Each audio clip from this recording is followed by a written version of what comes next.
Okay, I have played Final Fantasy II Dawn of Souls before. Back in 2004 when it came out on GBA. I'd never played the NES version. That was 16 years ago. It's currently October of 2020. I was 17 years old at the time, and I don't remember anything about it.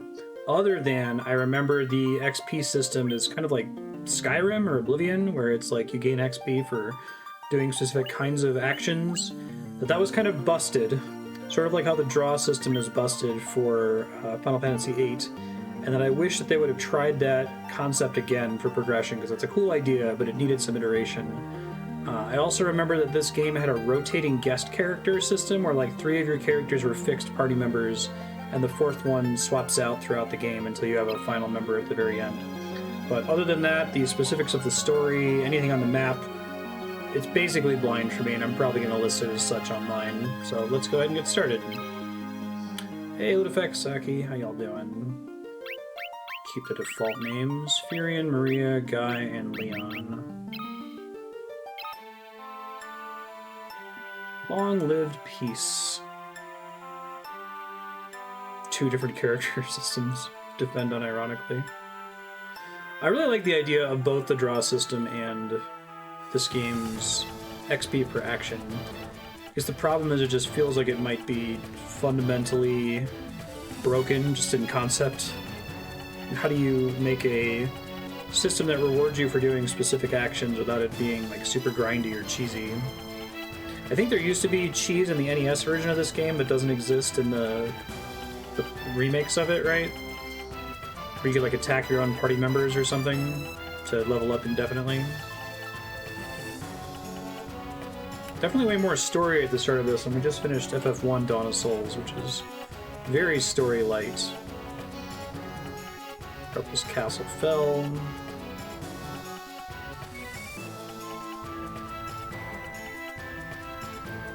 Little choice, the rebels withdrew to the remote town of Altair.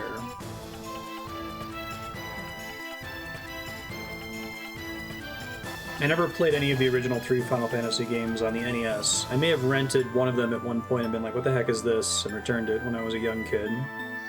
But I got into RPGs after playing Earthbound on the Super Nintendo. Oh, opening with a battle. That's kind of cool. Neat. Oh god. Opening with a insane battle. Got it.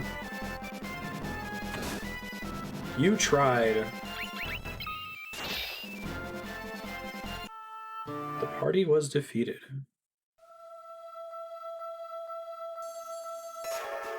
They were, yeah. What we know as Final Fantasy IV now is called FF2 when I was a kid. But I did check out, my point was to say I did check out a translated ROM of Final Fantasy V when I was younger. On the original, well, not on the original hardware, but on ZS NES. And I never looked for translated ROMs of FF2 and 3 on the NES. Will he live? He will. I sense a strong life force within him. Gain consciousness soon. Yeah, both this one and FF1 are both about 20 hours or less. Found them like this on the escape from Fynn, fallen from terrible wounds. Time we brought them back here, I feared it was already too late. His life is not in danger. Sigil will strengthen his life force. Let him rest now. Although most of the Final Fantasy games aren't particularly long, just at the main story. They can be if you choose to tap out all the optional content, but FF6 is like 30, maybe 40 hours. The Empire is allowed to complete the dreadnought they're building in Bafsk. Attack will begin in earnest. Oh, the game over in the first battle. That too.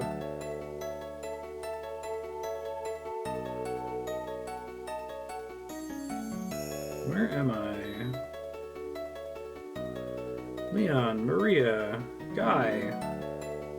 Where are you? This guy's character design is somewhat iconic. It shows up in, like, optional gear in Final Fantasy XIV. Maria and Guy are here.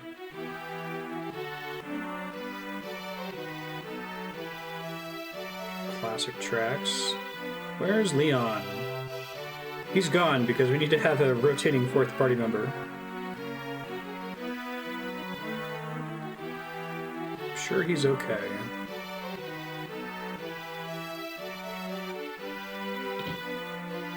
Wander too far from the starting town by 4 tiles. I do like that the opening cutscene leads into a battle that you're meant to lose. It's just trying to think of like the tech at the time storytelling approach, right? If you're doing anything that's deviating from there are random battles on the map and NPCs that you talk to. It's kind of cool. It's you who saved us, wasn't it? Thank you. Forgive me. Sorry, I must ask you. Allow us to join the rebel army. Could never allow such a thing. You know nothing of battle. You would only be throwing your lives away. Return to your homes.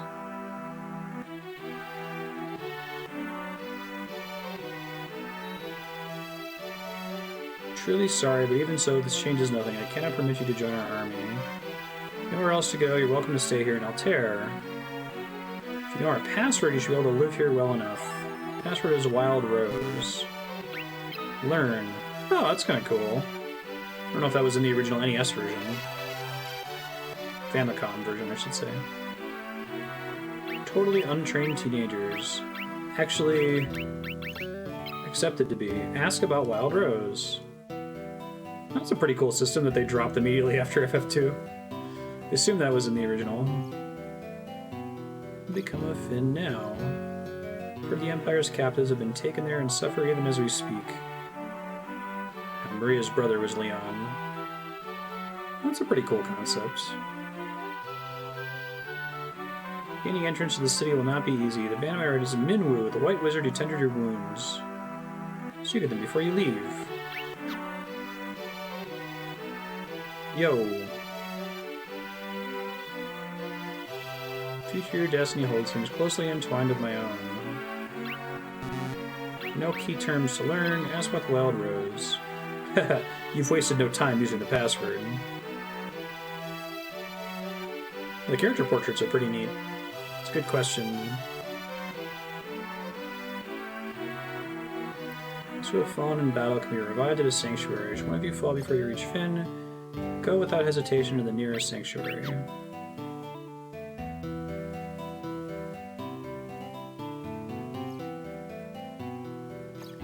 Forego the ASK system for putting proper nouns in manuals and in-game tutorials nobody reads. The lake separates us. You won't be able to reach the town without a canoe. Kind of crazy that a canoe is in the first 2 games, and maybe it's even in 3. 3 is going to be basically blind too. And then they just drop canoes. Because you get the hovercraft, the swamp boat, in FF4. To the north lies a small village called Gatrea. Judging by the look of it, you'd be lucky to make it that far. Look of you. This is the room with the sigil that saved your life. Find people who can teach you a thing or two about adventuring. You're gonna need all the advice they can spare. Okay. So we actually suck at the beginning of this game. That's kind of cool. The combat prowess of the protagonist is not something that's ever really called into question in the other Final Fantasy games. Like, you're generally assumed to already be competent, and then, you know, the battle character level up progression is sort of an abstraction from that point forward. Other than the Sephiroth flashback in FF7, that specifically calls out how much cooler Sephiroth is than you. Tell me more about the flee command. Remember pressing L and R. No point in fighting a losing battle. If it poses too difficult, you're better off fleeing. Low agility can make escape impossible, but do you gain agility from running away? 7 weapon categories. Swords, spears, axes, staves, knives, bows, and unarmed. Equipping a bow requires 2 free hands, allows a character to attack from the rear row of the party formation. Okay. Party formation became a thing in this game. Equipping a shield cuts an unarmed combatant's attack power in half. Skip shields altogether. Okay. Airships are cool. Magic drinking pocket canoes less so. About the information displayed on the status screen.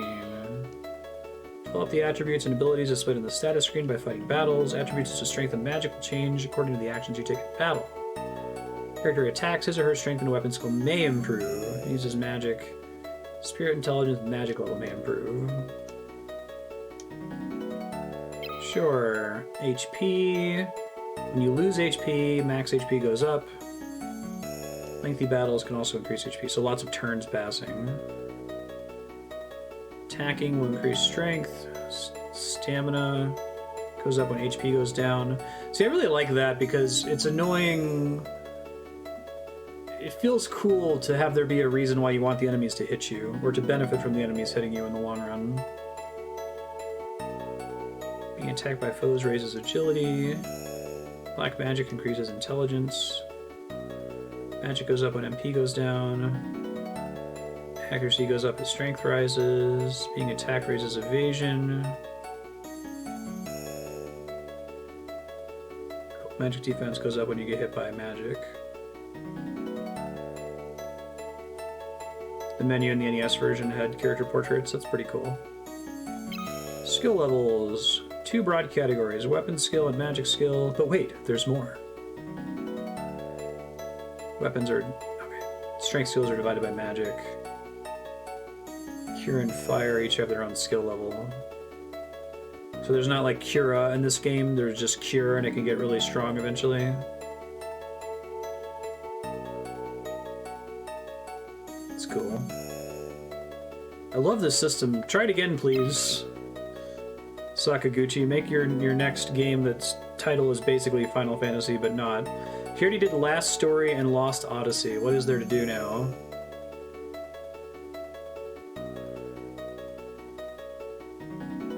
Ultimate Adventure.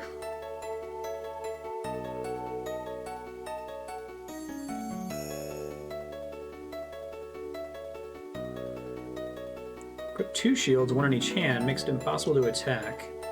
Helms are equipped in the head. Okay. 2 schools of magic, black and white. White's healing and support. Black is offensive spells. Characters can learn both black and white magic spells in any combination they choose. Ah, but a character can only learn a maximum of 16 spells. That's kind of neat. You can discard spells. That's a neat way to make the characters not just carbon copies of each other eventually. Formation. Use the formation command to assign characters to either the front or rear. Characters in the front can attack with any weapon. Characters in the rear can only attack with bows and magic. Key terms. Ask, learn, and items. Learn to commit the key term to memory.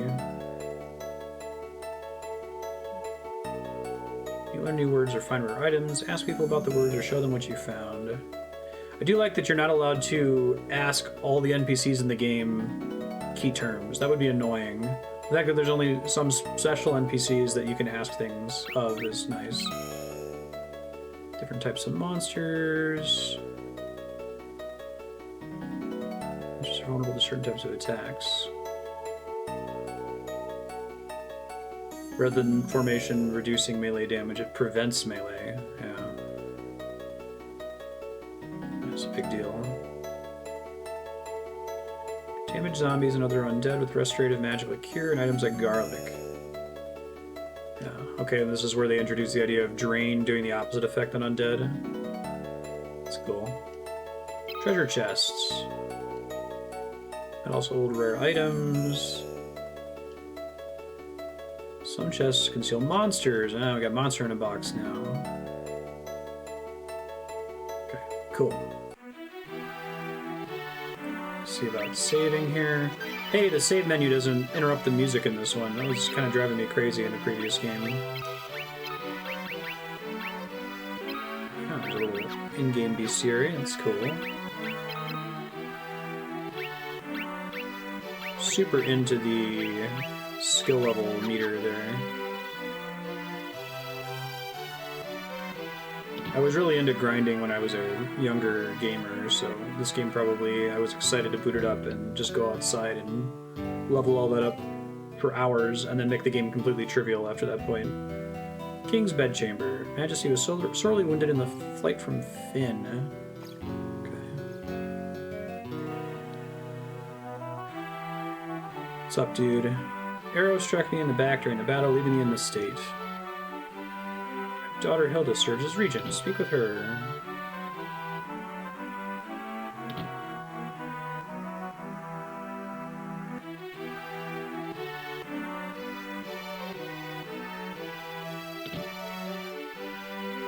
Giving them all unique sprites is kind of a cool choice. I didn't realize that Firion's unique sprite wasn't in the Famicom version of the game. In the rebel hideout in the town of Altair.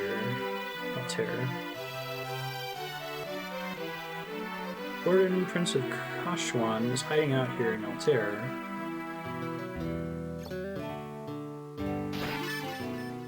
I like the chest opening sound effect. Trying to figure out if I need to be mashing the A button on every barrel and crate, like you do in Dragon Quest. Princess Hilda fled here when Fynn was sacked. Of course.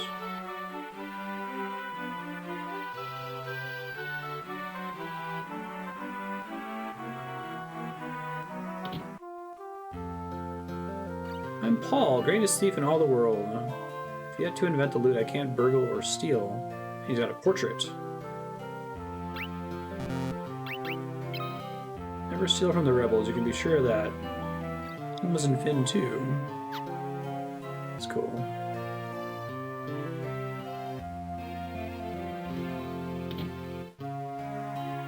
Having this much early dialogue, I think it makes it cooler that it opens with a battle that you just insta-die in. Like, kind of think of that as a modern game innovation. Oh god, we have to show them what our combat's like immediately, otherwise we're gonna lose them.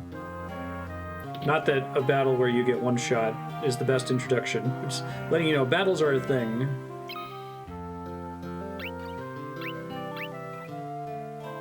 Leather gloves for everybody. Should see if there are spells first, I guess. Probably gonna be more important early on.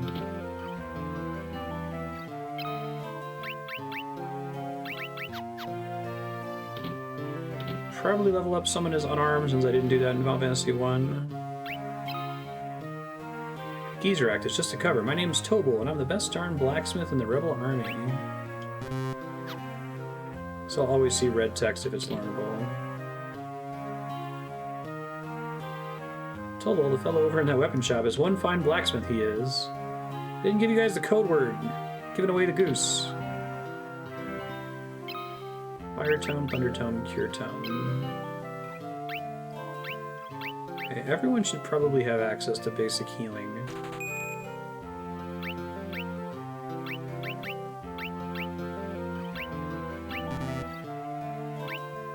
Oh, I didn't realize those cost more. Oops. Blind.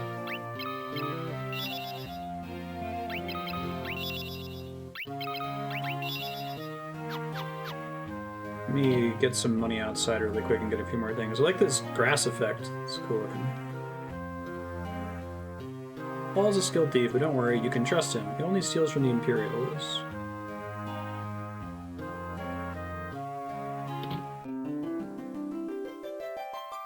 Nothing happens. This replaces the churches, I guess. Guess I didn't realize, or I forgot that this game... We'll see if this is true, but it seems like it doesn't have the crystals. At least not yet.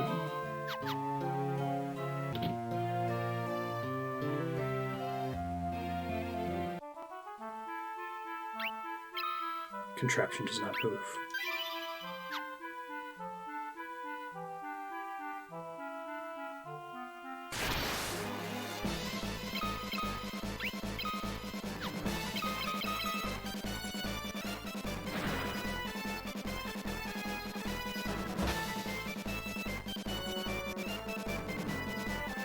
It's a good battle theme.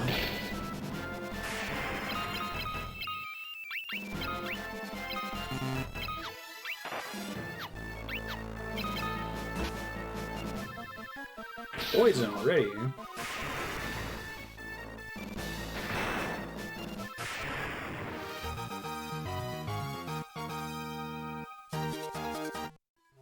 The unwinnable boss in 9 that repeatedly kicks your ass has a rose theme.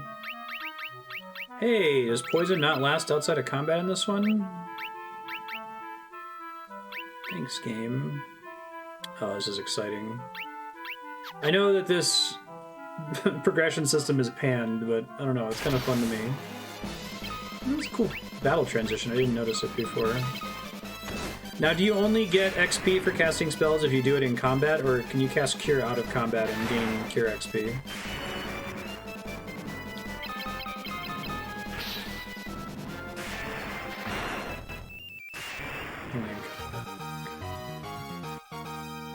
I do like the little animation of them running off the battle screen. I'm just kind of having fun with it here, huh?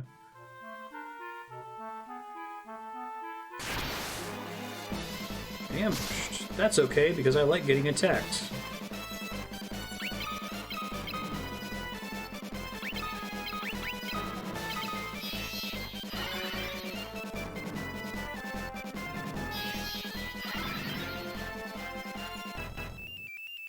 Does this game have higher level versions of the different spells? Like, is there Fira and Firaga, or is there just a higher leveled Fire and a higher leveled Cure?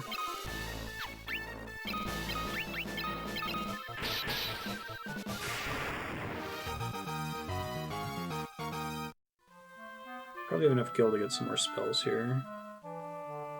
The early gil problem is less severe in this one compared to Final Fantasy 1, where like gil's not a problem at all after like the first 4 hours, but the first 4 hours are kind of a hassle.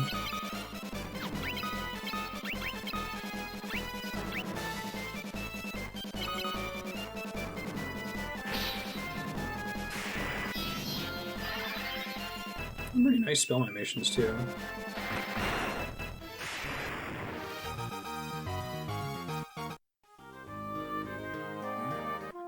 Get some gear upgrades here. So you can level a spell up too much and have it be really expensive to cast. Interesting.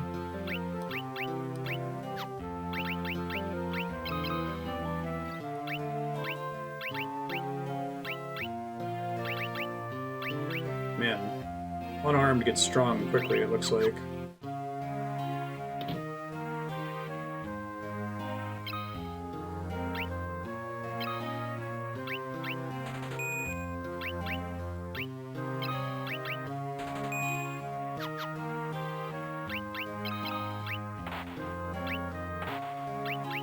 I like there's a best armor option, so you don't fuck up a monk.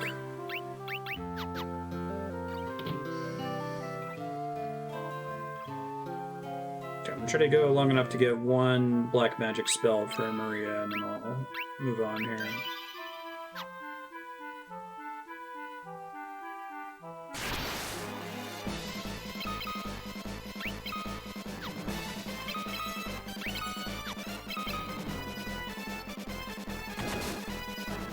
I assume getting attacked is enough for my evasion to go up. I don't have to actually take damage.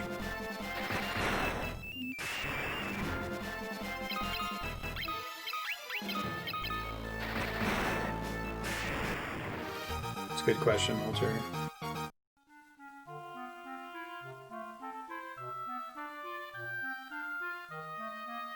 Check out this layered translucency effect in Walking in the Forest.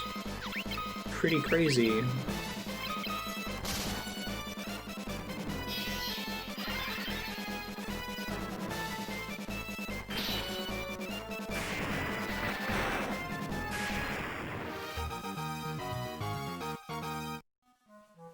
So the Hornets are way better XP.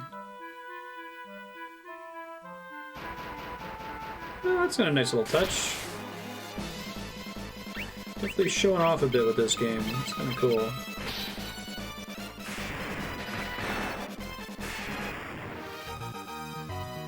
Hornet fight, please. Firion strength increased.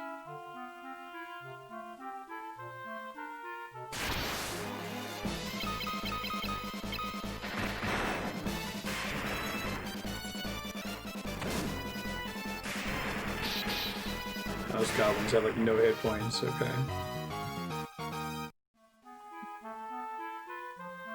Alright, I have enough to get a spell.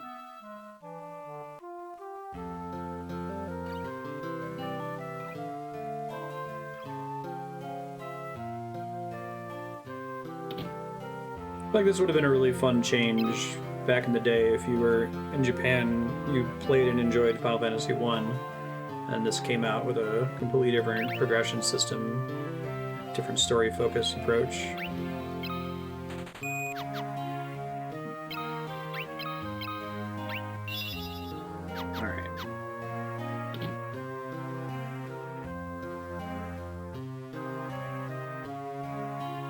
Being the target of physical attacks. Okay, so it doesn't matter if you dodge or not. There aren't any cases where an action can result in you gaining no XP, basically. Hey! Ability to target all enemies now.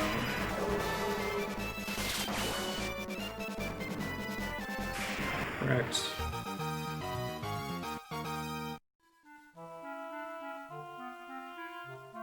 Do I have a map in this one? So I don't have it unlocked yet if I do.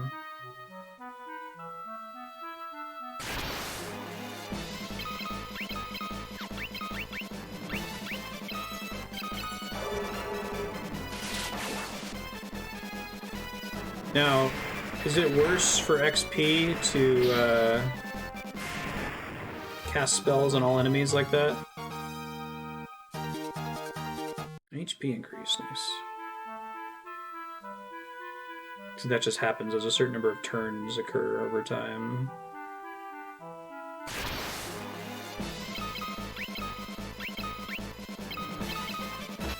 I assume it's not based on damage dealt, it's just based on the action being performed.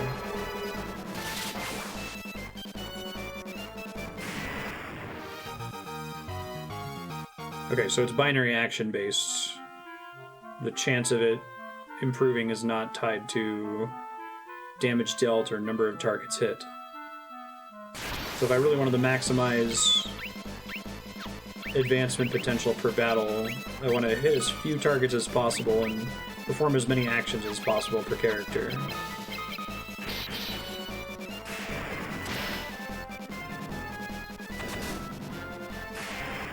Oh, HP and MP increase chances depending on the total percent of total pool spent in the course of a single battle. So a boss battle where you're using all of your resources, you're more likely to level up than in a quick random battle where everything's just dying without you trying too hard.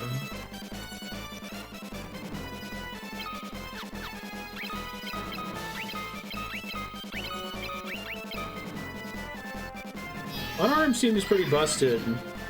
You just don't have a weapon. So Guy currently has no weapon and he's hitting like 10 times harder than Firion.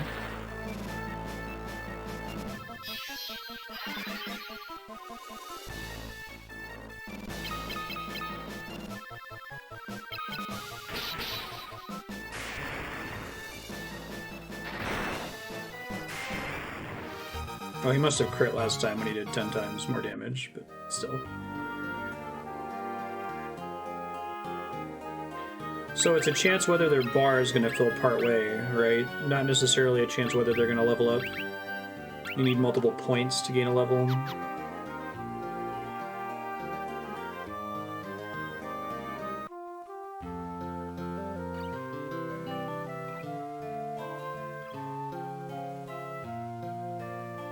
Didn't realize that was going to loop around, but while I'm here, I'll get some more spells.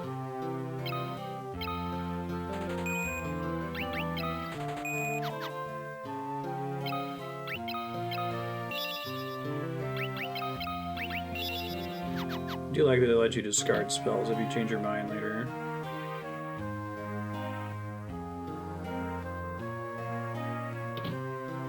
Yeah, that makes sense. I do like the way that that scales so that it becomes progressively harder over time to increase MP by it being based on your percentage. Is there an inn here? Yeah.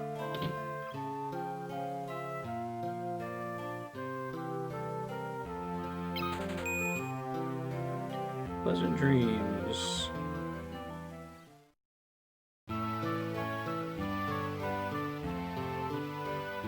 I see. I wasn't sure why you would pummel your own party members over just fighting more regular enemies, but I guess that's why, because you're stronger than your enemies are going to be most of the time.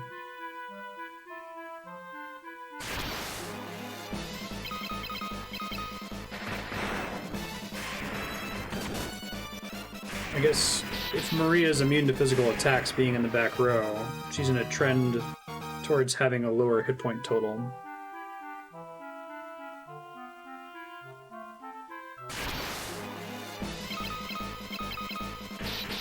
I assume this one does the set formation thing where you can't just like put everyone in the back row because it no longer makes sense.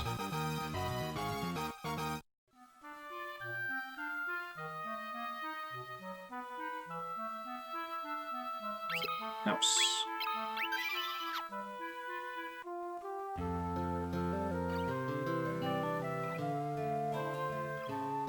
More town themes with acoustic guitar where they got a fret noise effect in there. Gatrea, Fynn's just over across the lake, see? Is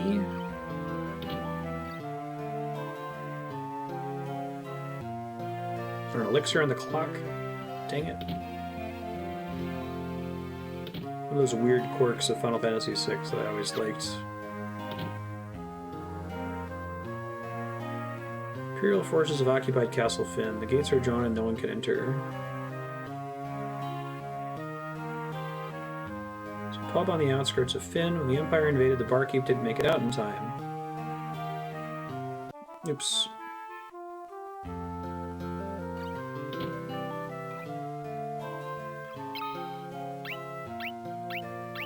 Same stuff that I've already had access to.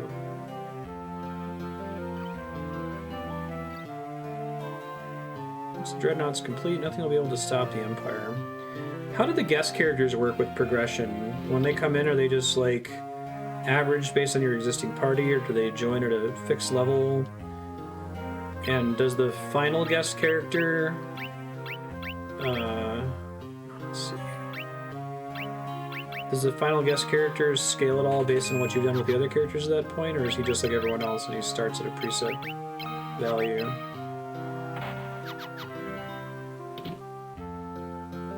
Taking the early small numbers for things like defense. Fixed stats when they join, okay.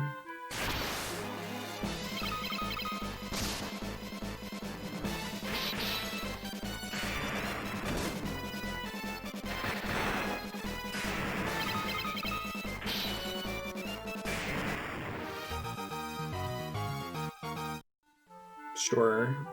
Your Fire Emblem carry party member.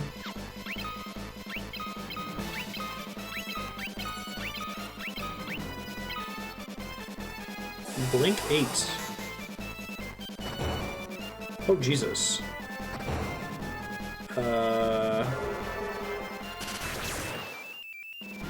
This is part of this game.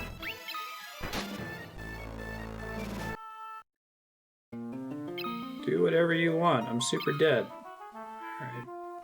Fortunately, I didn't lose too much progress there. Right.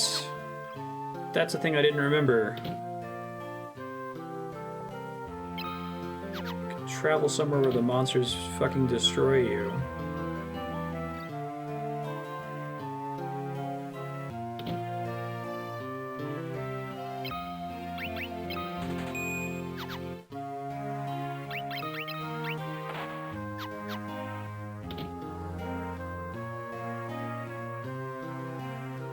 I kind of like that.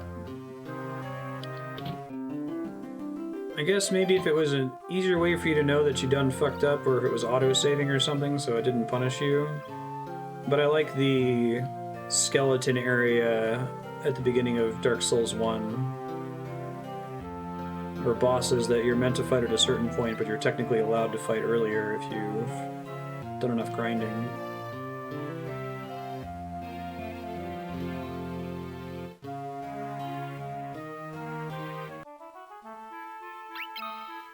So is it like they're expecting you to do some grinding before you can survive past the bridge? Or is it like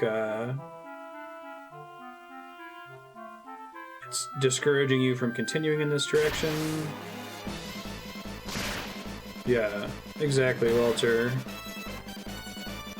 That's what was fun for me about the optional dungeons in Final Fantasy 1, where those fights were all tuned a little bit higher than where you would be if you had been, you know, not running away from battles up to that point.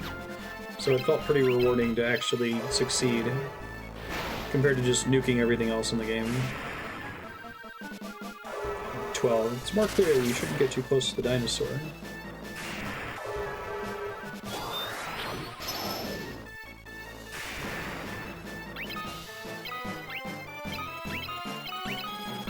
I can just spam this even if people aren't low on health, right? Because it doesn't matter just whether you cast it or not.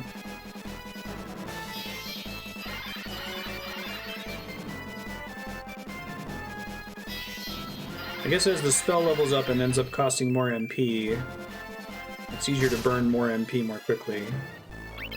But I'm just gonna do this for this one battle to make sure I get an MP level up for all of them.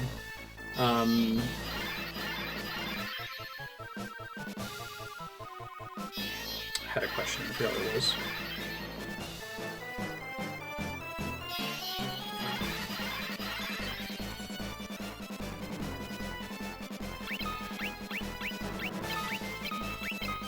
I have really fond memories of old school hard MMOs where there were areas that you weren't supposed to be able to access, but if you were really careful and sneaky and you took advantage of whatever checkpoints did exist, you could maybe make it through them to get to something beneficial. And I brought that up before about Final Fantasy XI, where there's a really important town that was in like the center of the game world that had airship ports that you can unlock once you visited it the first time that let you go to the capital cities.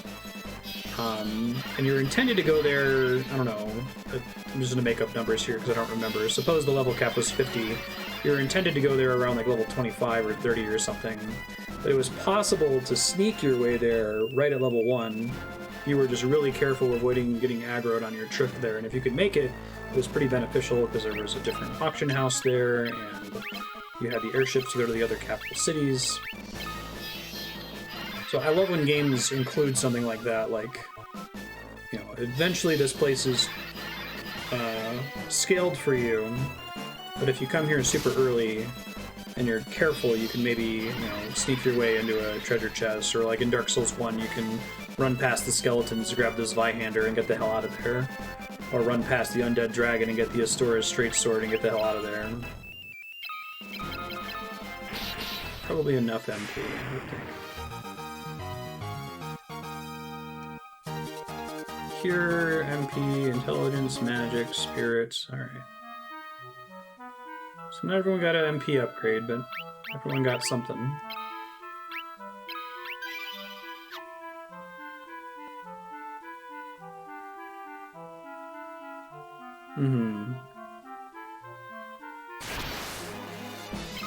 Every game doesn't need to include it, obviously, but I think it can be rewarding when something like that exists.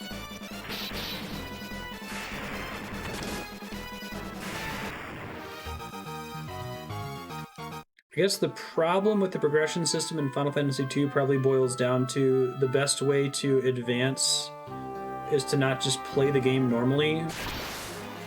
Like, it's to do janky, weird shit. Ow. South of that bridge might be a mistake.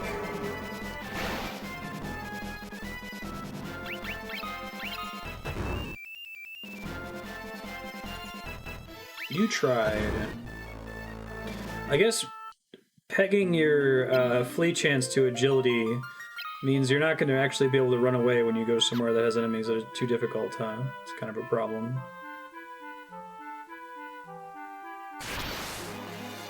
Just a teensy bit. I don't think I'm supposed to go south of the bridge.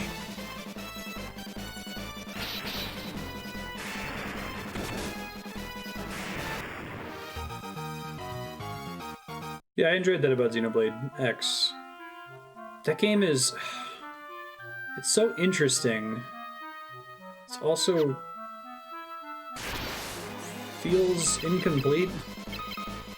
I have a very weird opinion of that game.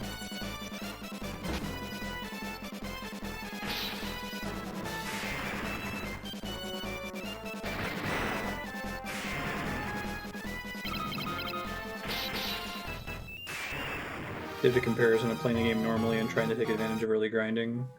That if you play it normally, it works fine. FF2, that is. That ended up being a pretty big problem with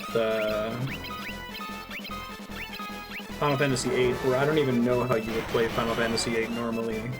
You would have to, like, intentionally play it a certain way.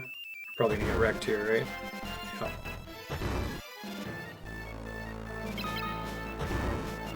Goodbye, team.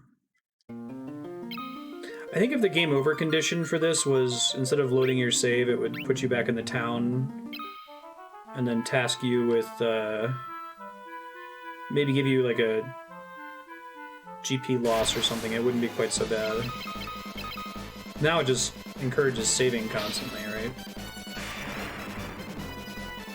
So there's more upfront investment compared to just having more difficult battles as you went. Right. Yeah, exactly, Leon. And that's what I wonder is, like, is this concept of character progression fundamentally broken? Is there no way to do it that catches every possible corner case and really the best way to play the game is to just play the game?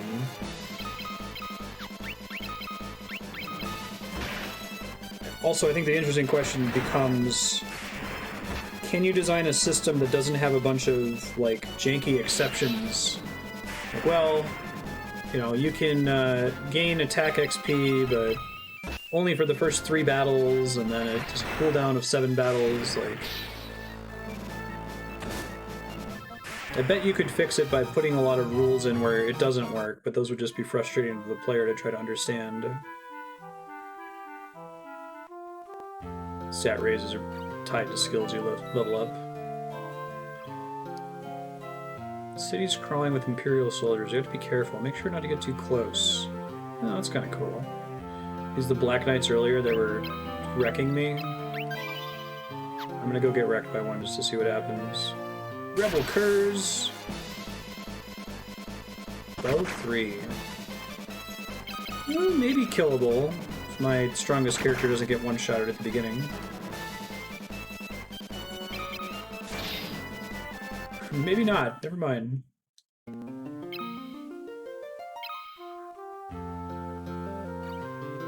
Okay, don't talk to them, but you can, like, walk past them. Gotcha.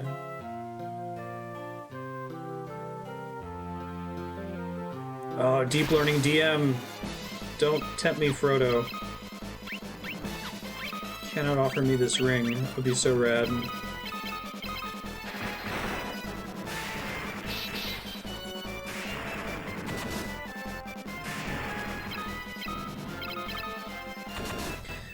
That might be kind of cool, though. I mean, you could do something like that in... we already have that in the form of the director in, like, Left 4 Dead, where there's an AI that's determining the behavior and spawning rates of enemies and items. Maybe you could try to use machine learning to realize, hey, the thing the player is currently doing is cheesy and dumb. But I guess that makes it hard for the player to understand when they advance. You'd have to have some kind of on-screen meter that shows you whether the thing you're currently doing is able to advance, or whether the deep learning DM is hot disabling it because you're doing something stupid like crouching behind somebody for an hour. I guess as long as the developer intent is put across that, like, you're just meant to play this game however you play it, don't try to cheese it. Yeah. Cheese meter thing, exactly.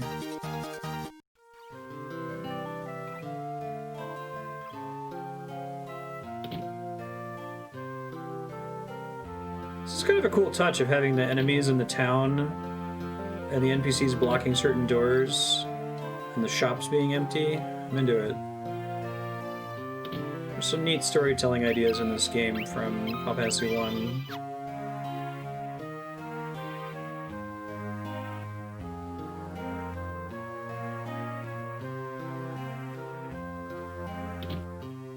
Get to that hub.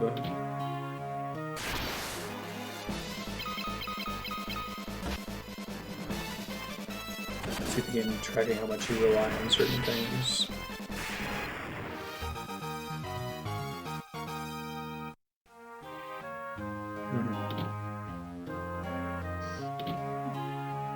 Yeah, because it's interesting, like, experience points sort of started as this, hey, people who do things a lot tend to get more better at them. Can we abstractly represent that through some sort of currency that you can accrue through normal play? And then it just got, oop, I didn't mean to, I'm gonna kill Firion here. Ouch. Don't think I can just trivially resurrect him. It was a big mistake. Huge. So assume he can't get any XP if he's down like that?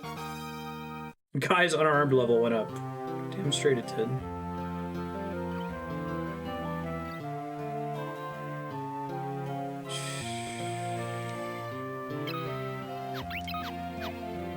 Ghost Firion. I don't lose any time if I reload here.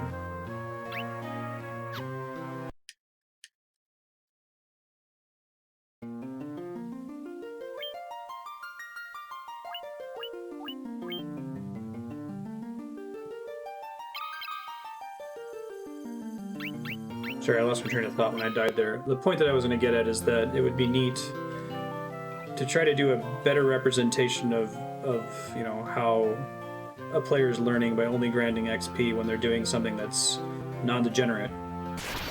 Maybe you get the opportunity to gain stealth XP for every unique NPC in the game that you're allowed to stealth around. But I suppose that also creates a problem where it's like if there's a finite amount of stealth XP in the game because there's a finite number of NPCs in the game, that you start sneaking around every townsperson, right? The game then has to realize that you're up to shenanigans and stop you from that.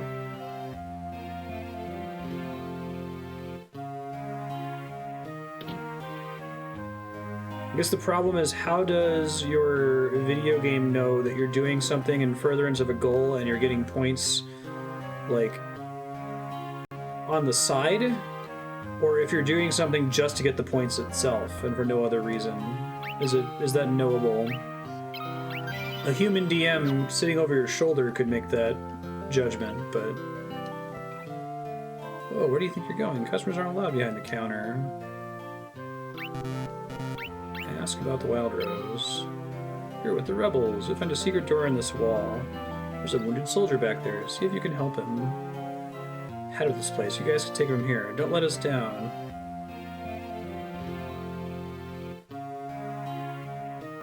That's cool. They kind of dropped this idea, but it was pretty prevalent in Final Fantasy 4 and 5. I don't think it was really in 6, the idea of the invisible walls. There are a couple places, but...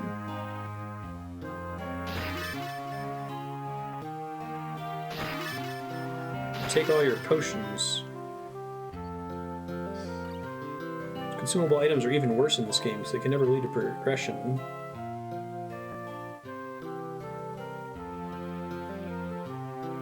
Soldier, are you going to turn me over to the Empire? At least have the decency to kill me first.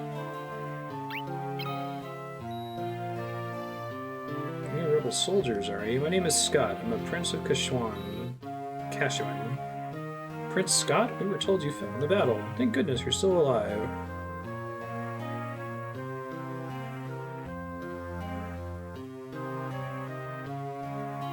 Something you must tell my brother Gordon. Tell him I know he has great strength. Must learn to have more faith in himself. I have a message for the king. Tell him the reason Fynn fell so quickly is that Count Borgin betrayed us. He's been made a general in the imperial army. Tell Hilda that I love her. Don't deliver that last message. Questions of a dying man will only bring her pain. You heard of Leon? Cashuland?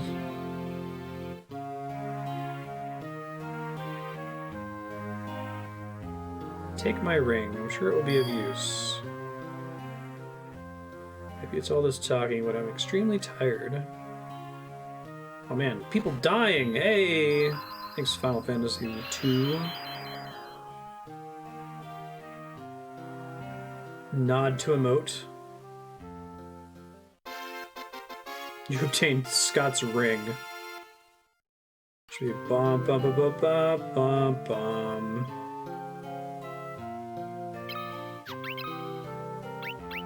Memento from Scott that allows the party to view the world map. That's weird, but okay. Thanks for the ring.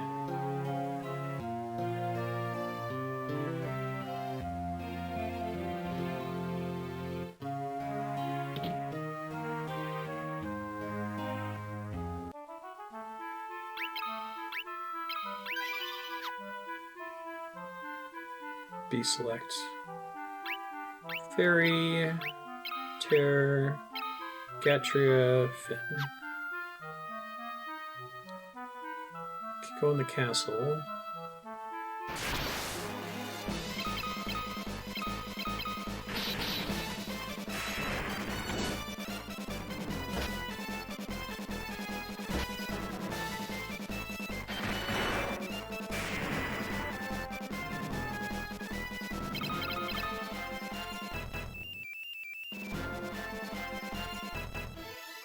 Novelty flag. You can't sneak behind Steve all day, but if you fight some monsters and try to sneak up on Steve, that could be valid. Yeah, I think that's the challenge, is that, like, you're gonna find out a way to cheese it. If you really want to focus a skill, players are gonna optimize the fun out of the game. That's where I wonder if it's just an impossible objective. I'm super dead. Hey, miss. You tried. If I'd been topped off, we could have made it.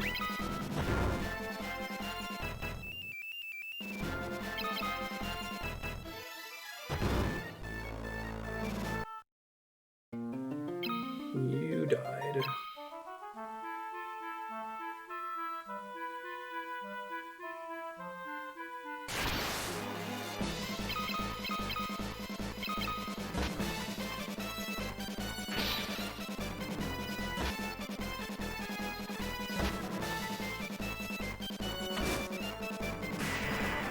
I wonder if poison also ticks down for increasing your max HP. I assume it does.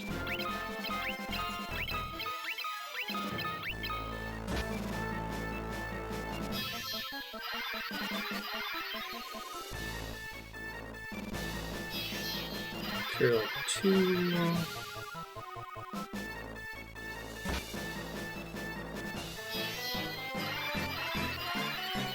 Is it just a raw % chance to advance based on the percentage of your MP that you use? So if you use 50% of your MP, do you have a 50% chance for your MP to go up?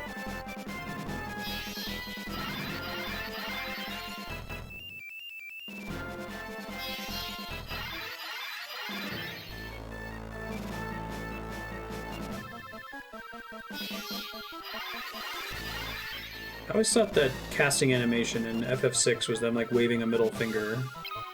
I think they're doing like this.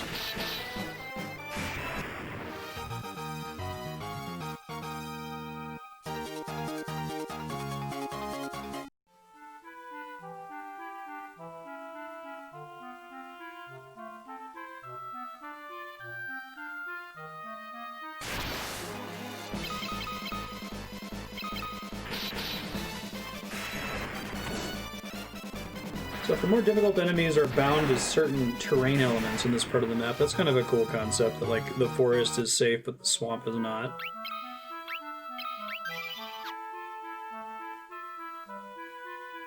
Oh really? So in spending more MP, the chance to increase doesn't scale with the amount you're spending, is what you're saying.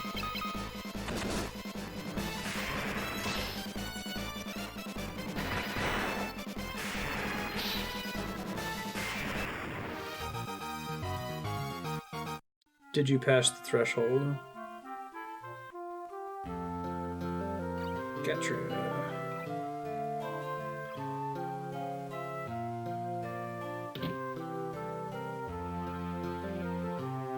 $50 gil.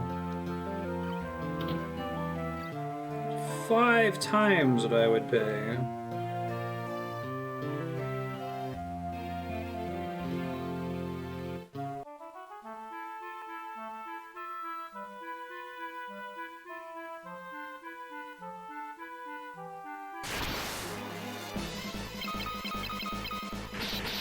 Wait, I read Aki as saying if I have 10 MP, right, I need to spend 20% of my MP, and then there's a fixed chance that my MP might go up.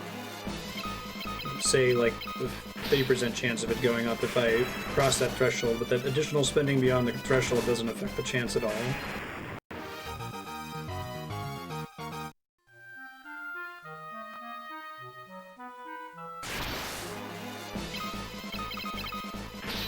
Sure. Right, so if I take 25% of my health and damage, I've now triggered the ability to gain HP, whether I'm healing or not.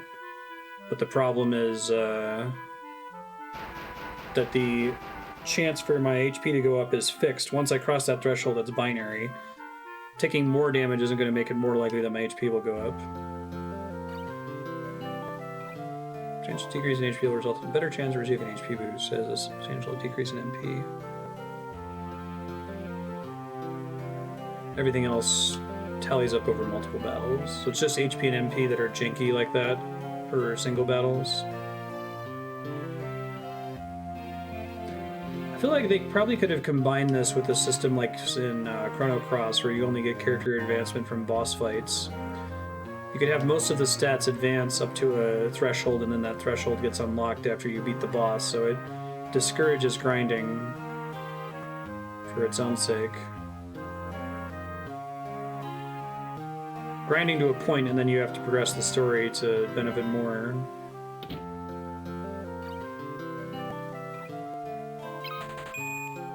Oh, now they're charging more too. Well, whatever, it's fine.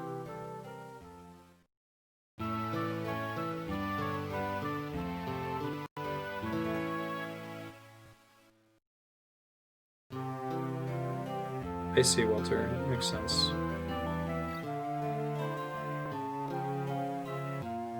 My name is Gordon. I was once a prince of Kashuan. Now I'm nothing but a coward. My brother Scott fell in battle. I abandoned my kingdom and fled here. That ring, it's my brother's. You really said all those things about me? I'm afraid Hilda will turn me away. That I haven't even asked her. I've been stalling here. Poor guy. It's like Edward in FF4.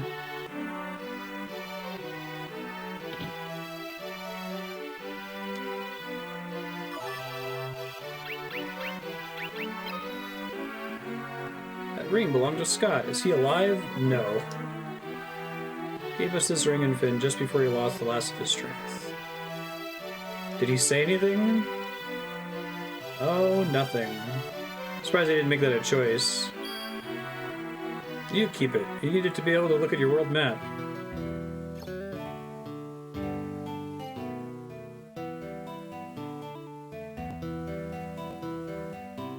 Infiltrated Fynn and returned to tell the tale. You've proven yourselves quite capable. I underestimated your strength. All I did was reload whenever I died. It's a magical metal known as Mythril, and we need strong warriors if we are to obtain it. Sweets. We lost Fynn because we were ill-equipped. The Empire fought with weapons and armor made of Mythril. Charged Joseph, a man living in Salamand, the task of finding a source of Mythril. I don't know the cause, but we've out of contact with him for some time. Go with Minwu to Salamand and look into this. Sure.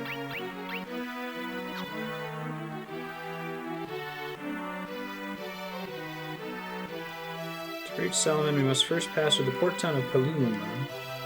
Take my canoe and let us be on our way. Minwu joins the party. You obtain a canoe. It's like the raft in Zelda 1, right?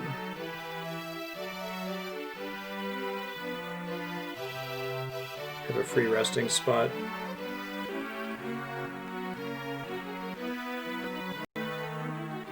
It's not, but also I guess 50 gil is not too bad given that the enemies drop like 60. Minwu, what's your deal, buddy? Staff? No, dual wield. I forgot that was a thing.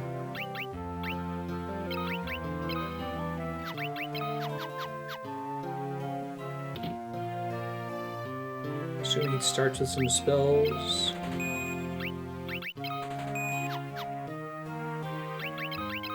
They give you a reason to not wear good armor in this game.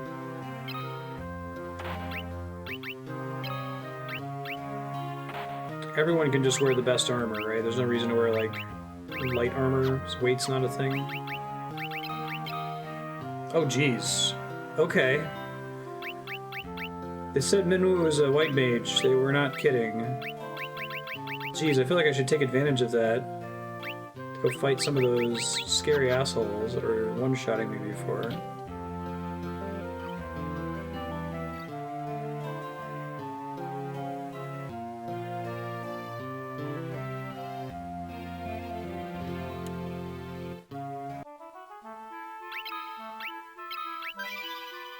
This is the Fire Emblem problem. Who knows a few things?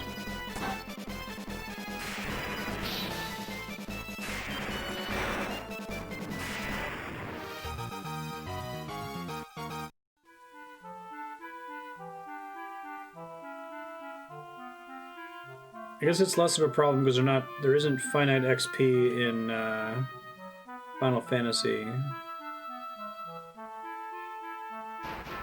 So it's not like hugely punishing. It's not like every time Minwu deals damage or gets a kill, it's XP not gained for the other party members. Here's a really strong person. Don't use them at all. Folks would be looking to book passes on a ship, would ye? 32 gills, he's safely popped. Not right now. Empire hasn't attacked Paloom or Poff, not yet.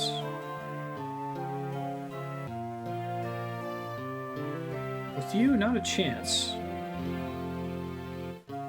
Ask Salamand, once you pass Poff, they say all the cities are under the control of the Empire.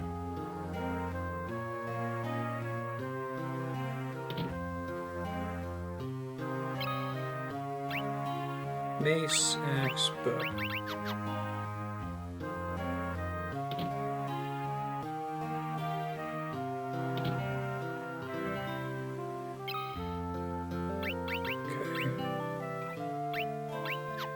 Those up in a second, see what the magic shop has here.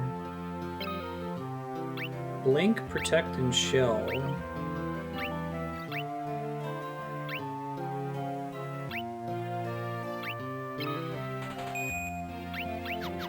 Need some more money.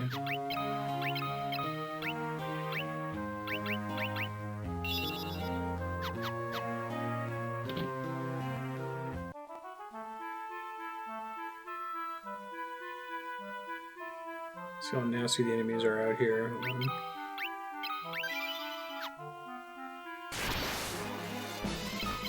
Just regular leg eaters. Boss Suna. Cures status ailments that wear off after battle. Interesting. Shitty as Suna, basically.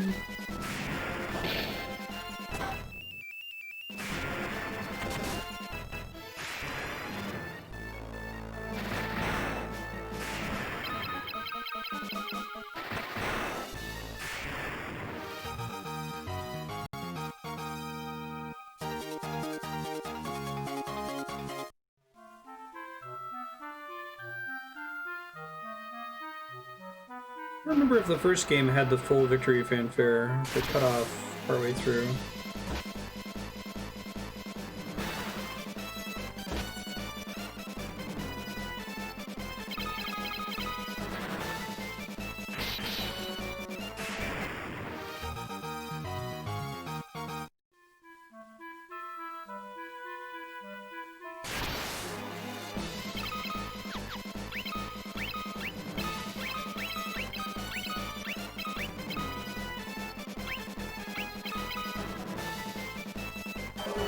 Teaching the white mage to wield battle axes is a thing.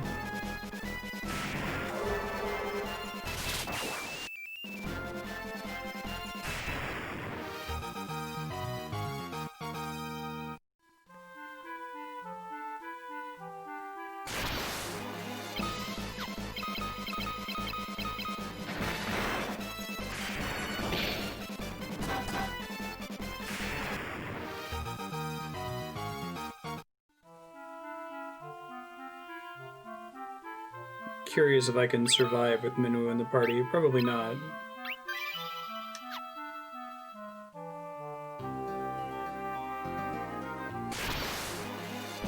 This is not the right bridge. Oops. I wonder if shields are any good in this game, or it's better to dual wield.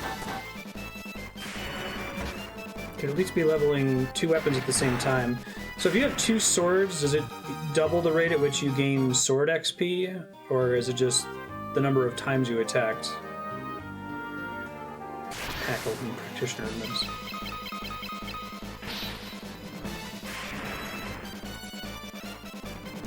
I feel like your fast characters are gonna tend to grow way out of control compared to your slow characters in this game too. Because they'll get to finish the battles where only a couple people get to act.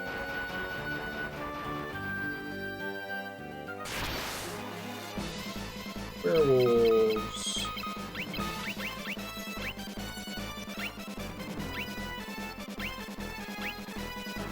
Swap enemy HP and MP. Yeah, okay.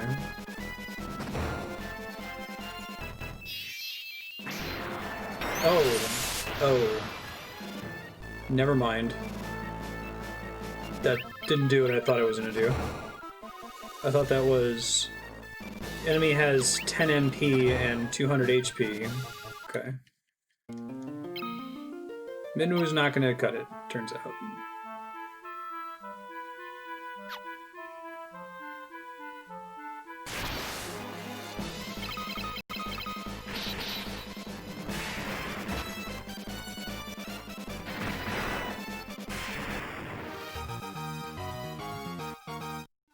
I might need to do some cheese just to get their HP up, since the enemies aren't really hitting hard enough.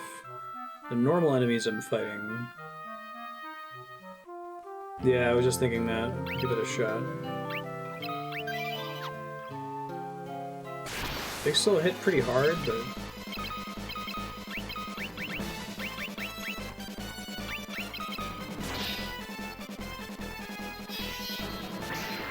As soon as I can res people, that might change things. Zero A.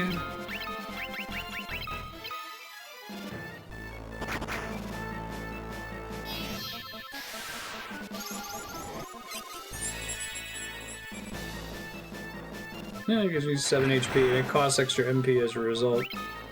Takes... Yeah. See how much it actually changes damage taken.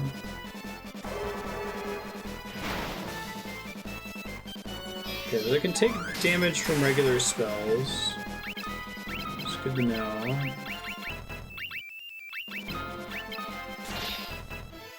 Oh wow. I didn't realize you could get your damage received down to 0 with Protect. This may be possible then, depending on who he targets.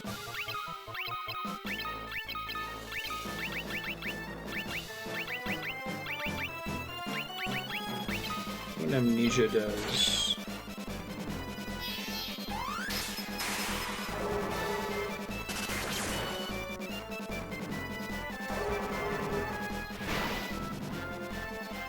Thunder being level 2 is a huge difference there, it looks like, in terms of damage dealt.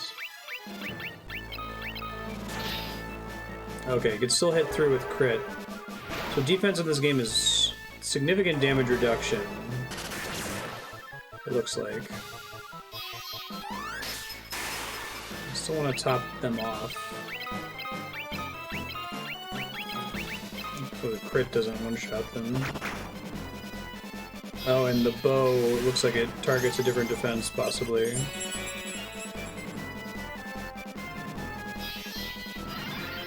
Probably should have done party heal there. Yeah, this is unnecessary to a single target. I forgot about picking up Kai.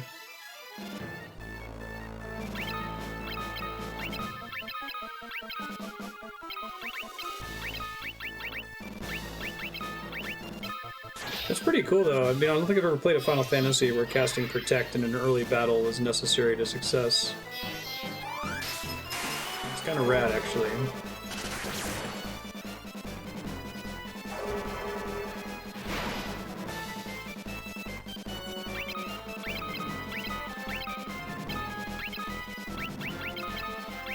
So he doesn't die on this turn.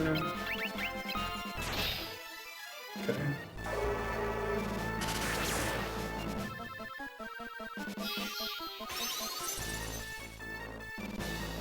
Holy crap, 900. Up in the evade of the whole party is probably good.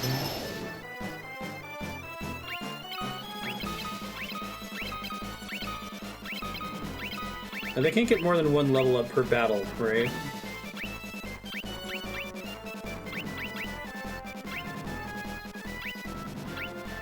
Let's try Blink, which I can do. Is there any reason not to do, like, target all with Protect? Does it decrease the potency or something? I didn't realize that I could multi-target those buffs.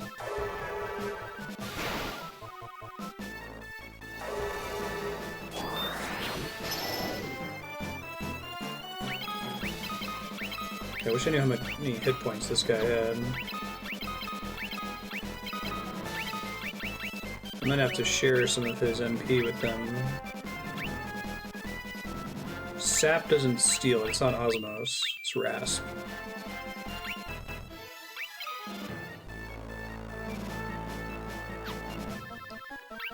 Level is swap here, 3, so I'll try it again.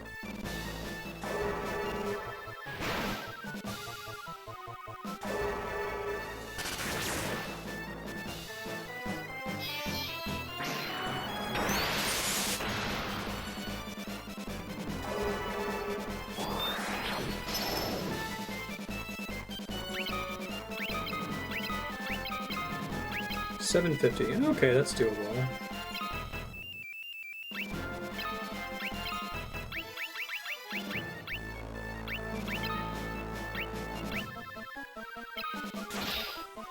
Ouch.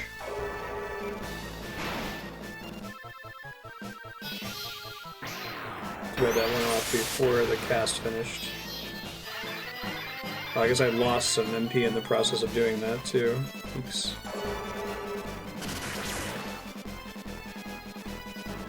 I think it makes it a little bit less cheesable. This one's effectively a remake in a lot of ways.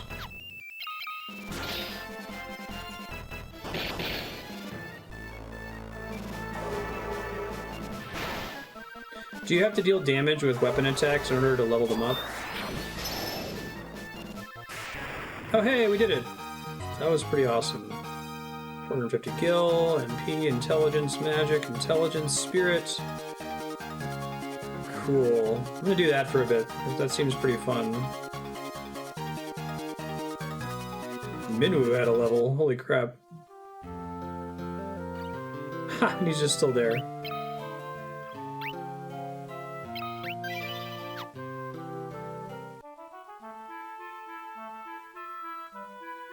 Sure. In over here in Gatrea. Oh, the cost of staying at an inn scales based on your stats, apparently. Okay. I wonder if it's based on your missing stats that will be restored, or if it's based on like some hidden level statistic. I thought maybe I had just confused myself and believed that the first town inn only cost 10. It did not the whole time. Just missing HP and MP totals, so maybe if you cure first before resting, you can save yourself some money. It's an interesting choice. I guess that makes it harder to grind earlier in the game because the gilding drop of enemies is fixed.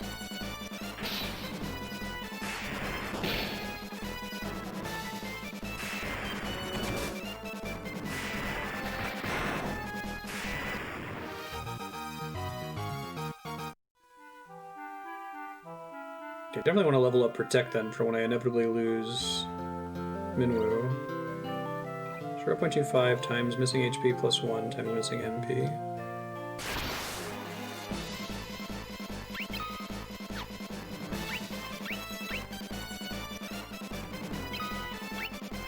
Which one's a change generic?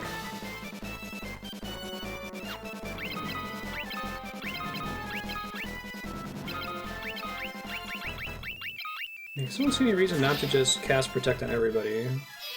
Oh, I think that end thing was in the original game too. I haven't played the Famicom one, so I don't know.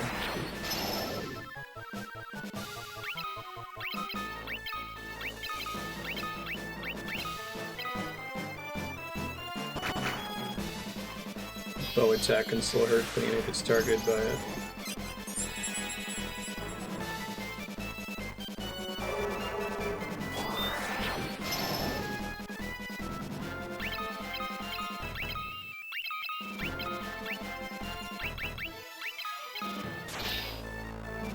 Oh, I think the potency of it goes down if you do party cast it.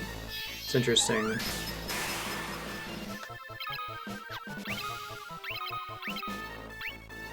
So let's do this more slowly then. Yeah. Okay. So that's a thing.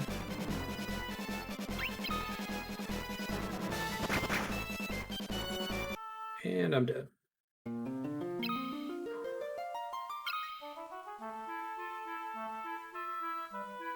After resting, right? Okay. Let me think. How do I want to do this?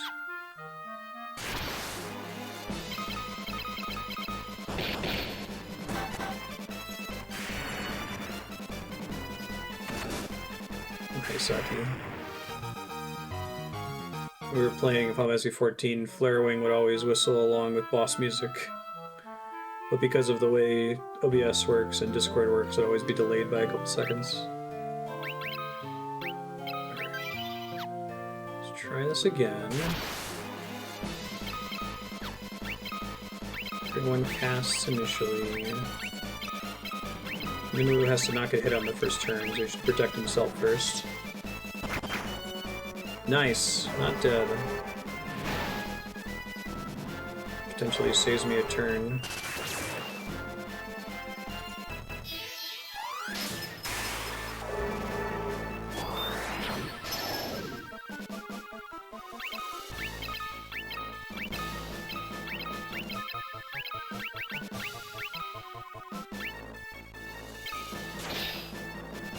Ow.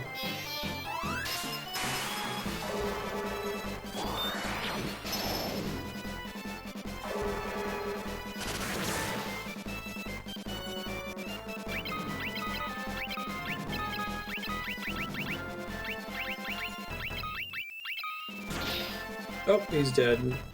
That's a waste, unfortunately.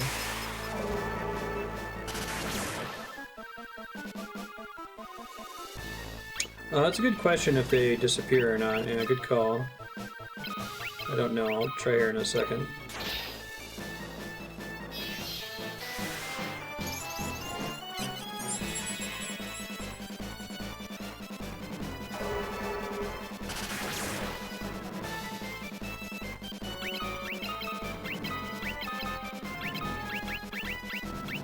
Please attack Minwu and not Firion. Damn it. Not going so well this time.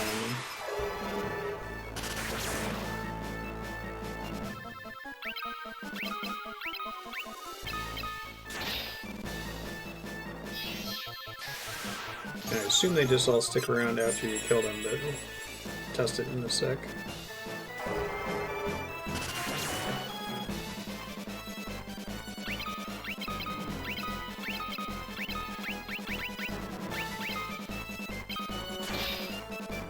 Nasty crits. Means more HP for Minwu, though.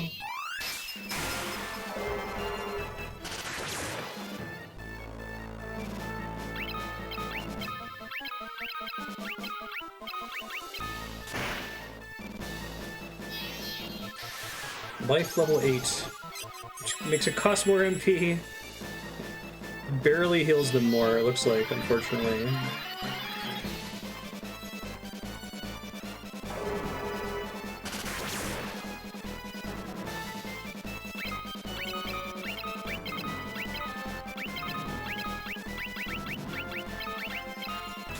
Gonna have to cheese up Guy's protect level, I think, at some point.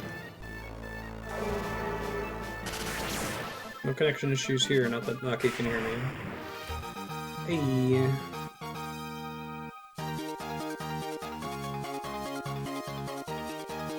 Should get faster quickly, too. The advantage mostly is that they're dying here.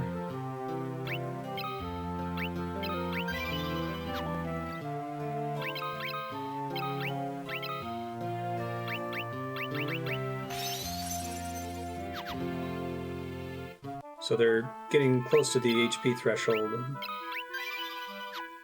And then Minwu's able to res them close to for free. I feel like they probably should have thought a little bit about how the MP cost scales for different spells. Like, I think it's fine if, you know, the spell leveling up doubles the damage for the MP cost to double. But if, you know, with life, what you really care about is the person coming back to life, not how much health they have when they come back. Unless if the life spell increasing gives you a significant amount more starting HP. Yeah. Should figure out how much damage he has to do.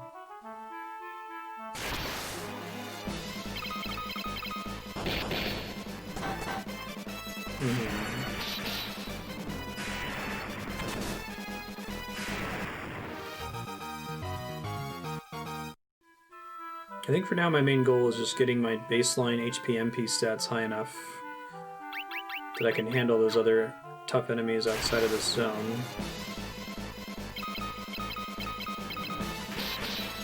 I assume the game doesn't care when it comes to weapon upgrades how much damage it's doing, it's just how many actions that you took.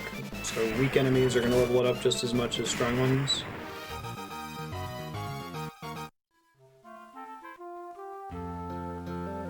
See if I can get any in here.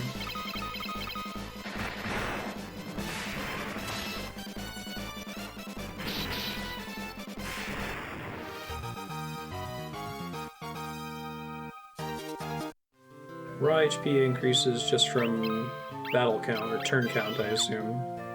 Red recurs. So just a regular captain.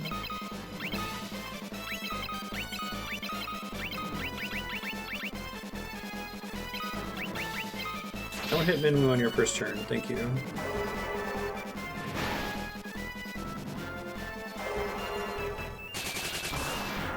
Oh, that's cool. The animation changes as you level it up. I dig that. So I'm guessing like maybe the function changes every 3 levels, since I assume it caps out at 9. It's pretty neat.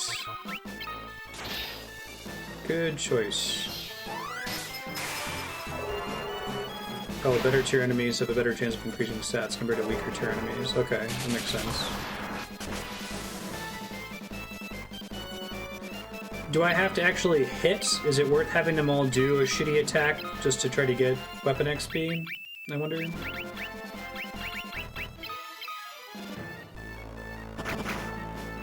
Hey, he's not dead.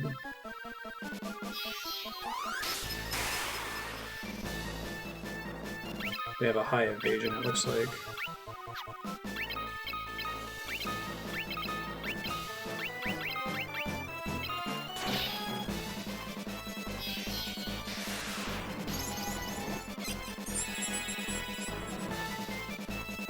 It's an effective, artificial limit to how effective grinding can be against weaker enemies, even if her actions are easy to spam. Poor attack stats, I think, would make you do 0 damage.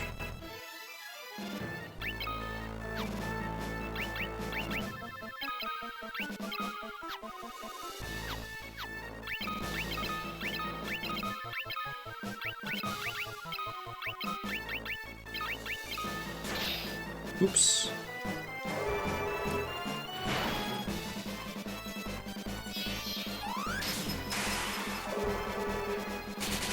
That's a good theme, I agree.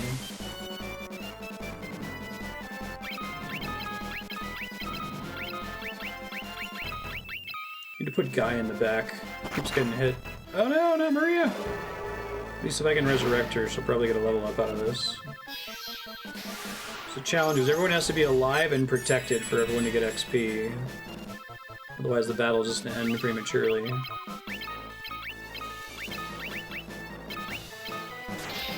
Good choice, computer.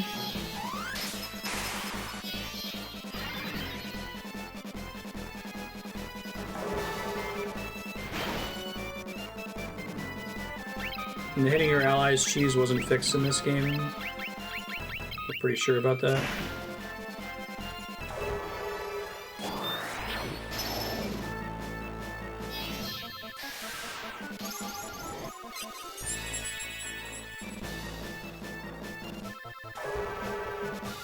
Let's see if Guy can do damage yet with unarmed. He might be able to by now.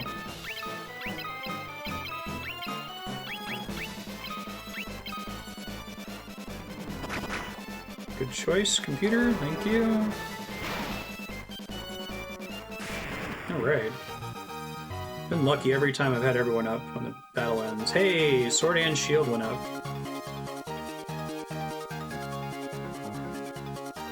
That was a hell of a turn. Okay, so everyone should at least attack once against these guys, it looks like. It looks like they, in fact, do not despawn. That's good to know. So I don't want to spend a ton of time here, but I do want to get everyone's basic stats up a bit, and this seems like a little bit more interesting to do than just grinding weak enemies, so let's see if I can think of a good set point to stop here. What do you think?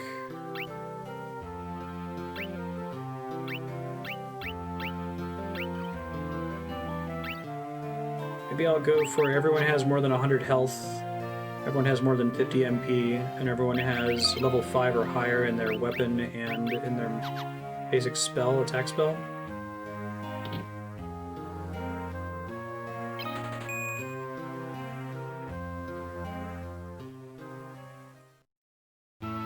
Wasn't fully fixed. Some fixes were made to make it less of an issue than in the previous version.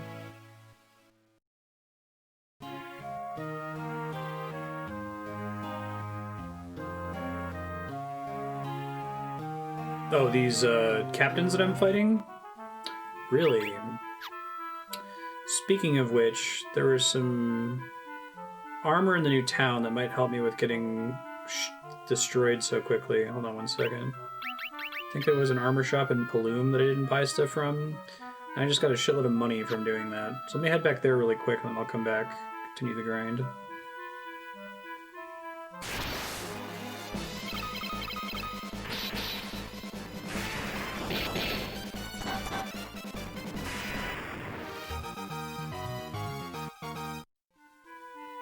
This is kind of fun though. So I wish they would try this system again. This one in the draw system. I don't feel like they're fundamentally broken beyond repair. There's a way to do it in a way that sucks less.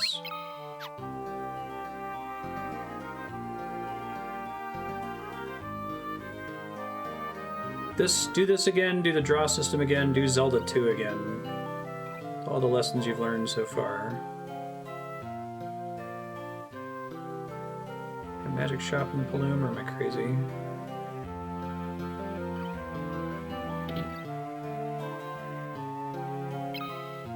Protect, Shell, and Blink. I guess I could have them all party cast these. With the idea of just spreading them around for now, even though I'm probably going to regret it later.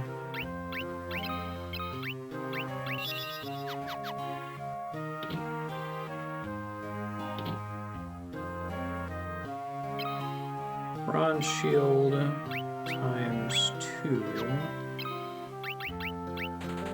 So we'll do 3. Oh wow, I didn't have as much money as I thought I did. Guess that shit's expensive. Come back again after I get a few more kills in.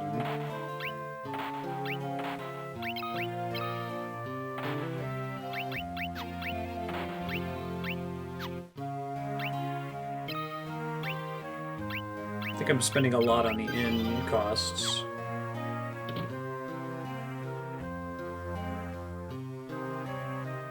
Yeah, that sounds cool, Aki. I guess I spent a lot on picking up those spells, too. If I recall correctly, you've got a pretty significant sub-block bank. That could be a neat thing to do over a few weeks.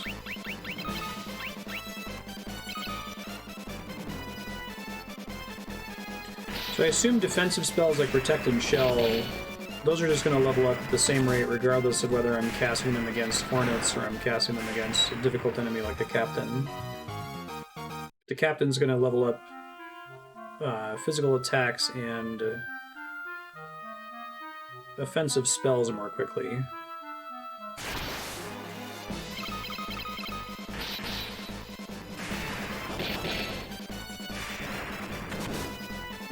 I'm definitely attracted to the breakpoint grinding feeling of doing this, where, like, as I'm doing it, it's becoming easier to do with each successive battle. And at some point, it's just going to be not worth it anymore. These will just be like regular enemies.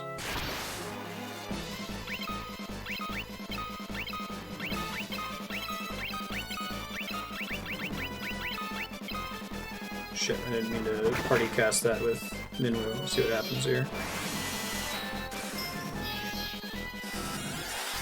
I assume multiple casts of these don't stack either. Oh, it missed. That's interesting.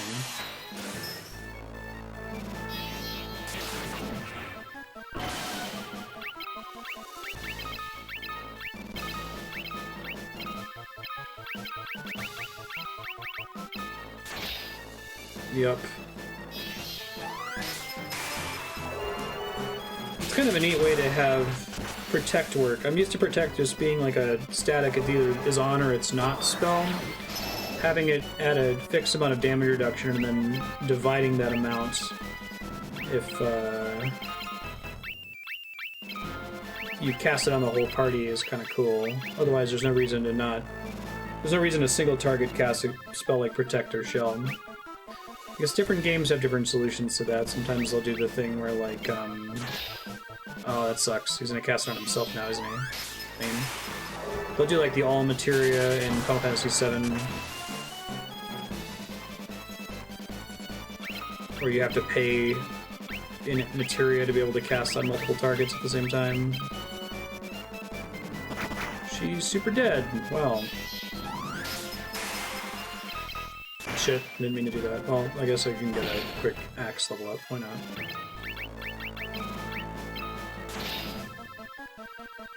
Please don't crit me to death. Did anything special happen at level 9 of a spell?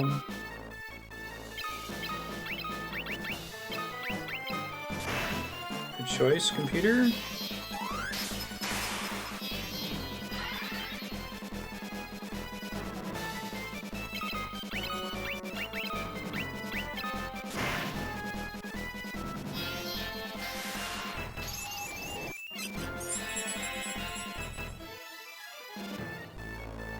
Literally just double your level in the spell for life HP recovery.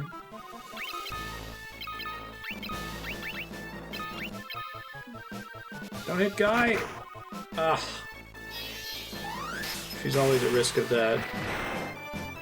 Hey, that's cool. He needs a few more unarmed levels to be able to start attacking constantly.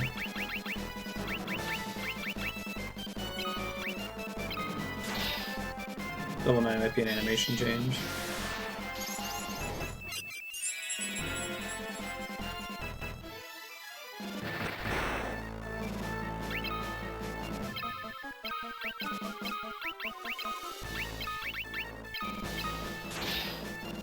Stop critting me.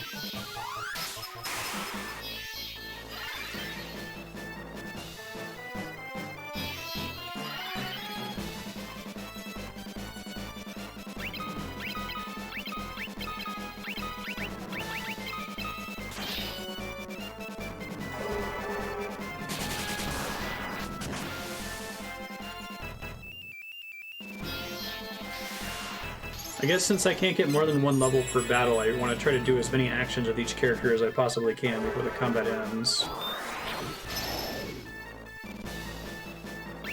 So he still needs to do a regular attack.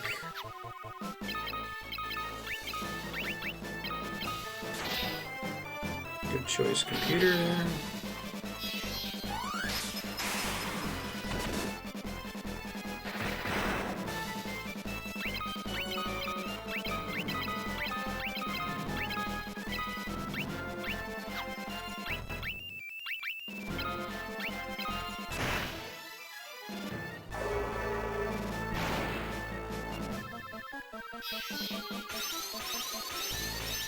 Level 3 fire is a pretty cool spell animation.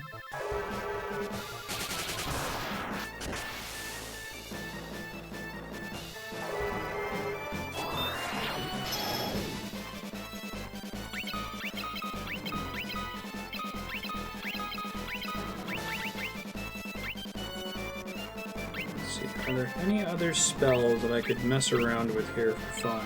What does Amnesia do?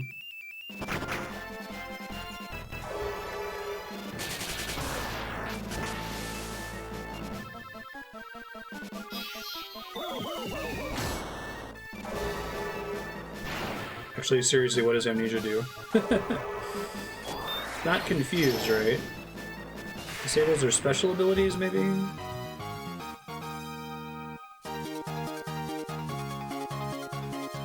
Arm went up, fog went up, HP, MP, spirit, stamina. Minwu, stop leveling up. I don't need you to level up. You're fine.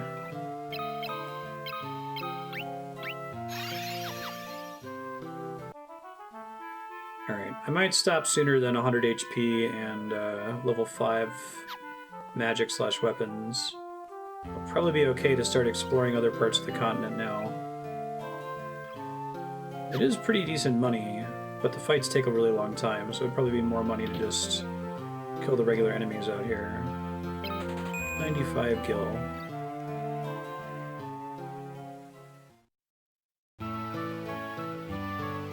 Basically silence. I thought I saw silence as a similar ability, or a separate ability.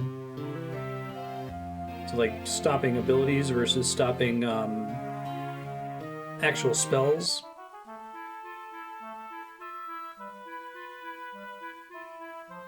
Right, Maria hasn't been getting HP up despite dying, losing 100% of her health in combat. I think that's just been unlucky so far. I think I'm gonna do... Let me see where folks are here.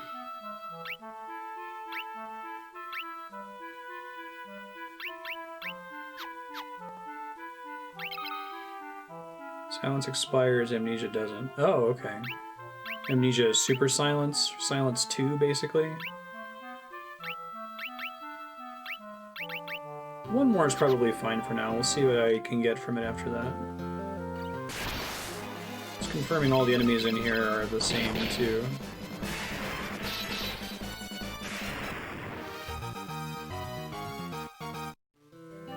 Captain's being a knowable enemy with a single ability set's kind of nice.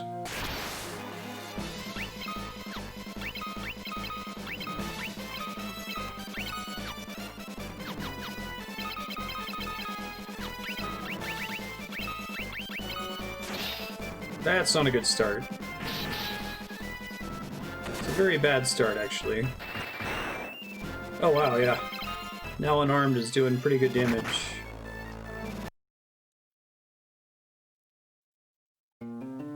Basically, Minwu needs to not get hit on the first turn for this to be possible.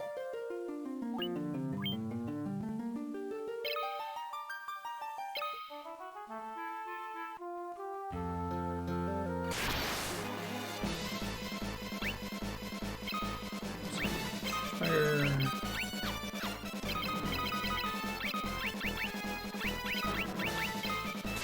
Stop it! Don't do that. This is my last battle for now. We're gonna go try to explore further south. Getting killed in one hit might not be worth any HP, XP. It's possible.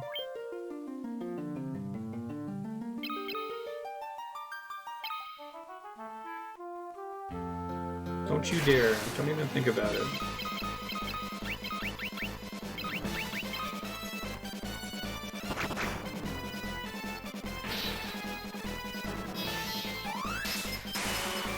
Maybe I should have them hit each other while they're still kind of weak, just to get her HP up high enough to survive these attacks.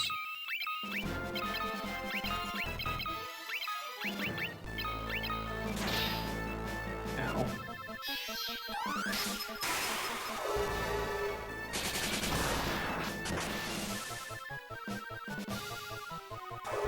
Oh yeah, the additional benefit of leveling up black magic is not scaling super well.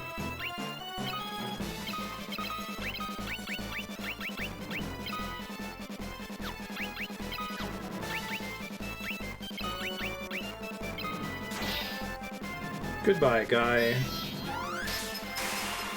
It costs an extra MP and it does 10 more damage, right?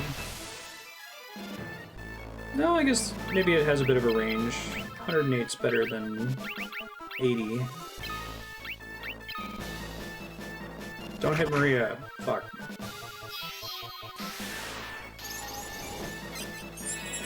Yeah, I might try to make that happen here in a second.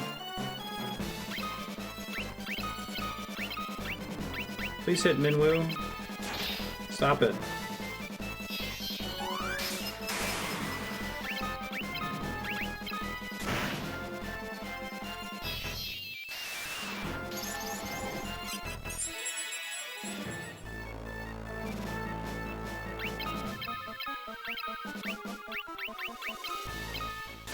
Stop it. God. I must have gotten crazy lucky on those first... I've killed like 5 of these guys so far. He was just letting me res and then protect party members. It's at its worst when there's only 2 people alive like this, too.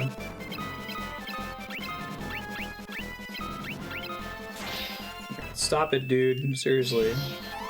I'm gonna run out of MP. Oops, I didn't mean to attack there. I guess I had to with Minwu eventually, though.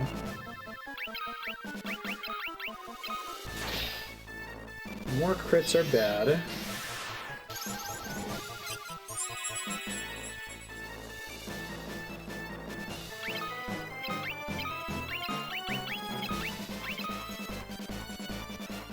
Dude, that's enough.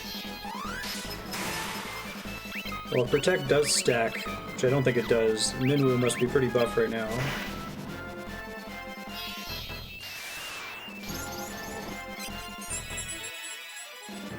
I might be able to res Maria and protect her. I'll try that here in a second. Since she's in the back, I assume she's less likely to get targeted here.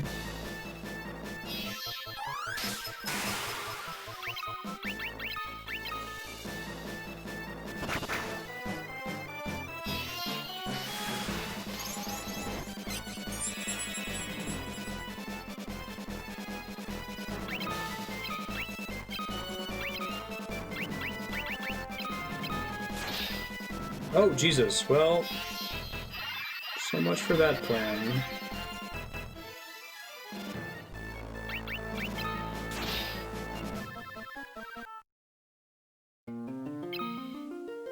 It wasn't working that way earlier. With this same party, it was tending to attack Minwu, despite him being all the way on the bottom. So I'm guessing it's more front row versus back row. I could try to swap them, though. Oh, I can't. Interesting. Okay.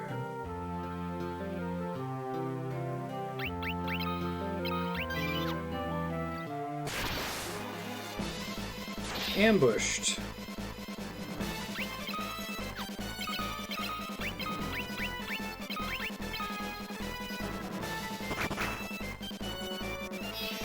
That's fine.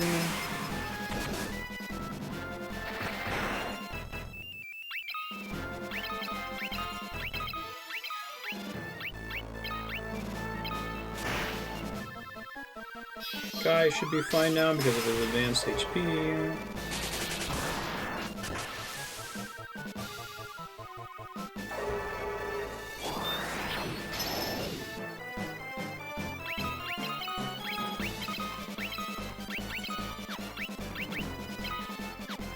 Don't think there's a lot of purpose in casting Protect on Maria, because I think the only way she can get hit is with the bow attack anyway. Although maybe Barrier stops damage from that. Counts as a special attack.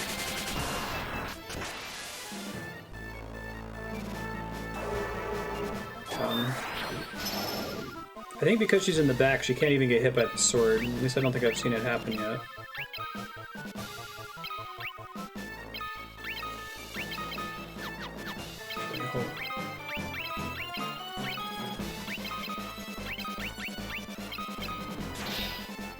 I'll see if barrier protects from the arrow damage here.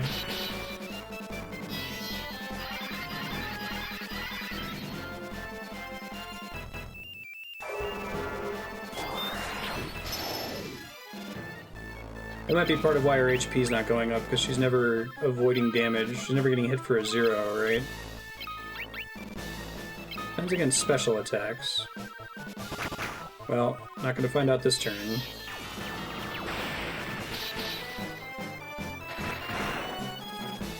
That's assuming they treat special attacks differently from spells.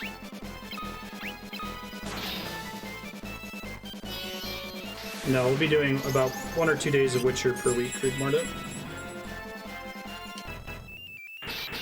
You can check the schedule below the stream for some details.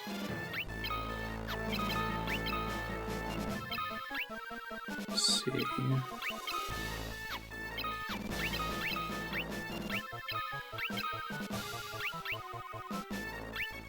Track barrier. Gonna hit her again. Oh, I got lucky.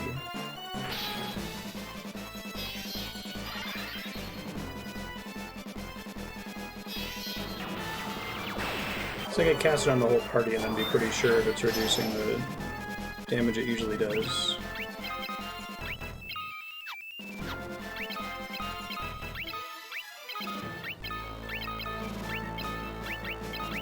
Just for funsies, let's see if I can see the attack come off here.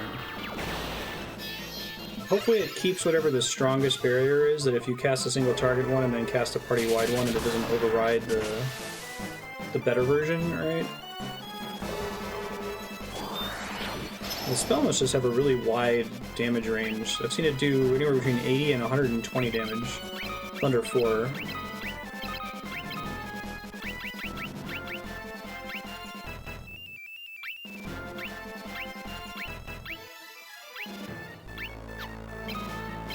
Yeah, we've fought it several times now. It's not really a boss. No, I didn't realize how close I was there. Shit. Please don't kill it. It's gonna kill it, isn't it? Yeah. Sorry, guy. Sword, shield, cure, MP, magic.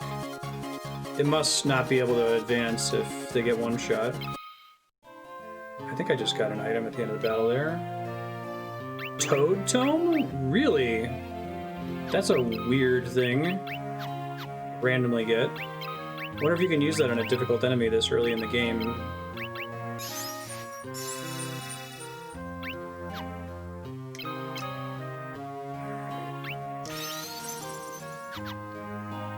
So how good is Toad in this game?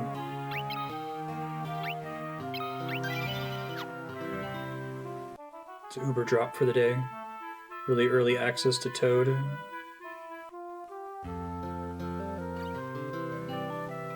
Turn on Firion, I guess. He's my least interesting character at the moment.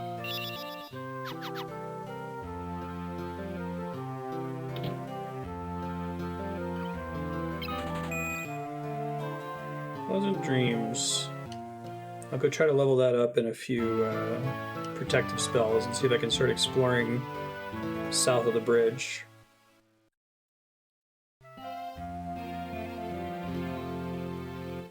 Sure, but does it actually land in this game, is my question. In most Final Fantasies, like, especially on difficult enemies, it's like a 5% chance to land.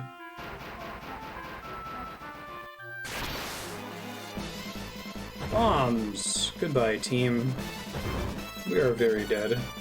Getting ambushed is a non-starter.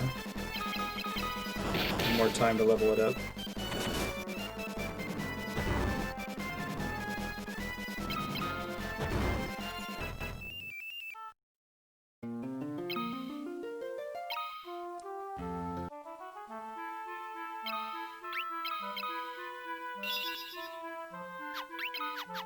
Didn't realize I didn't save after I rested. Let's do that now. I guess I'll just try to cast it every battle. What else can those captains drop? That seems like a really random drop. It's kind of cool,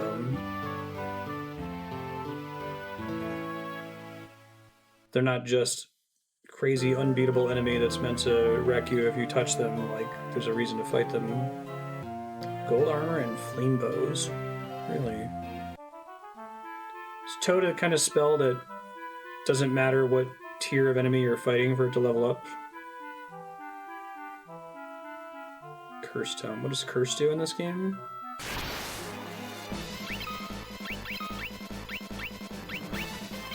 I could just spam Toad in my own party, yeah.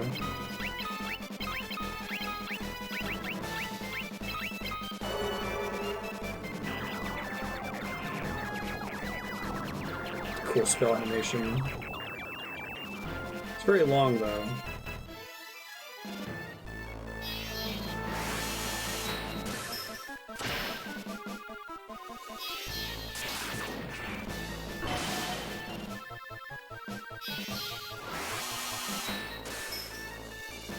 Just care about being cast.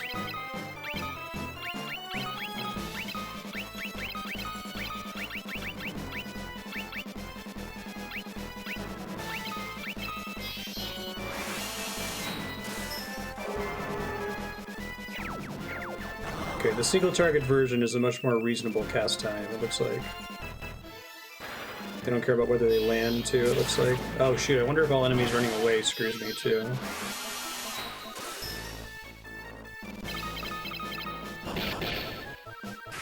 Get it, Minwu. Okay, Toad level 2? Shit. Although I guess with spells, it carries over across multiple battles, huh?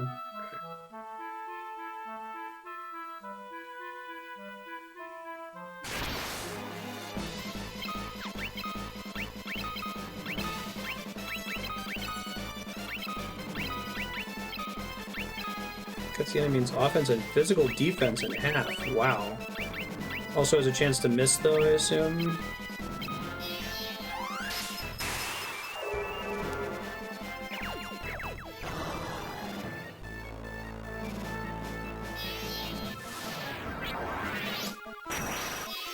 It's nice to have Toad, because I assume you can use it to remove Toad from a party member also.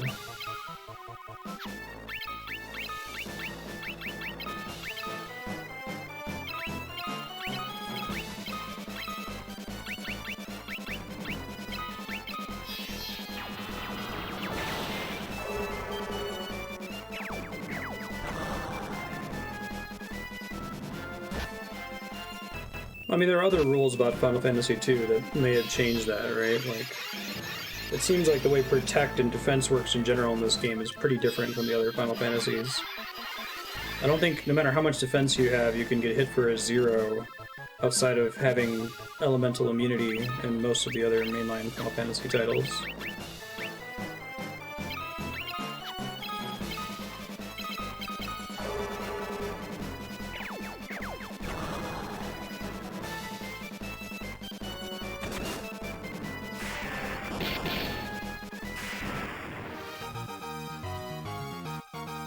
Spirit Cure level up.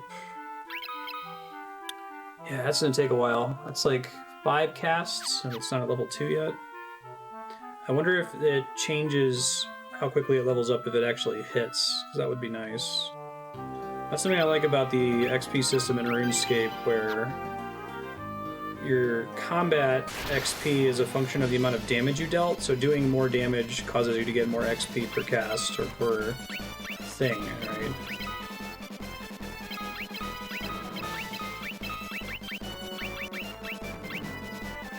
Banish this target to another dimension.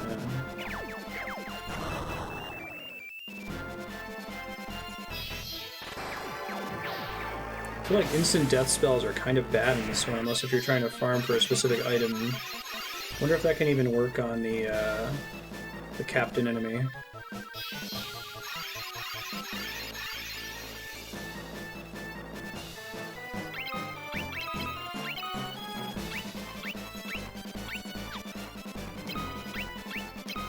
Hit herself and do as little damage as possible.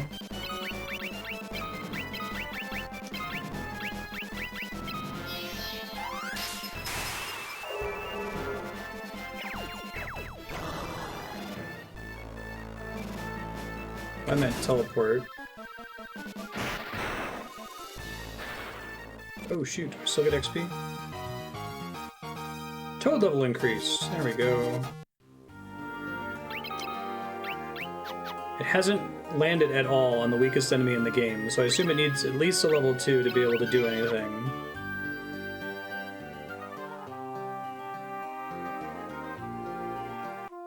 I think if they run, you don't get any money from them. Well, oh, I didn't die. Hey, stamina boosts.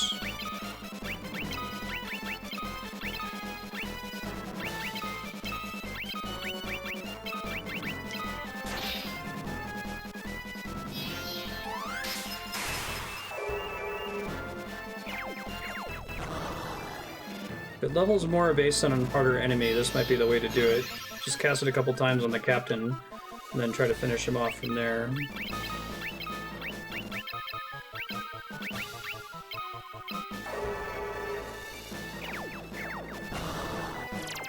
Holy shit, it worked! Golden armor! Wow. It failed repeatedly on,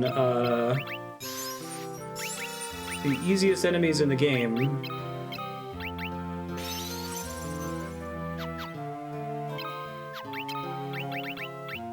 Golden armor resistant to poison. Yeah, that's a pretty significant upgrade. See if I can get that flame bow for Maria. I was just trying to level it up.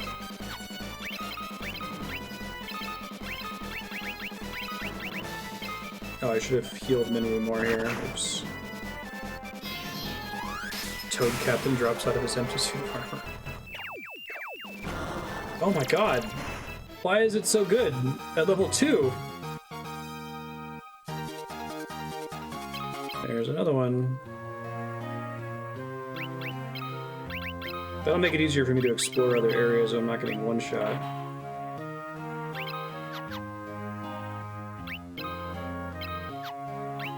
This is awesome. I'm gonna pay for it later when I'm just trouncing everything without having to try, but this part of the game where I'm getting the rare drops early feels pretty cool.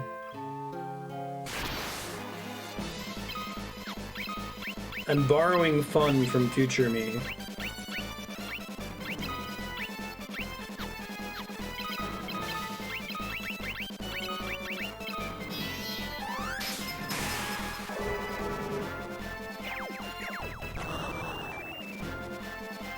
Oh no, it missed.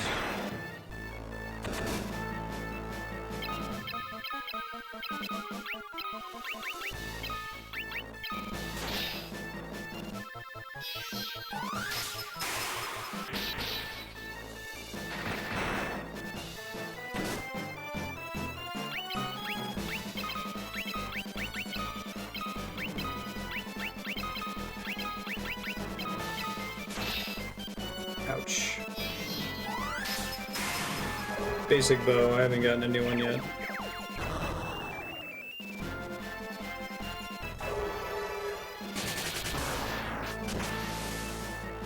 I like that the way this ends up working out, if Toad is missing, it's not the end of the world because it means Toad is getting XP, and it also means the other spells are getting XP while I'm working towards toading it.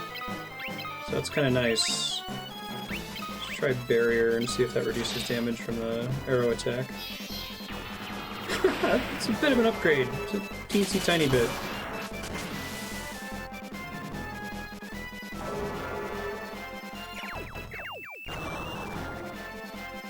Dude, I must have gotten super lucky with that Toad level 2 landing. I wonder if it's like a 2% chance or something really small. And it just happened to happen 2 battles in a row on the first try. Crazy stuff.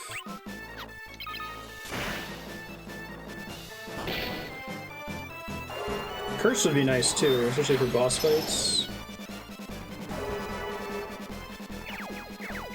Super lucky getting Toad that early.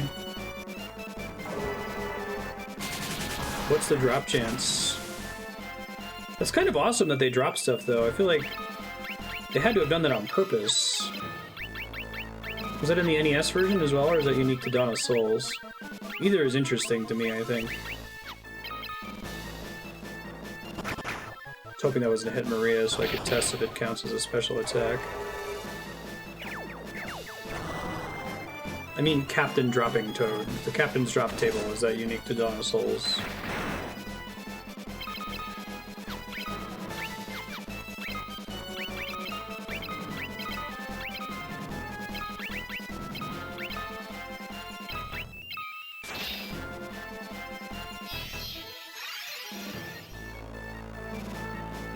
Rare slot, nice. I'm not going to go for Curse specifically, I'm just going to see if I can get one more golden armor so that my main party can be decent defense. I can explore a little bit more without getting one shot and possibly make it easier for Maria to level up her health. Dude, I think Toad at level 2 has a really low chance of success on these guys, and I just lucked out twice in a row and got a golden armor on both of them. That's crazy.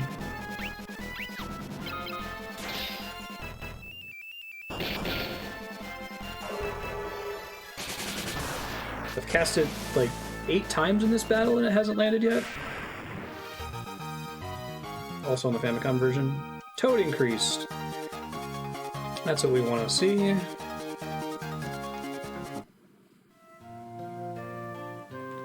No drops from that one. I don't need to go rest after every battle anymore, which is nice.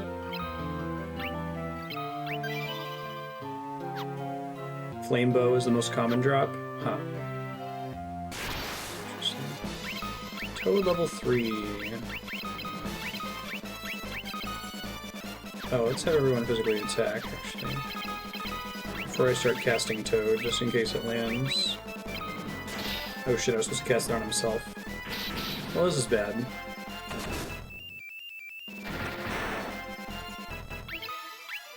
Yeah. It's a big enough upgrade. Here goes my one-shot attempt.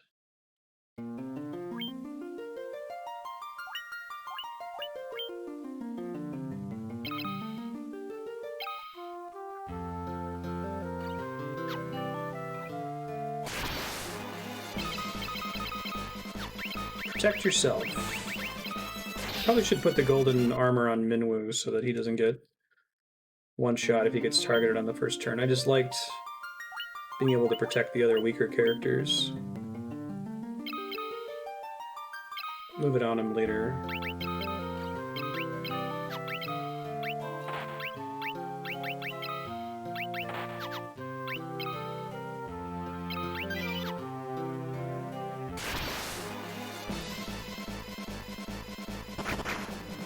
This is like the perfect scenario to be trying to level it up too, I feel like.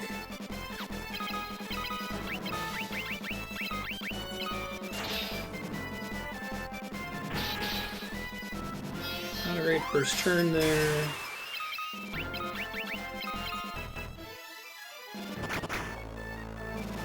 Bow is way weaker than his physical attack.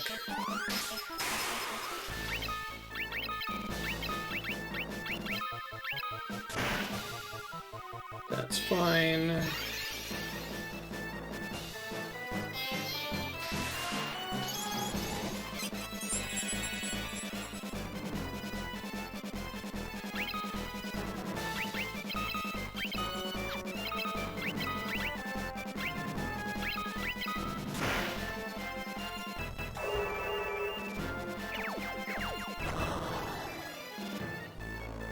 Miss is fine.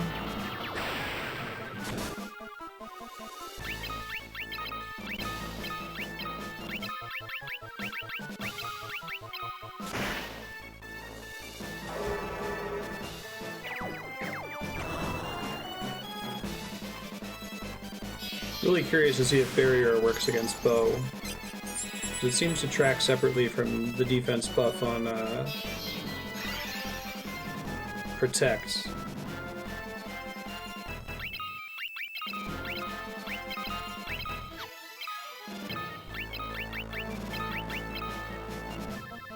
Hit Maria. Yeah, it works. Now she'll get some health up. Beautiful.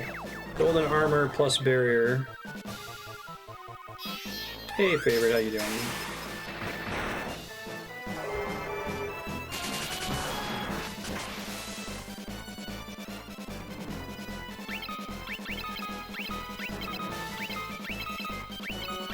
That's cool that you can even get rare spell drops from enemies.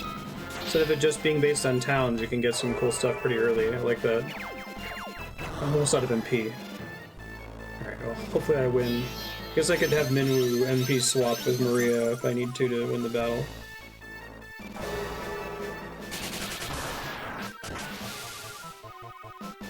I only get one more Toad cast, right? Firion and Guy can just farm combat XP, weapon XP.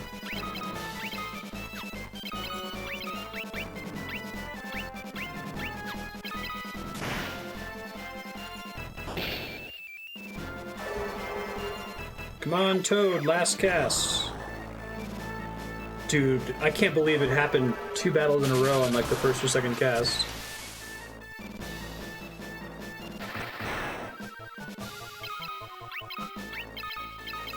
I think he has to get at least 3 hits to overcome the damage reduction Guy does.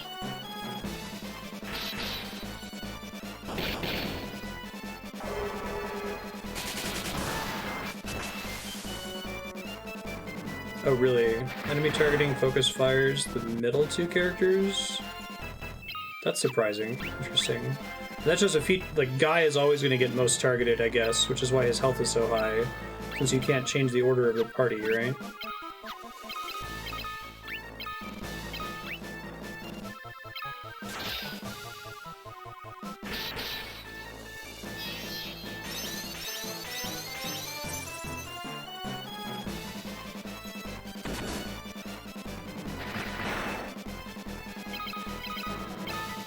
Probably gonna have to cast swap here.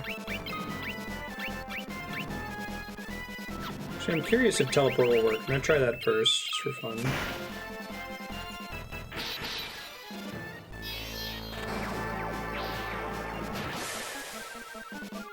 Nope.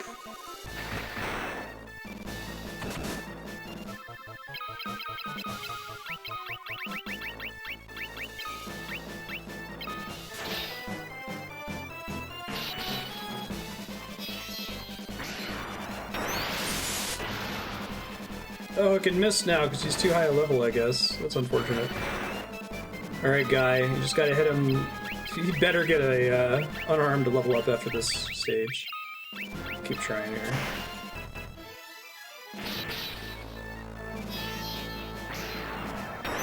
Watch, I'll finish this swap, and then she'll die, and I won't have any MP on Minwu to res her anymore.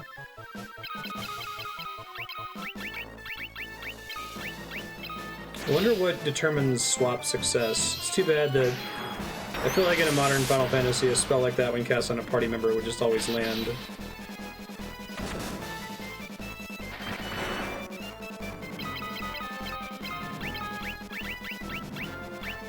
My main goal here is to get 1 more golden armor and the flame bow, and then I think I'll get out of here and we'll just continue.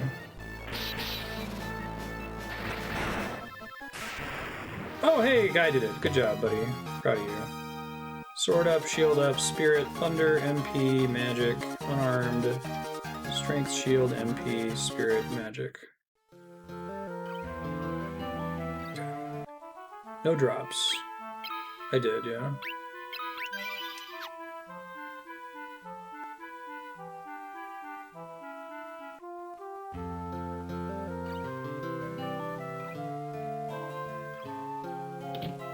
Guy should be even better now that he got an unarmed level up. I should have healed with Minwu first. Whatever. Should have easy access to MP now, I think. It's good. I like I have 1. The optional content in Dawn of Souls is interesting. I'm liking this one better. Again, I think I'm borrowing from my future joy by doing this grinding now, which is fun to do. Every boss in regular battle is going to be trivial for a couple hours. So hopefully this one also has optional difficult content to justify all of this nonsense grinding.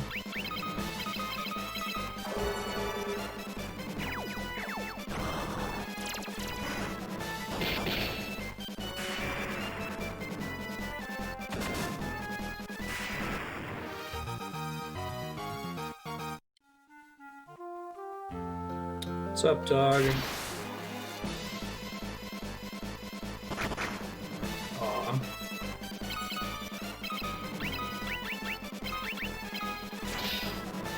Okay, he can survive the initial attack with the golden armor now, so...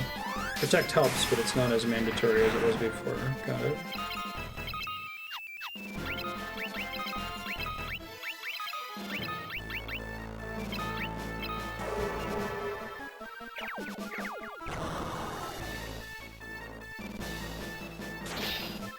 I just noticed Firion is acting much earlier in combat too, which is interesting.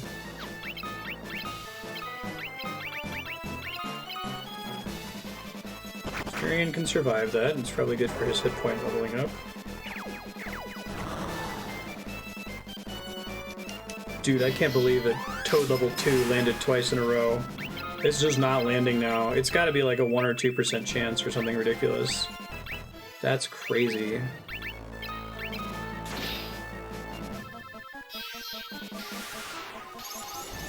Yeah. Also, I guess the way it works, like, you're less likely to continue to get level ups the more you're wrecking enemies, right? You have a combat where you have to do 3 things to level up, or to beat the battle. All 3 of those things are potentially advancing your character. But if you zone in and one-shot everything with Thunder 5, right? Not the same scenario.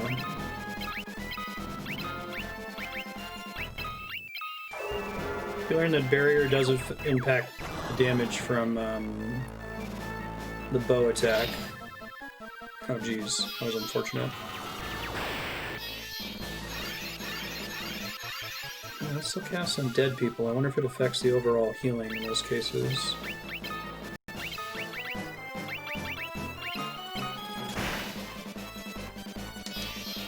There's neat ways in which this system self-corrects, but just needs a little bit of work to tune it so that it works that way all the time, you know?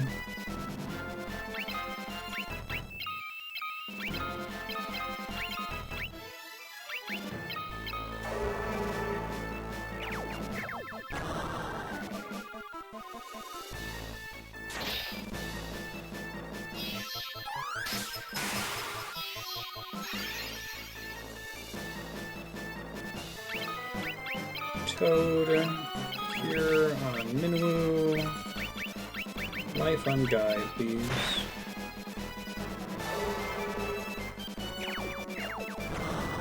Hey, look at that. Level 3 Toad.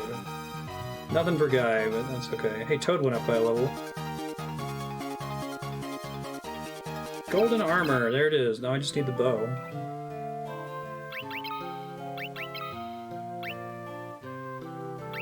It sounds like he's the most likely to get targeted. I should res him first.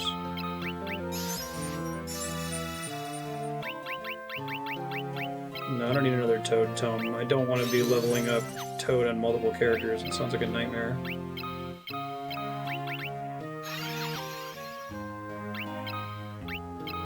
I also don't need the Curse Tome if it's rare.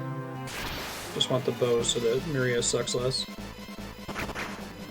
Bye, Maria.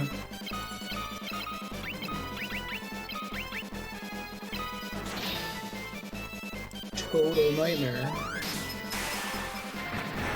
Hey, Guy hits pretty hard now. Cool.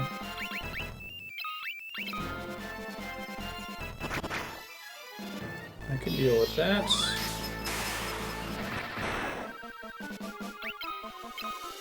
I like how 1 level up is pretty significant in terms of your capability with any spell or weapon.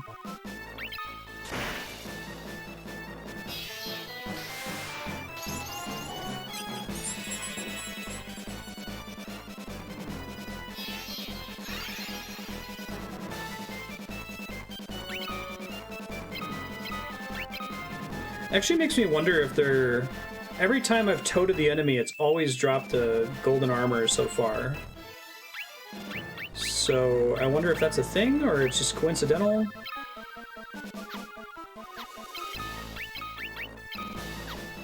Barrier, right? Just this enemy.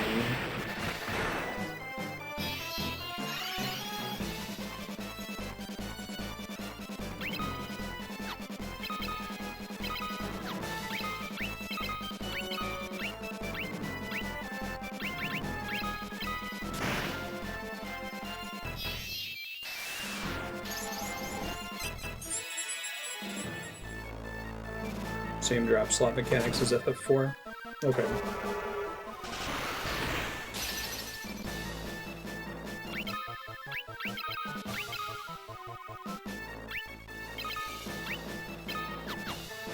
Having her attack herself, maybe.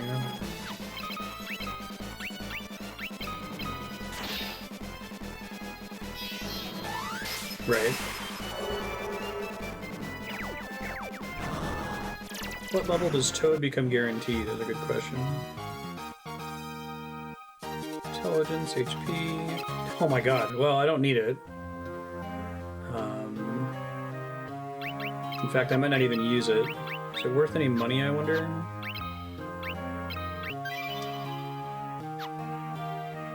Karen Toad. I gotta get Maria's health up so that she's not getting one shot, because it's denying her the ability to gain HP XP. So maybe I'll get into a regular battle here while I'm on my way to Inn and hit her in the face a couple times. Seems like that gets harder and harder to escape that problem the higher your weapons get. It's like if Guy hits her, she's dead.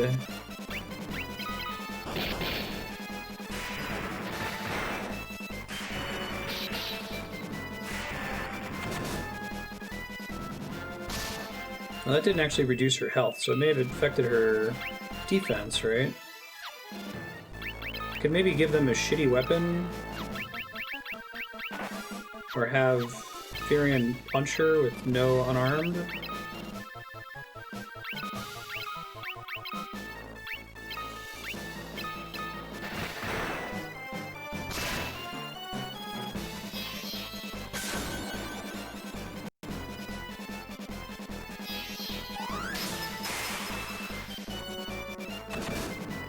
Hey, she hit herself for 4.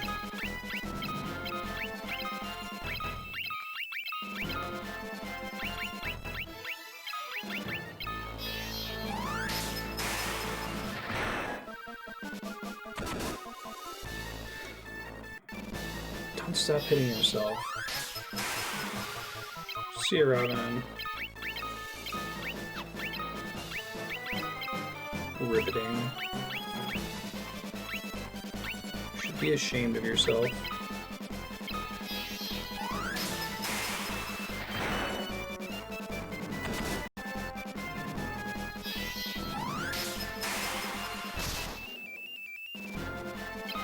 I wonder why. It must have only when I'm critting am I doing any damage to her right now.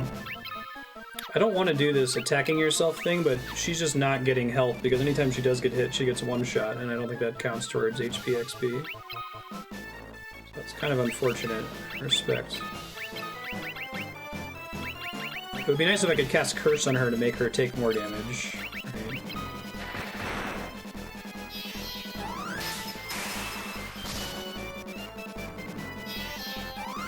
Yeah, I could move that off her. There's 4.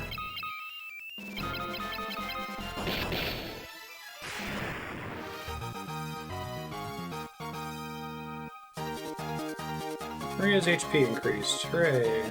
I just need to get her out of range of getting one shot by the bow attack. But she's not there yet.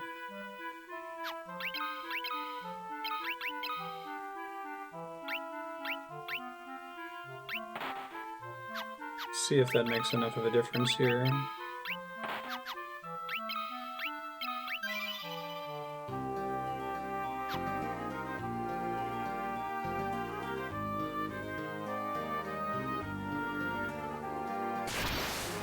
Yeah, it's really weird that, like, if they die, they don't get any HP XP.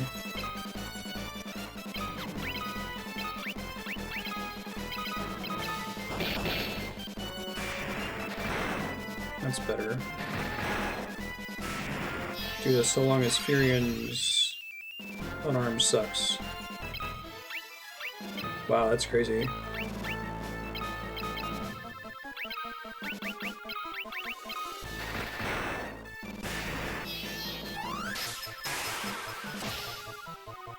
Just because she was always in that one-shot range and in the back the whole game.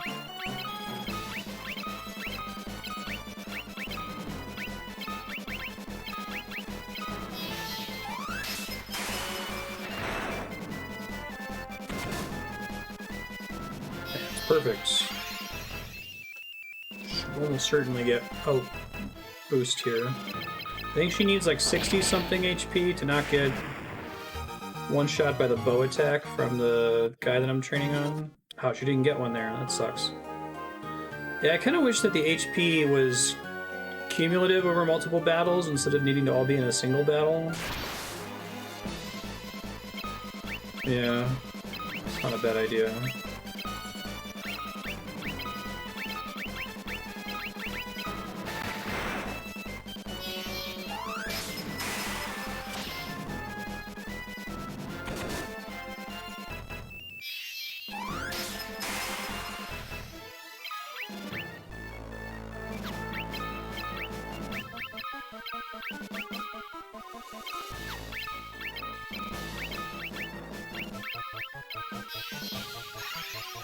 Rub that one off first.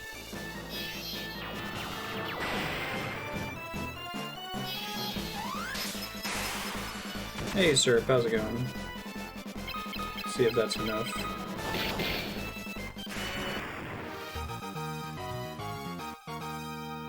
Hey, Maria's HP increased, and her stamina increased. That's good. Okay, so that might be just barely enough to get her out of one-shot range, so... let's try again.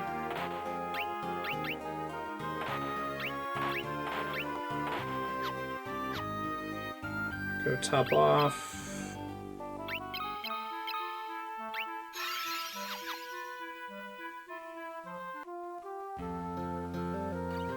Yeah, that's probably enough for her to advance.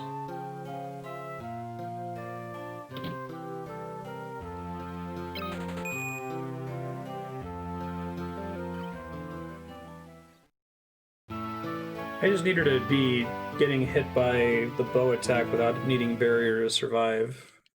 That should be enough to get her a hit point level up every time she gets hit. Close to it anyway.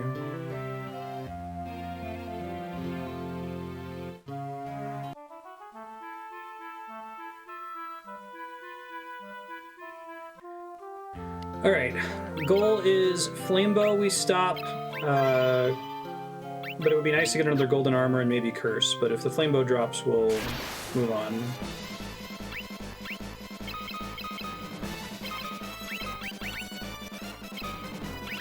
Firion's the only one without golden armor right now. Oh, jeez.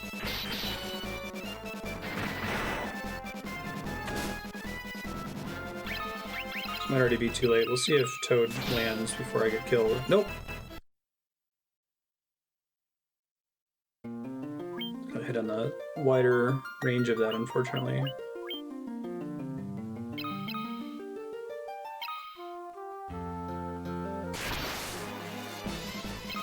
Hey, preemptive strike means Minwu can protect himself. I wasn't thinking it was necessary with his higher stats and with the golden armor, but alas. Toad, Thunder, just cast other things. Ow.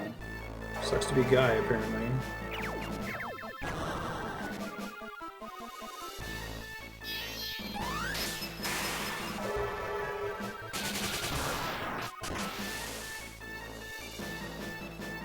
Pretty good deeps there.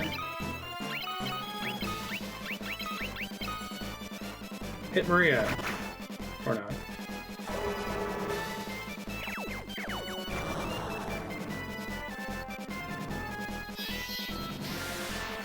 No animation change for Toad at level 3, I noticed. Maybe if you cast it on an enemy party.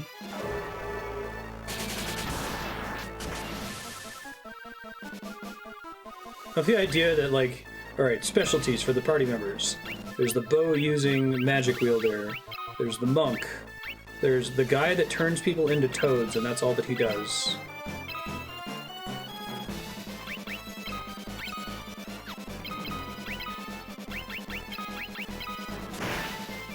Good choice, computer.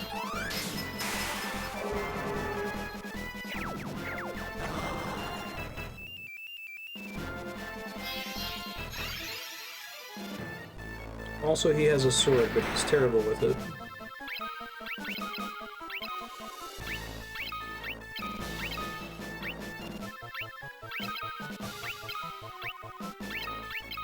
Haven't gotten hit by the arrow attack with the captain yet to see if it one-shots Maria without barrier.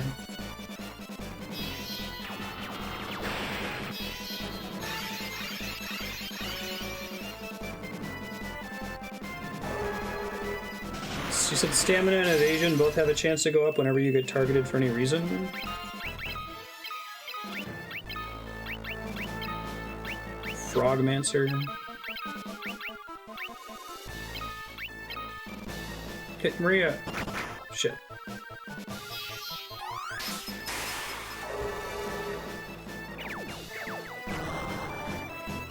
It's really tempting to tap the A button as the frogs jump. Oh, agility and evasion. Okay.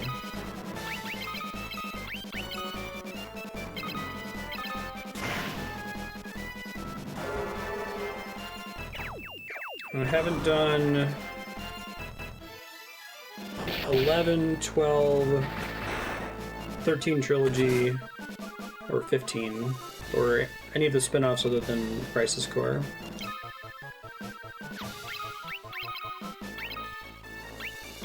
It's casting Toad so often it's starting to backfire a little bit here.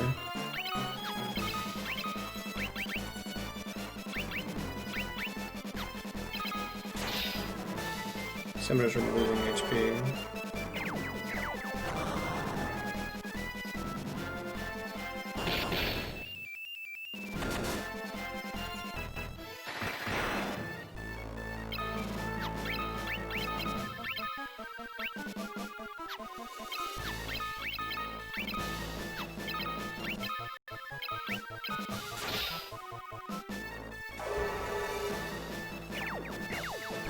That's a cool enemy. Hey, there's a Toad.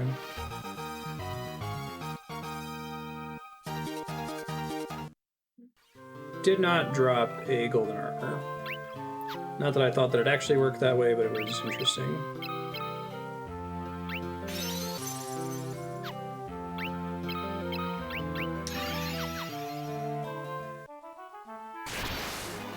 Hello, regular enemies. How are you? Firion, punch Maria. Maria, punch Maria.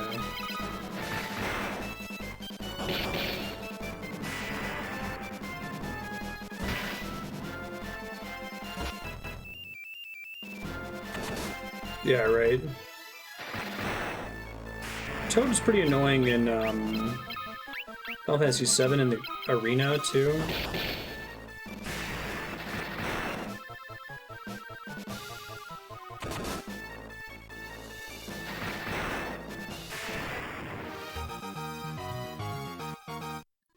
Nothing.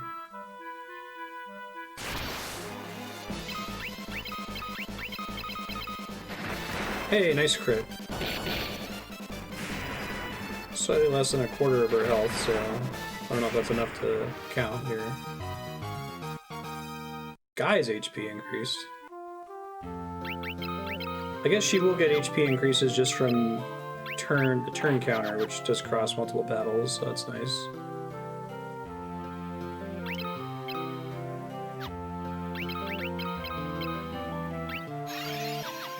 I think the scaling resting cost at inns is actually kind of reasonable now.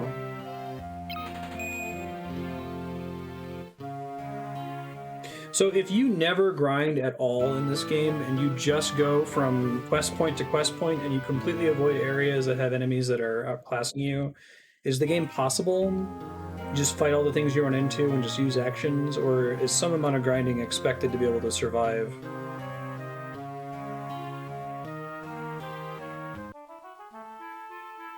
Give me that flame bow. We can get out of here, especially since it's apparently the most common drop. I haven't gotten it yet. What are we doing on Toad? Okay, almost got Toad level 5.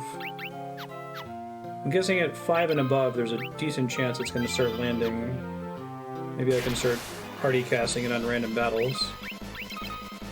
Let's have everyone level up their attacks.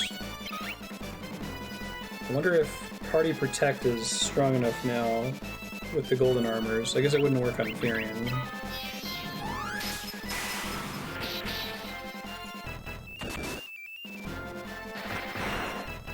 Pretty unlucky depending on what you encounter, whether or not they give you some key early stats.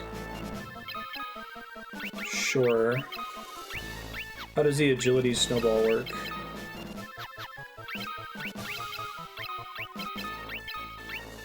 Now you're getting targeted without taking damage, so you're likely to level agility.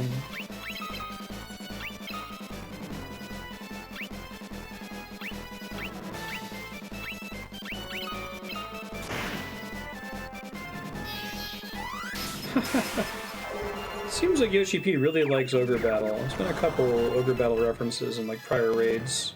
Isn't there an armor tier that looked just like Ogre Battle armor?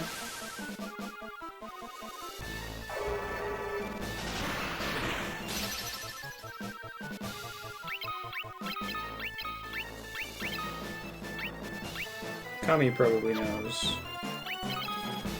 Could have sworn that was a thing. Palace of the Dead is an Ogre Battle boss. That's it. Must be what I'm thinking of. Palace of the Dead is also a thing from Tactics Ogre, I think. It was like an endless dungeon.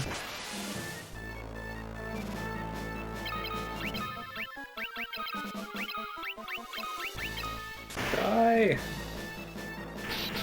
I'm trying to bring you back, buddy. Now that I have her health high enough that she could potentially survive the bow attack, she's not getting targeted with it anymore.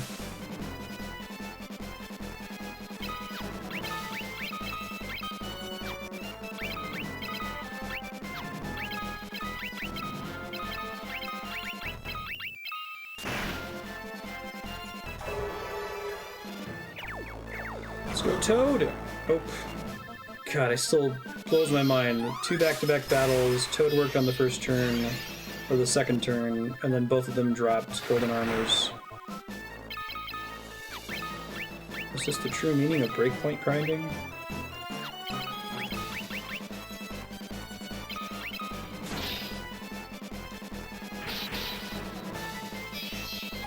Having higher agility helps you to gain more agility. Getting more of it early on helps you raise it significantly more over time. Just random battles where they're attacking you. Sure. That makes sense. So I get Toad 5. Nice. I wonder if Toad's success chance is also based on their magic stat at all. No drop from that battle, although Toad might be more successful more quickly now. Let's try Protect All and see how it does. Hit Maria! Damn it. Especially since it's Protect level 8, I might be able to get away with a single cast now.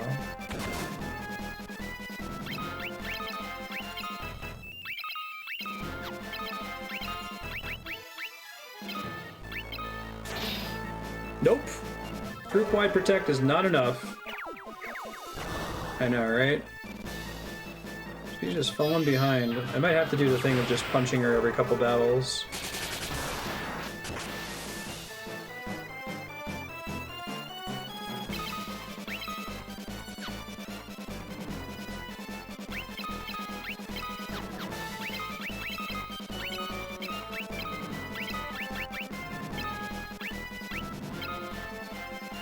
Hit Maria! Damn it.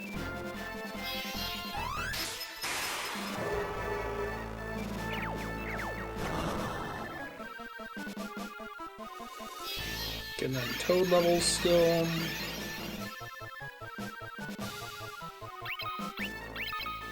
Extra cast of the life spell would be really nice. This is only possible because Minwu has life. Oh jeez. Well, I guess that was Group Protect is enough to save Minwu, as long as he doesn't get crit. It doesn't spare him the damage from a single attack.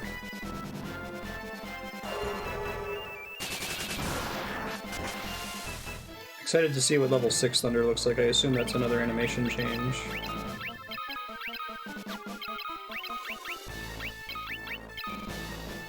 Hit Maria! Damn it! Stop it.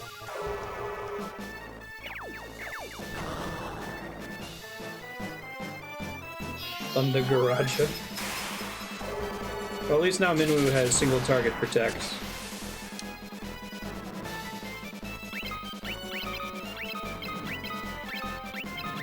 Please have life go through first. Hey, there's a Toad. guide gets screwed by that a little bit, but Firion's intelligence and magic up. Nothing for Maria once again, and no drops. That's too bad.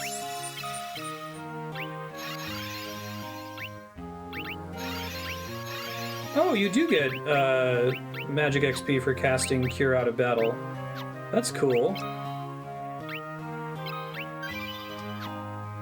I need to level up their stats because there's enemies on the map that are one-shotting me right now, and these enemies drop golden armor, which is a pretty huge defense upgrade at this stage of the game. It will probably let me explore the southwestern part of the map more.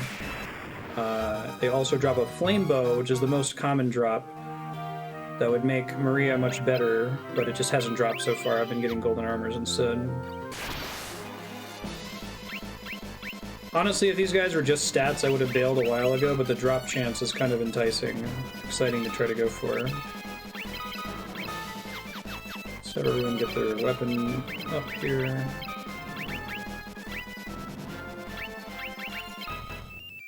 Hit Maria! Damn it.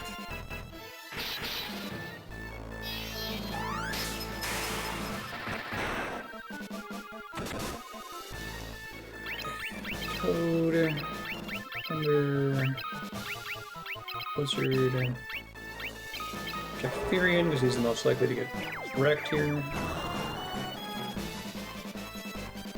Also, if I have a higher level Toad early on, it's more likely that I'll actually want to try casting it later in the game. Because when it's like level 1, it's basically garbage. But if I can rely on it killing all of the enemies, if there's a large group of enemies, I'll cast it more and then it will level up more. Everything about this seems to be about snowballing bonuses like that. Crit on the Minwu. Okay. Give me a drop. Give me a drop. Nope. Just want the bow game.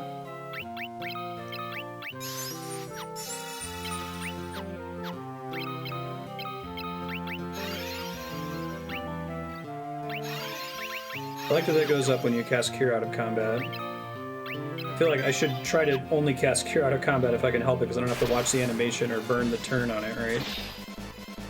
I wonder if it works for casting Life out of combat too? Probably. Alright, physical attack, physical attack. Well, that's bad.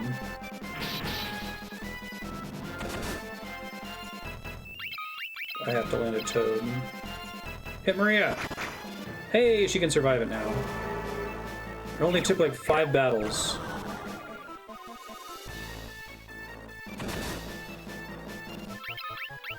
Oh, I don't have enough to cast Toad anymore. Try to run. Use all that agility you've been building up. That would have been too bad. Bummer. If I had survived there, I probably would have gotten a Maria HP up. Because you still get XP even if you run away, right?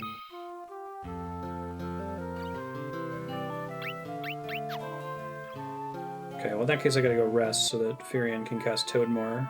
Because now that it's level 5 Toad, it casts quite a bit. Oh, cool. Yeah, it's a good time to tune in.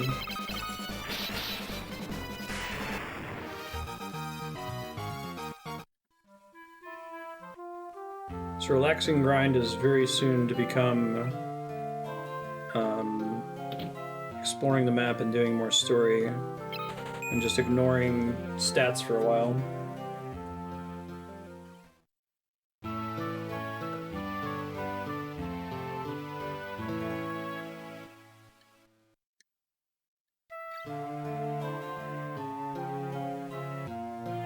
I feel like part of the reason this is enjoyable for me right now is that there's the chance the combat could just end if Toad goes off on the second turn. And then there's a chance for it to roll loot. And then there's the chance for Maria to get hit by a bow. So there's all these, like every turn something cool could happen versus a typical grind where it's like, okay, this is exactly the same thing every single battle. I would have been out of here like an hour ago, or however long we've been here. Stat boosts first. Well.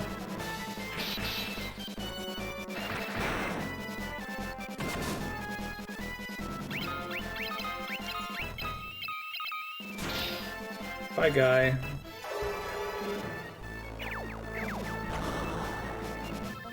This is helping with Firion's MP max, too, I think. These spells are starting to get so expensive, and he's casting them so many times for battle. Goodbye, Firion. You tried. Maybe the captain will use bow. Nope. Then I'll survive another turn.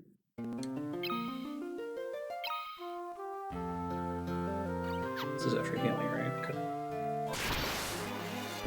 I wonder if he's more likely, if the seed makes him more likely to target Minwu if everyone physically attacks on the first turn. Seems to happen a lot.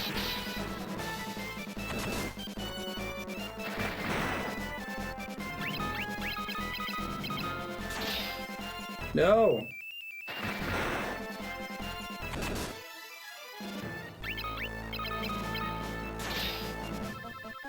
Yeah, this ain't happening. It's like 450 damage.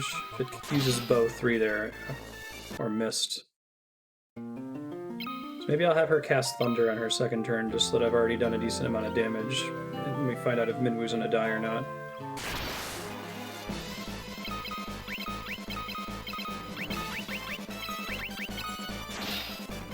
Still hit Minwu. Interesting that they try to target the middle party members. I want to say that was how... Well, it was kind of how it worked in Dragon Quest VII. Maybe even all the Dragon Quests, that the party members on the edges were the safest because they were the least likely to always get hit by AoE.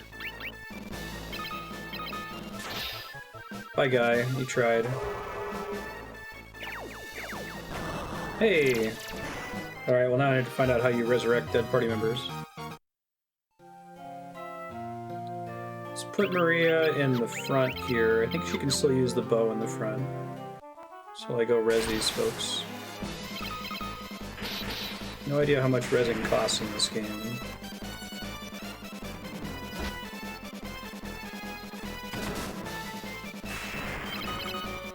Probably need to take the golden armor off of Maria if I want her to get any health here.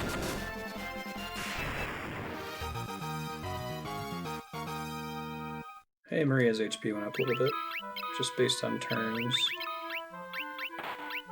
Let's actually give her nothing. This game creates some very strange play incentives, I have to say.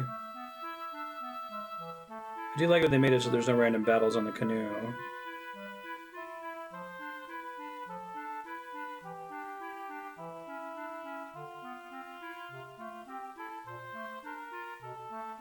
Right. Does the statue res people for free?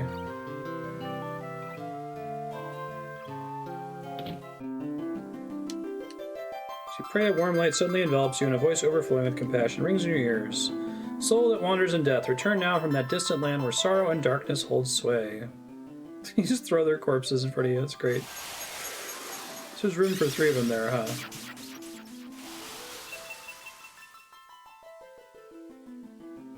And eventually they just said when you stay at an inn, dead people come back to life. It's not even a big deal anymore in the later Final Fantasies. I guess that's one way to level up Cure, huh? Here's Cure level 5. Cure level 4. Very cool. Being able to do that out of combat is nice too, because it shows you about how much XP you're getting per cast. Which I guess you can also see if you leave and... Oh, you know what I should do? I should put Maria in the front and everyone else in the back. Hold on. Half my party is dead, so I better take off my weakest character's armor while I go revive them. Yeah. Weird play incentives. Very odd. I'm gonna try to provoke battles here and see if she gets pummeled without dying.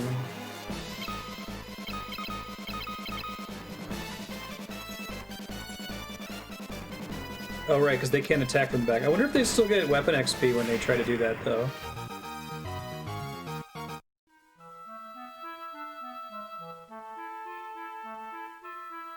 So I get you could set up your auto fire on your controller and just leave it on overnight with them in the back row like that.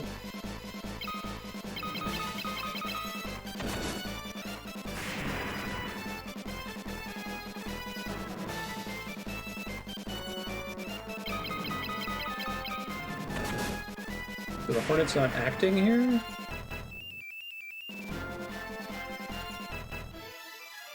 There we go.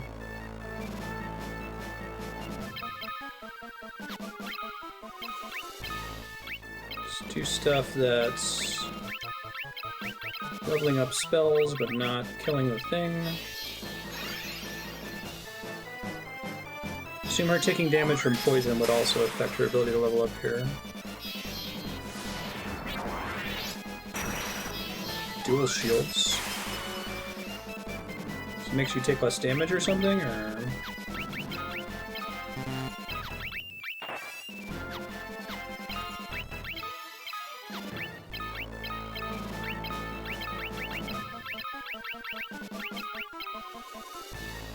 Missed.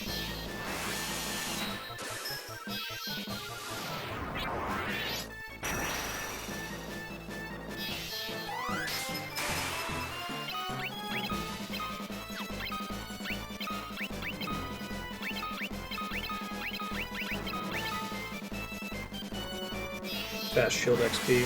Oh, because it does double up when you're dual wielding? Okay.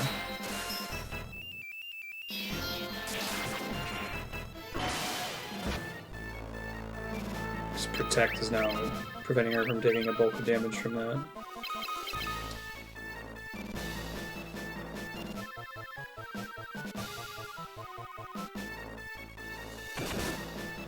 Hey, she crit herself for 5. No lightning damage would almost certainly kill her, although maybe not if I spread it out over the whole party. This might be a terrible idea, but I'm going to try something here. His black magic is the weakest. Probably won't kill Minwu.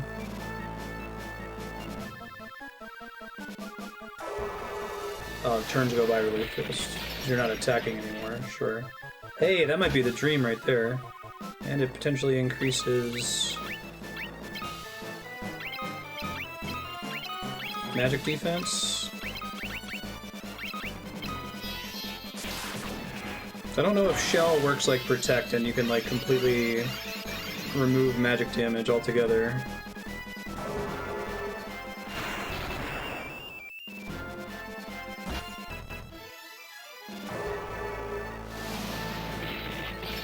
That's much more reliable. I don't have to unequip people's stuff.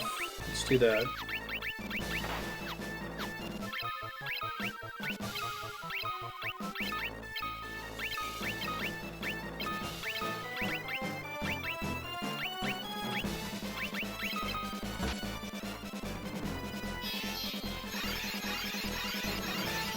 For level 5. Those are level 3. Maria had best get an HP level up. She's taken more than her full health and damage in this fight. Man, that's embarrassing.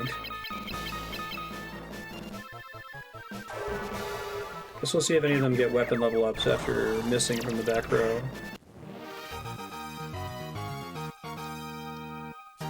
Maria's shell increase, Maria's HP, MP, spirit, stamina, magic. Okay. Hey, axe went up. So that totally works. That's kind of cool. So you could totally do Elite River auto fire cheese with that.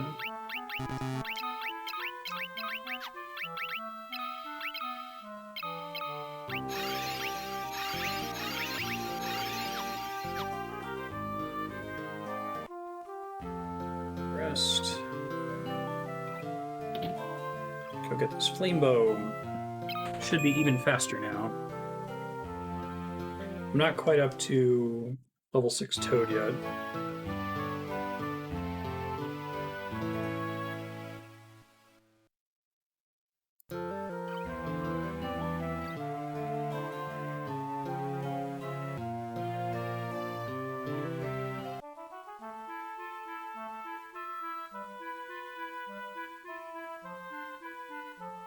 Well, he missed with the axe every single time because he was in the back row, right? So that must have been... It must just say that if they're in the back row and missing, they can still gain weapon XP.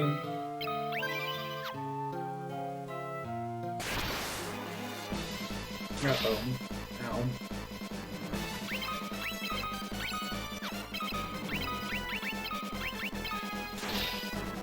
man.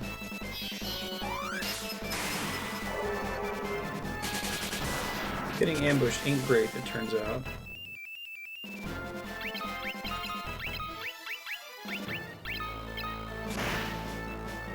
Because if it's just the two of them, it probably increases the chance that Captain will use bow 3 on Maria here.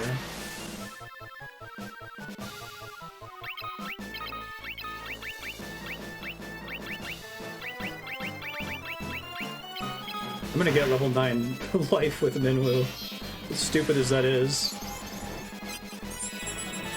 Now life costs 8 more MP for basically the same effect.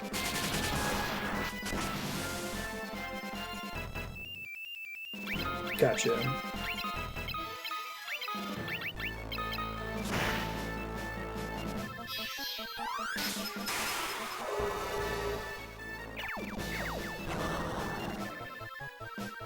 No toad.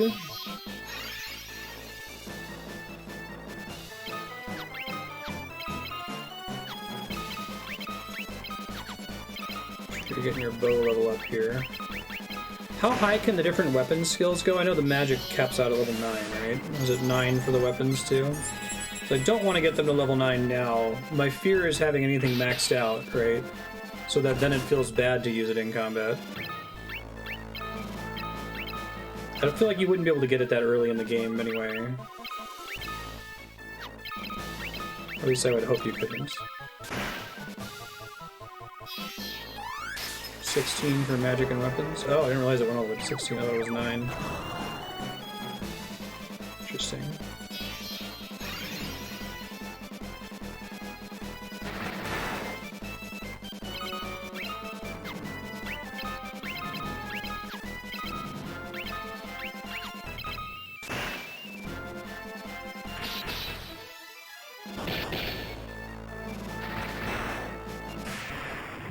Very cool. Give me a bow. Give me a bow. Damn it. What am I doing on Toad 6? Everything goes to 16? Okay.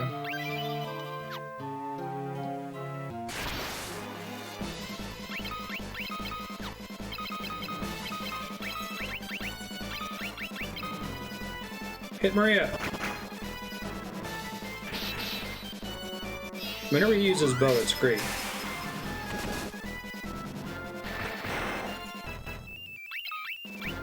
Yeah, Guy's starting to do enough damage with unarmed that I could end this fight pretty fast as long as he's able to stay alive.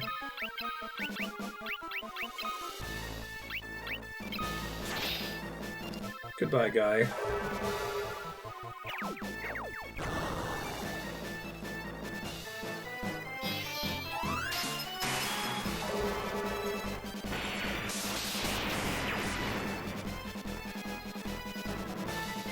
And lightning is starting to hit pretty hard too, because now it's level 6 and it's got a new spell animation. Cool. Yeah. Toad Raga Ja Azama Kalamadama.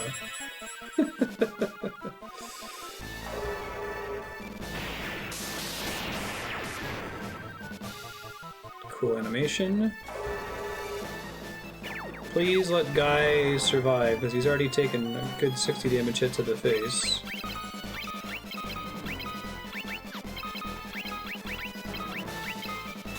No! Leave Guy alone!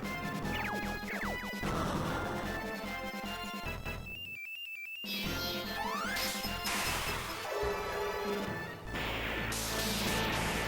probably gonna kill the captain, I think.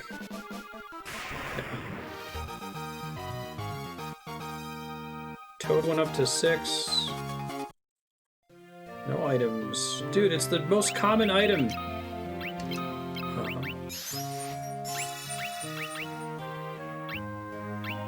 Let's see. Let's do somebody who's MP I don't care about. Guy like floor. Let me try fighting one of the ones in the pub, maybe? Just out of curiosity, what does level 6 Toad do in party cast? fuck this guy in particular. They mean this guy in particular.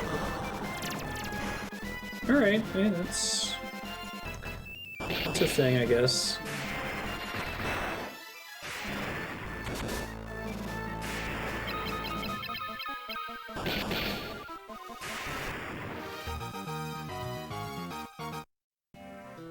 What's Guy's unarmed at? 6? So he's kept pace with Maria's thunder magic. Oh no!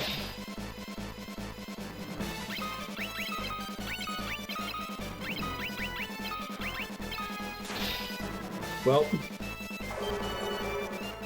level 6 Toad! Hey, look at that. Living a dream.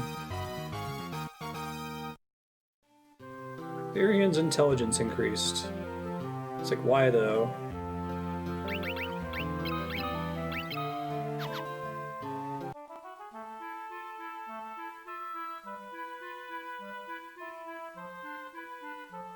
The real cast of the Toad spell is the length of the animation. Especially for the party Toad. The single target Toad's not so long, but there's a lag after the party Toad ends.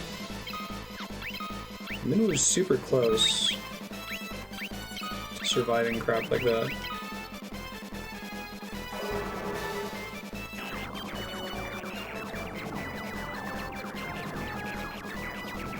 He's not getting hit. The problem is I think his health is so high that when he gets hit by the bow attack, or even gets crit with a physical attack, it's not enough to get him within range to have a chance of increasing his health.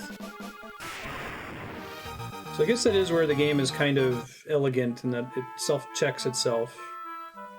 If your defense and your HP are so high that you're not taking any damage, then you're not going to be gaining HP or defense levels anymore. So you might breeze through part of the game, but your advancement's basically going to stop, and you should catch up to a point where it's on par difficulty again, I would think. Sort of. I'm sure that Guy doing 500 damage and Maria having level 6 Thunder is not great for that, but...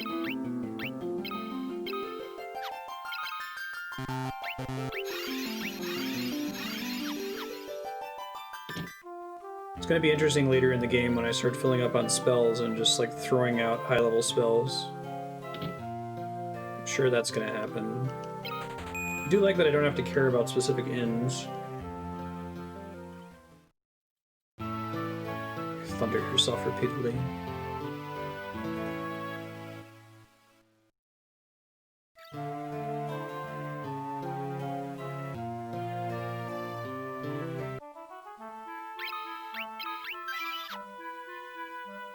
Alright, we want everyone to be in the back except Maria. Thank you.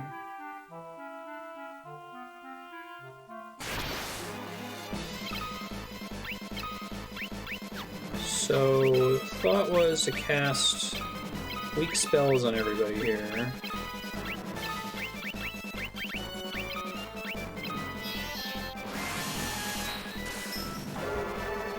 Get the ultimate spells in the game, but they're level 1. I guess that's kind of neat that you keep getting new spells and that they start at level 1, so you have to decide to gimp yourself for a bit. I don't know. I can see the problems with this game, and it certainly has them, but I feel like it has more interesting combat implications the more I'm thinking about it. Because like I've said many, many times at this point, JRPGs are kind of done, unless if you're going to do something really crazy like Bravely Default and just try to change the basic formula. Like, it's really hard to overcome the player incentive to just mash attack every battle. And just the fact that for the first couple hours I'm playing a JRPG where I'm having to make interesting choices about which spells to spam. I'm casting Protect and it matters, right? I'm sure that it falls apart and stops being interesting pretty quickly, but it's definitely lasted longer than a lot of games in this genre have for me.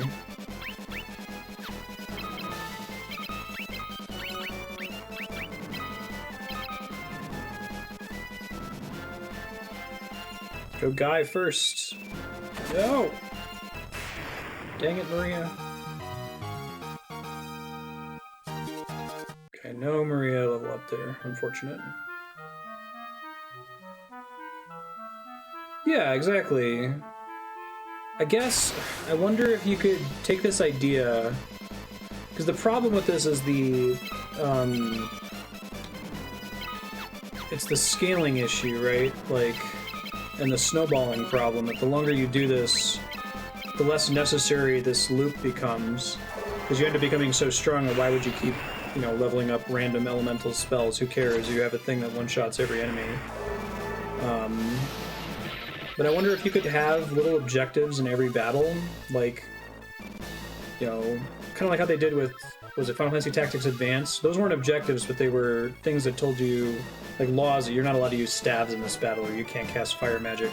What if it was the opposite, where this battle is win with fire spells, or you know, defeat an undead enemy by casting Cure on it? Kind of like the little objectives they have in Doom 2016.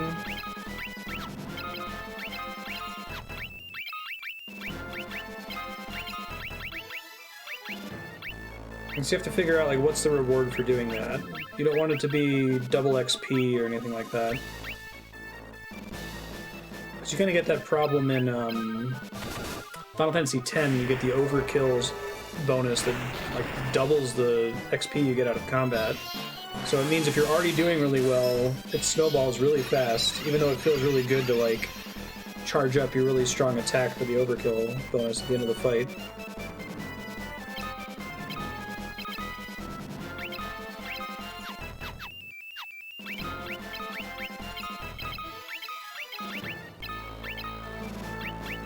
Maybe if they did things that force you to gimp yourself for certain combats.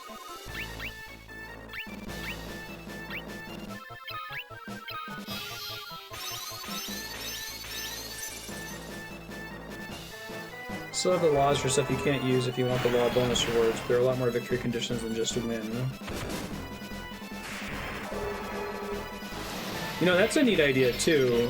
Have a JRPG where every battle has kill the enemy as a victory condition, but then you also have more interesting victory conditions. I feel like the mechanic in Trails of Cold Steel doesn't quite cut it, where it gives you small little XP boosts based on what happened in the battle, like, oh, you killed all the enemies in one turn, or you're unscathed. Like, I think it's almost more interesting if these are parallel objectives, perpendicular objectives. You can't do both of them, basically. But you either beat the enemy or you solve the secret objective.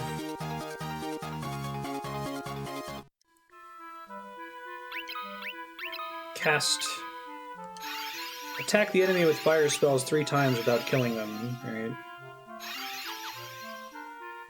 Survive a bomb using self-destruct on you. Like, that would make you start casting spells you normally wouldn't use, right? It would be fun to sit down and try to brainstorm, like, whiteboard out the custom objectives, because I feel like you want to look at your spell list. You'd want to test the game a few times and find out which spells are not getting used at all, and then develop custom objectives that involve, you know, like your Null Blaze or Stona or whatever.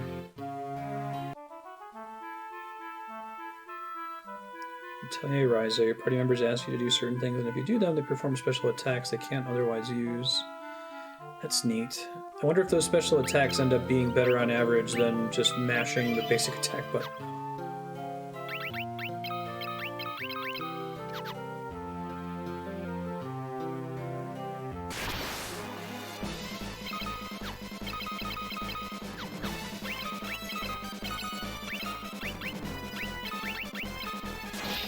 Damn it. He's so close. If he got 1 HP level up, he'd probably be fine.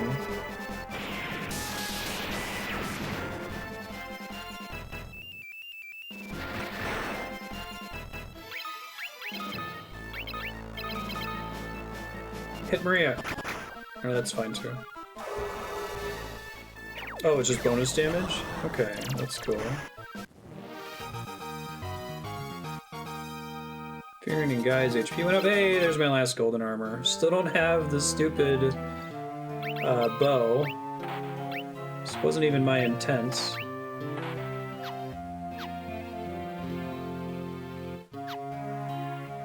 Winning without Minwu is kind of interesting. I'm gonna try one more time.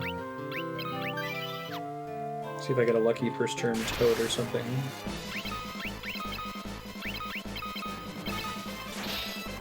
Nope.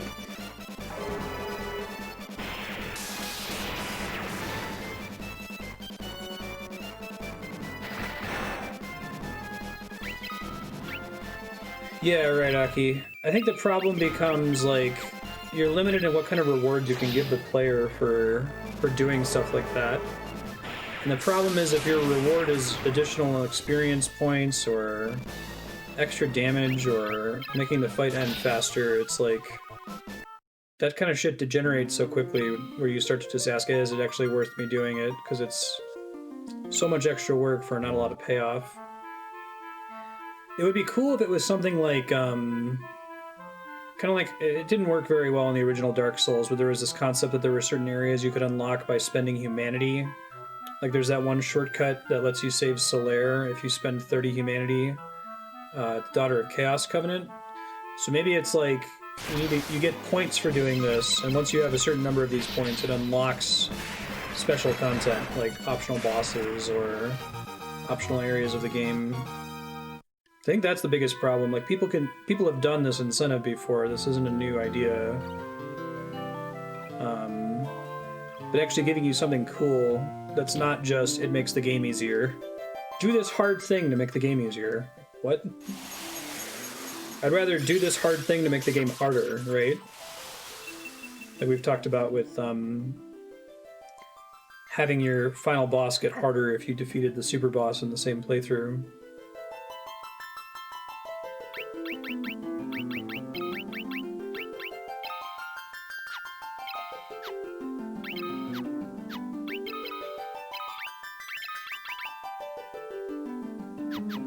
Just wanted to be a guy here, I think.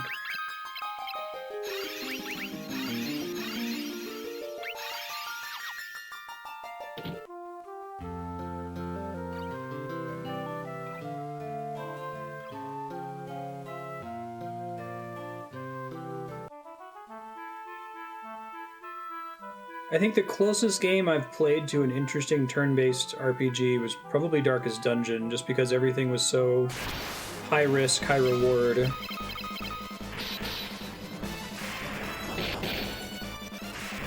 And the added stress component made it so that, you know, in most RPGs, part of the problem is the only hit point that matters is your last hit point. There's no consequences for taking small amounts of damage throughout the game. But stress in Darkest Dungeon made it so that, you know, any kind of negative status effect or any kind of damage taken was potentially very bad for you.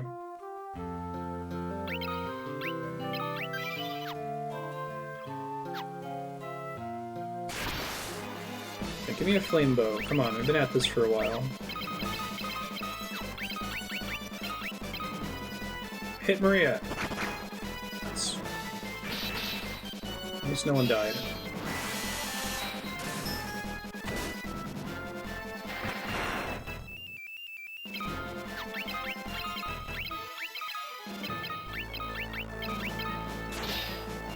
Still not enough, even with the golden armor.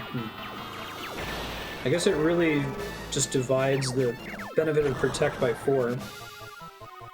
Makes sense. Minwu can probably survive with Party Protect, but I don't know if it helps anyone else.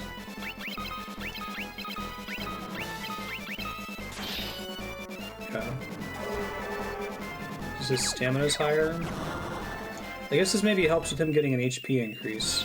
Oh, he did get an HP increase recently. He can probably survive getting crit on the first turn now. That's nice.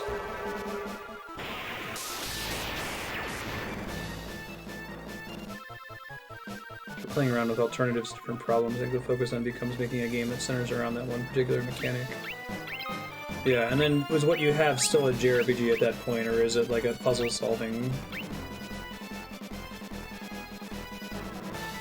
The occasional puzzle boss or puzzle encounter in a JRPG is usually pretty fun. I guess it has a replayability problem that once you know the solution, why would you keep doing it, but... Hit Maria! Nice, good choice.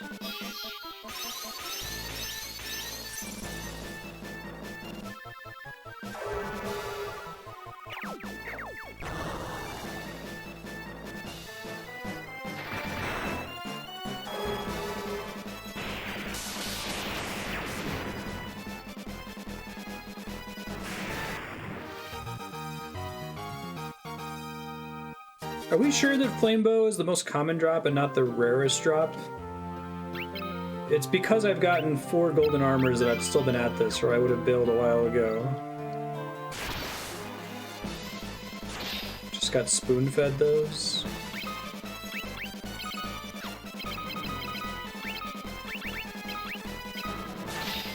Goodbye, guy. You tried.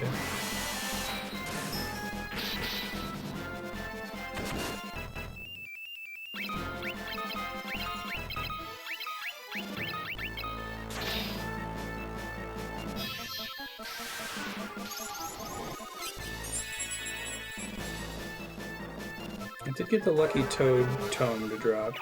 Come on, Toad, this would be a great turn for it. Nope.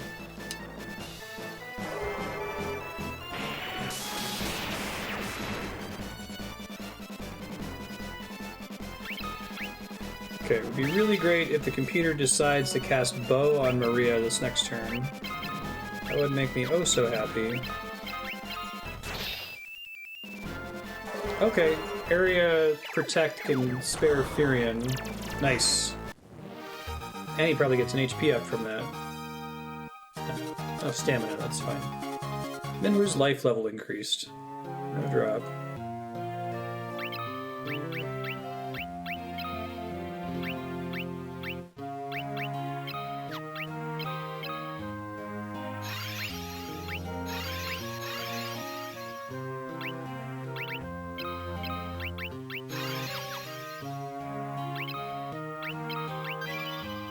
Okay, I'm gonna do one more trip to the inn, and I think I'm gonna call it. I think we're plenty strong enough. I don't really need the flame bow.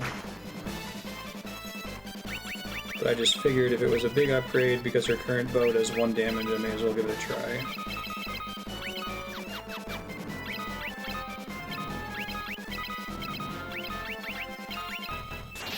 Goodbye, Kai. They really like the crit, don't they?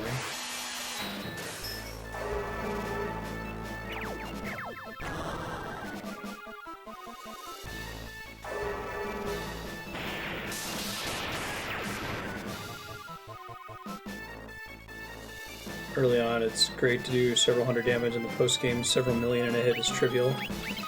It's funny. Oh yeah, look at that. Minwu surviving a crit with area protect. Come on, to level 6, let's do it! Nope. I do like that you already know once the animation's done. This guy's 6. The damage capped with quadrillions. That's funny. They're just being silly at this point. Oh man, Minwu's last HP increase was nuts. So does your HP go up more when you have a higher base health and you trigger an HP increase? Does it go up more than at lower base healths?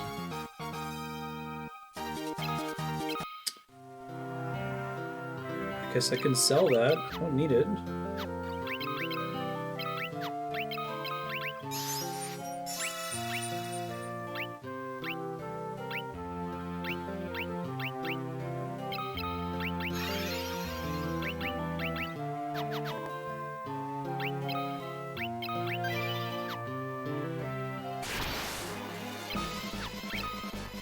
This is like my experience. There's an enemy in RuneScape called Demonic Gorillas that has a 1 in 300 drop and several 1 in 1000 and 1 in 1500 drops. And I have several of the 1 in 1000 and 1500 drops and none of the 1 in 300s after like 1200 kills, and it's driving me crazy.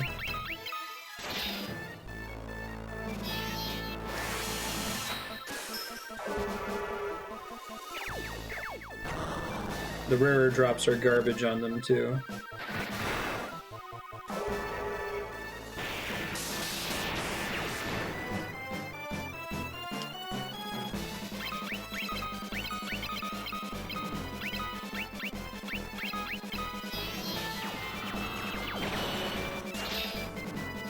Oh no, not Minwu! Popularity of the entire franchise hinges on the initial fan reaction to the horse wiener scene.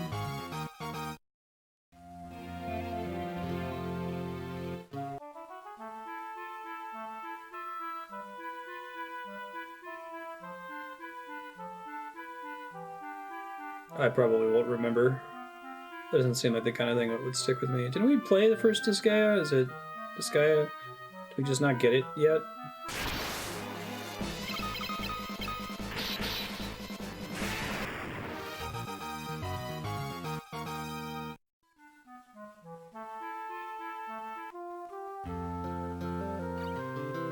Oh, one of the pieces of equipment. I thought it was one of the first pieces of equipment. Okay.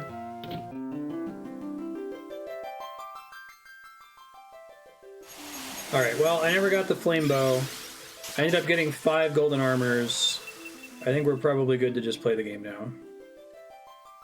So I'm gonna go see how we can handle the regular enemies to the southwest, given all these stat improvements, because I am very curious.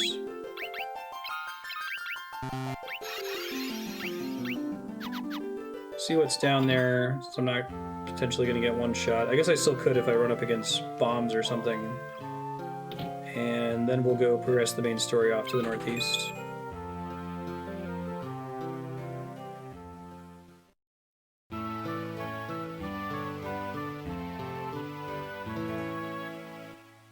It is kind of interesting with the way HP works, where it's like, I want Minwu to get hit for like 300 damage, but I don't want him to avoid all damage, and I don't want him to get hit so hard that he gets one shot. So trying to find a battle circumstance where that's possible is kind of fun. I guess I could see this game being irritated to the sort of player, the sort of JRPG player that likes to just load up the game and grind for like an hour and then crush everything by mashing attack.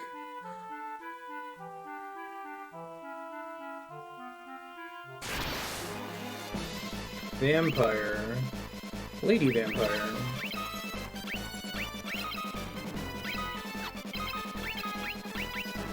Cast spells. Charm 6. That could be bad.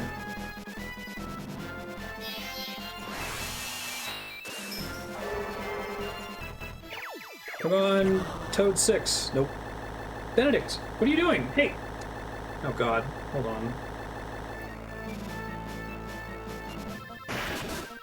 How do you even do that? How do you know which key to sit on?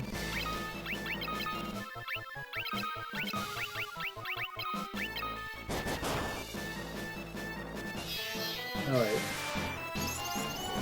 Heals when it attacks physically, that makes sense. Come on, Toad level 6. Damn it.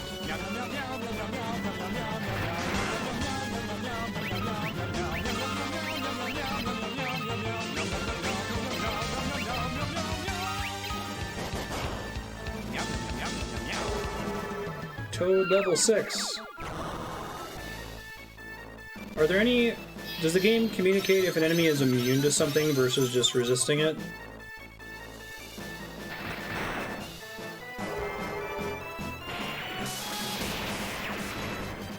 To be careful walking this far out, because I might get in trouble with these random battles where I'm so far from civilization that I can't make it back alive, so I have to keep a save file further out, I think.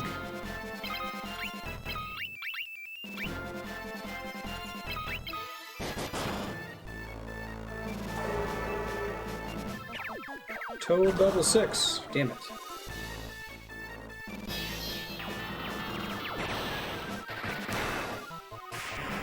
Nice. It had comparable hit points to the captain's. Maria's HP increased. Okay, pretty good for stats there.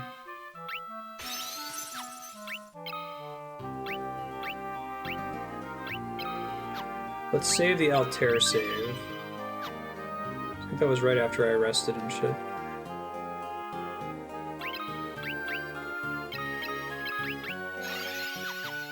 I guess you don't get MP increases if you're casting cure spells out of combat is the downside. Or a downside. Uh-oh. People are surviving individual hits. Maybe. Oh shit, no, don't do that. That would be bad. Here's our first appearance of bombs in the franchise. That's kind of cool. Oh, that's a really good question, Walter. Very, very likely, I guess I probably shouldn't have cast AoE Toad, because I think it... I'm guessing it would cut the efficacy rate by 4.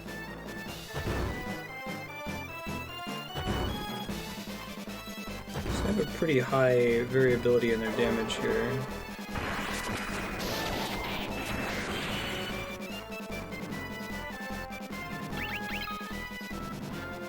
You tried. Wow. I like how self-destruct did like no damage. I wonder in this one if it's based on the difference between their current health and their health at time of casting.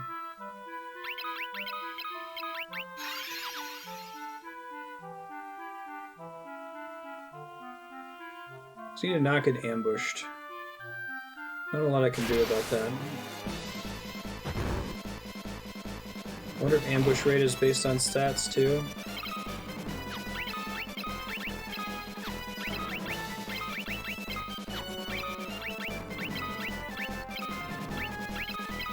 Oh, just AoE or not AoE is what cuts the efficacy? I see.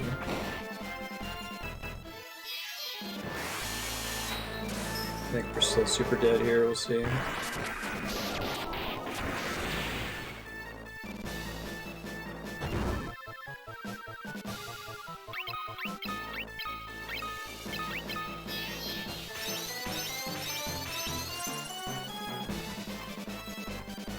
Hit Minwu, please. Alright. Alright. Assume I still get XP for them if they self-destruct like that.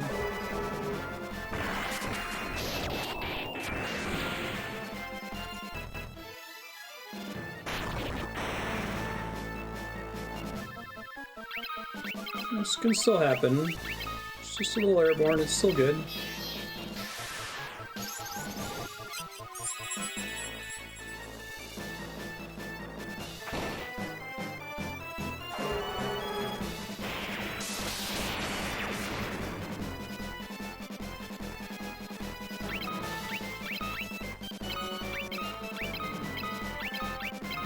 Whoops, I miscast life there, that's unfortunate.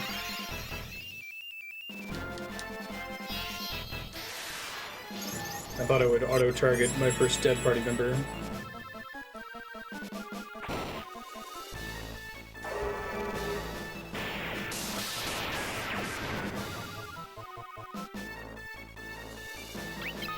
This is a fun state. I almost never find myself in this arena in a JRPG where it's like every random battle is I can maybe win if I'm careful with what I'm choosing to cast, right?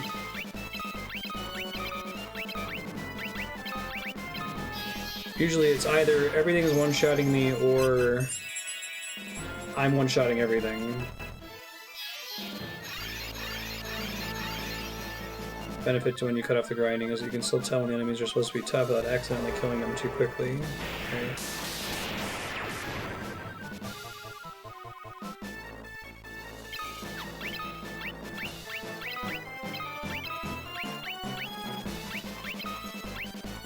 I think there's just too much of it in Shin Megami Tensei. I don't know.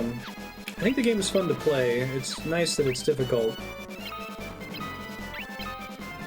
But the swinginess just feels so bad. It's like, oh, it crit you, which is like bad enough, but because it crit you, you lost your turn, and it gets to go again, or whatever. However it works. Goodbye, guy. I tried.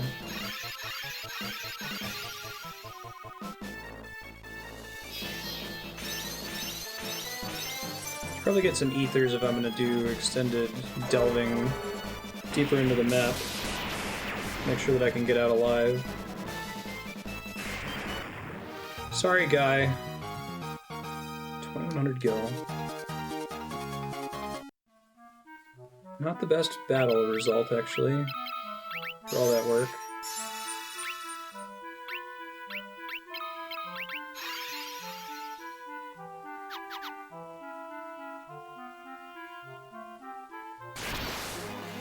They leave his corpse behind, exactly.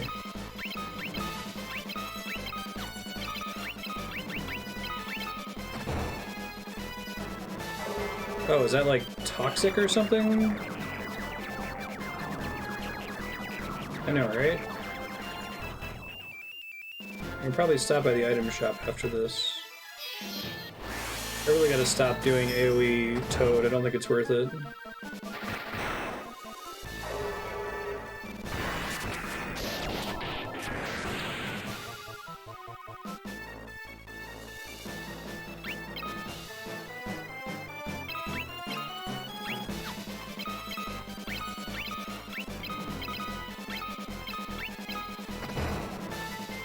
No, Firion!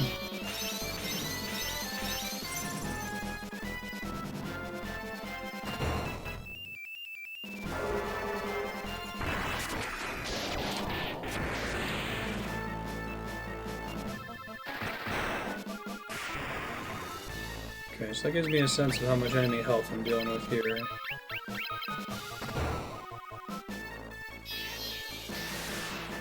Pretty big difference in damage there.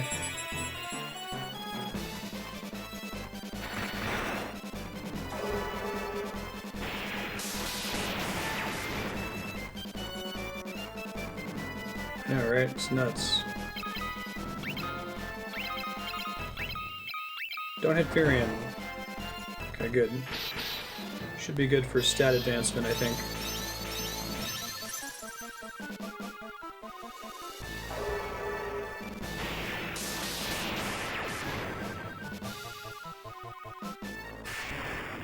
Cool. Toad increase, strength, intelligence, agility, MP, unarmed.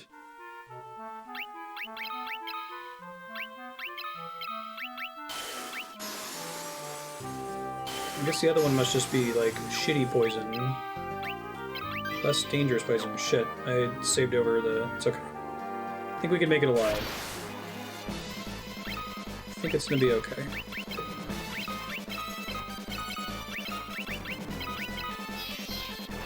Alright, first turn protect. Come on, Toad level 7, single target, nice. I feel like in this mode AoE isn't necessarily God too, because it's so important that I take enemies out instead of just killing them all in a single cast. Wow, they take a lot of damage from... Is it Thunder 7? Jeez. Yeah, every spell having its own level is pretty cool. I'm digging it so far.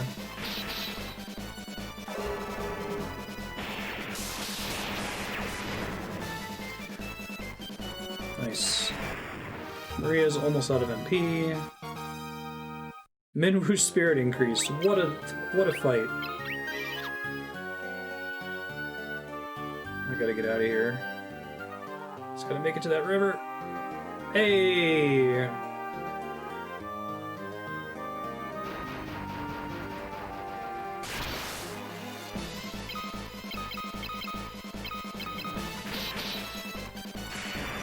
Now, I think another thing that would help with this game is if the, I think if you combine this with the level scaling in Final Fantasy VIII, that would be a great combo. Or maybe you did a thing where, like, in earlier areas, you stop running into Hornets and you start running into higher level enemies. Not necessarily that the stats of Hornets increases, you just see them less frequently or something.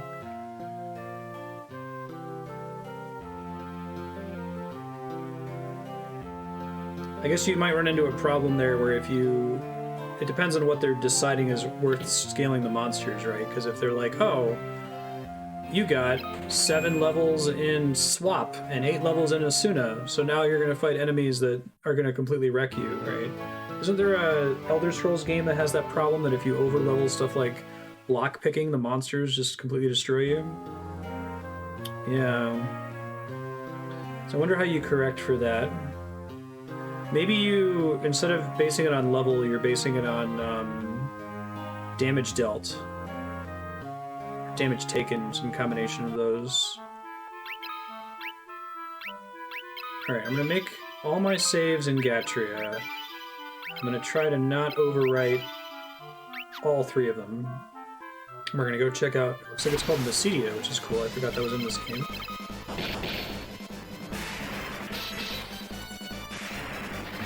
It's Oblivion.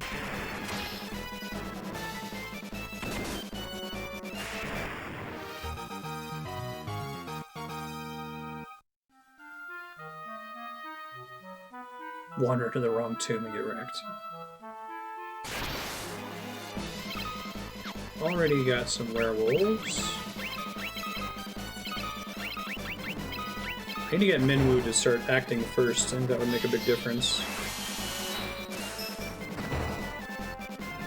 Skyrim has it since enemies look at your level, but you still gain levels based on passive skills. Sure. So if you're not spending them on things that make you do more damage, it's not really making a difference.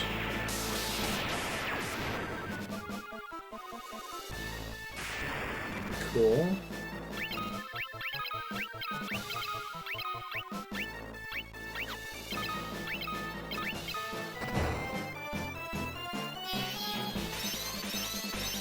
I might be able to get to like a town or something down here. If they have new spells, that would be fantastic.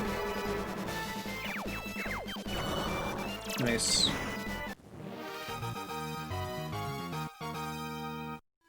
Minwu's spirit increased once again. This Asuna is pretty cheap right now.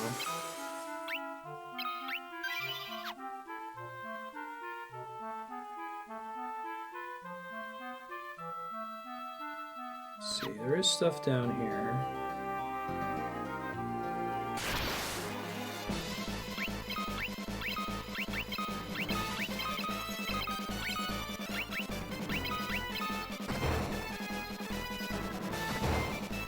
Oof. Not great. No!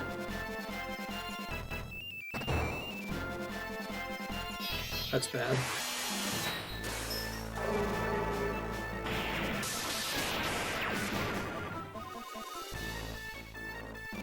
Morrowind's serious about starting you out weak. If you don't have a weapon that matches one of your starting skill boosts, you'll hit rats. Maybe one swing and 7. Be at real risk of being nibbled to death. I see.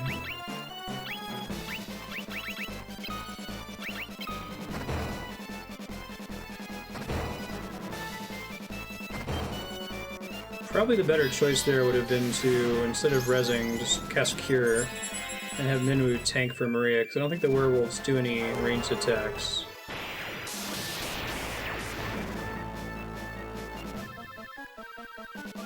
Okay, Poison's damage actually isn't too bad right now, so that helps a little bit.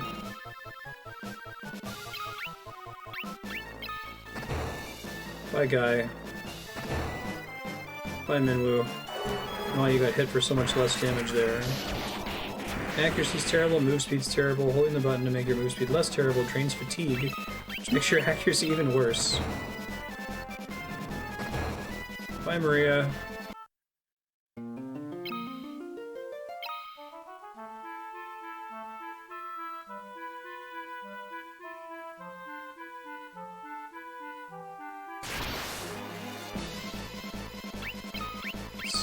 Four werewolves might be too many werewolves. We'll see. It's a lot of werewolves. At least I got a preemptive attack for casting Party-Wide Protect. Come on. That's such a momentum swing if I can get one toad to land. Bye, Felicia.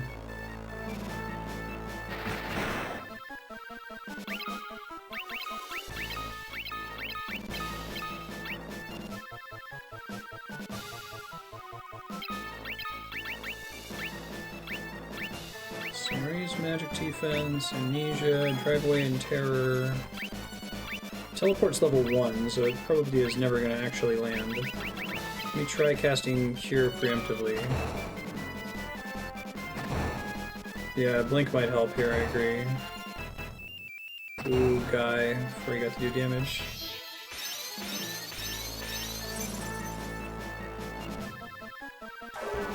I should start trying to scale up Protect. So once Minwu leaves, I'm in trouble. I'll argue that one werewolf is too many werewolves, but I might just have an aversion to lycanthropy.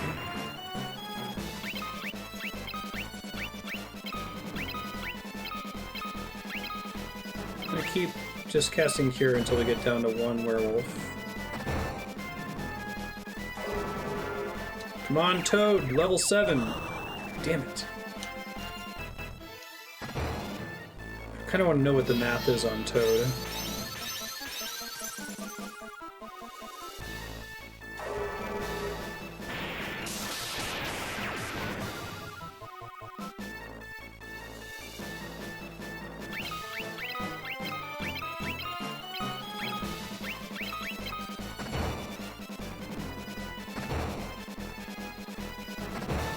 Probably will get a Firion HP boost from this.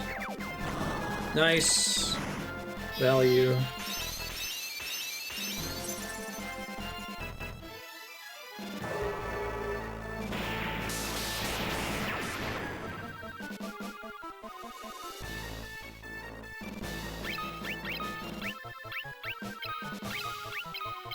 Two might be enough that I can cast Life somewhat safely, we'll see.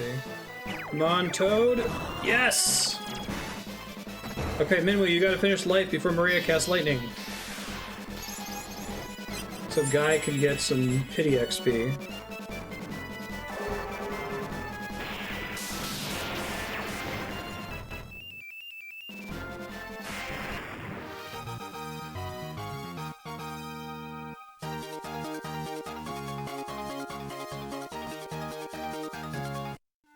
I feel like another way to make a game like this work, where I'm saying that this feels fun because I'm not just trying to win every battle and I'm trying to, like, win in specific ways, would be to have an RPG that's a series of little mini episodes. Make it more puzzle-like, where you start with a, you maybe do like a 2-hour thing at a time where it's okay, you have to get through this difficult area where there's these enemies that cast poison. This is not going to go well. I'll tell you right now, this battle is not looking great for me. And, like, you just have to figure out where to go to grind and what spells to get and what drops you need in order to make it through to the other side of the corridor, and then it starts you with a new scenario with a different party with different abilities and that kind of thing. Alright, this is extremely bad.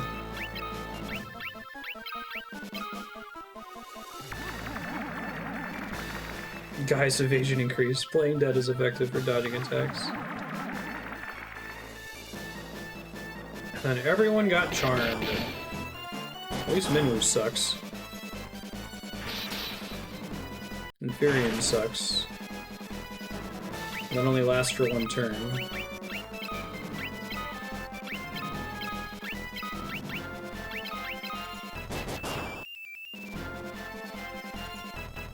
This isn't happening. Let's just accept it. If I get that many vampires, there's too much bullshit that can happen.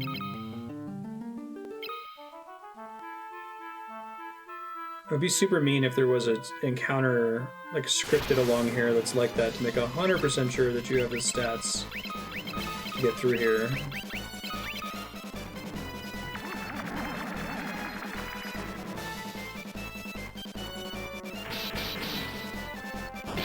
At least the one person that could murder someone didn't get affected by it that time. Oh, I thought Charm was a one-turn only thing. I guess not. Okay.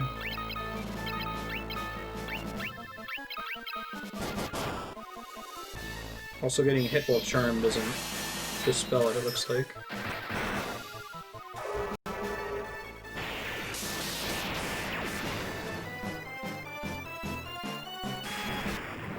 Sorry, Firion. Minwu's magic defense increased, okay.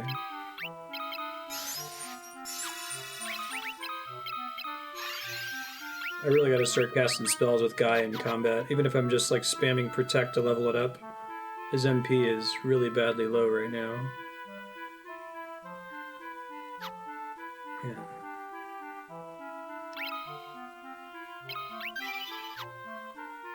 I can avoid battles. Hey. What else is down here, though?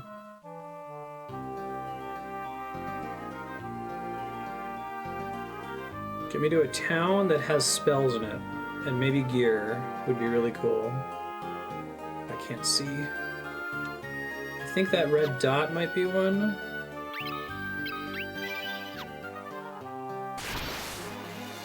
Killer Mantis, ×2. Okay.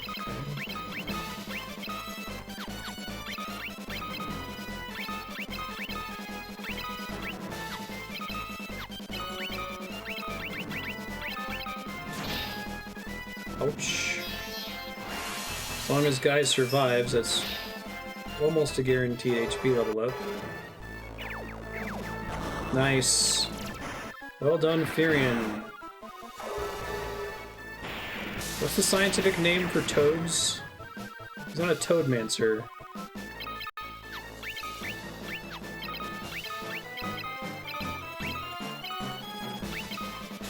No, Guy! Ah! Damn it! I think this mantis will die here, unfortunately.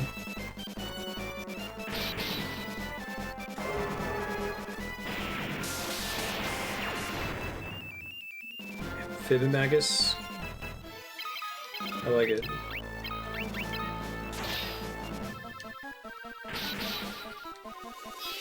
I like Amphibimancer.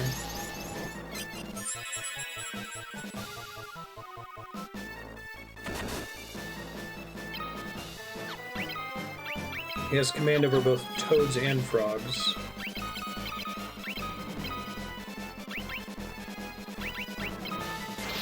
Okay, didn't hit Guy.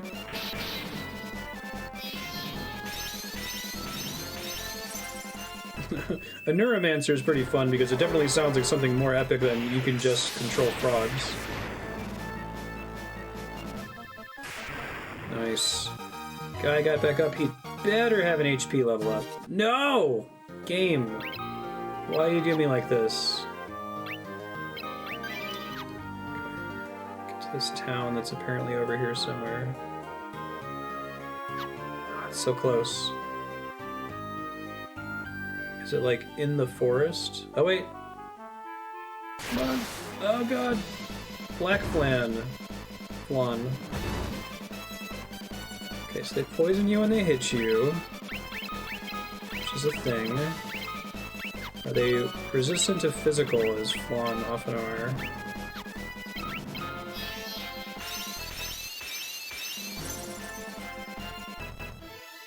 I don't know if that was the right choice over casting Protect. Come on! No. Enemy sprite fits inside the smoke. Okay, they do resist physical. Good thing I simultaneously leveled magic and a monk, and not just one or the other. Ooh, these guys are going to be rough, unless if I land some toads here. They're pretty resistant to lightning, too.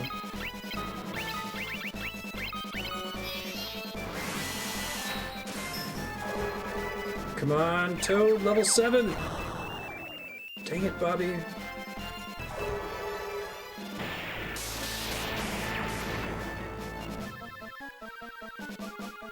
If I have to win based on magic, Maria's gonna be out of MP.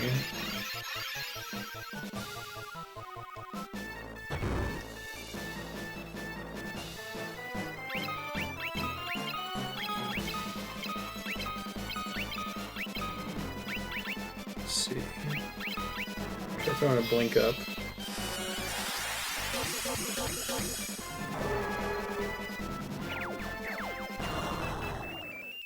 They might resist Toad. It's also possible I've just been super unlucky, but...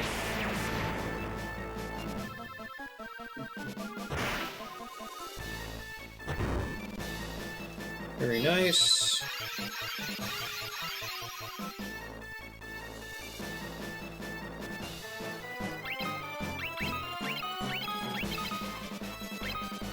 I wonder if I can crit them still.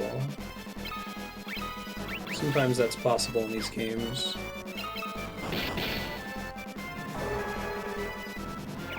Toad!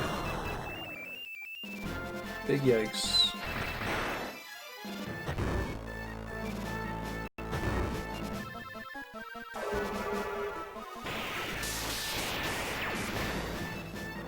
I really hope this building over here has at least an inn in it, right? Because if it doesn't, I'm gonna have to reload my safety save before I came down here.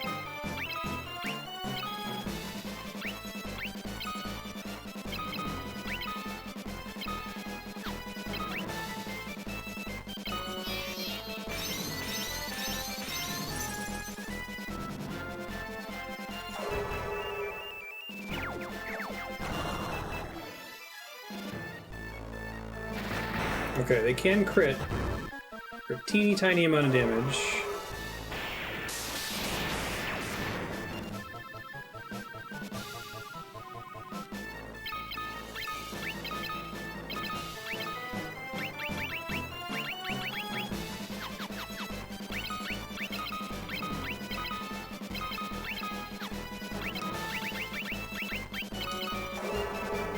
Come on, Toad. I've cast it like 10 times in this fight. It's probably good for leveling up Toad.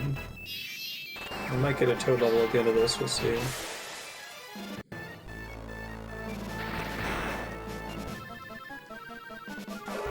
Playing for that 1% chance on level 1 teleport working here. This is my last Thunder spell. Could also try swap. Although at this point he probably has less health than Minwu does, so maybe not.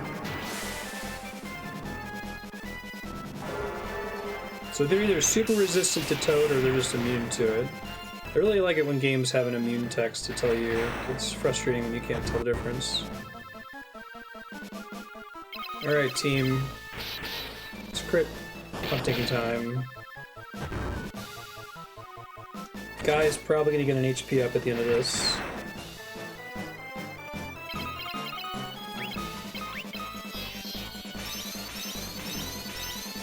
Maria has a decent chance of getting an MP up.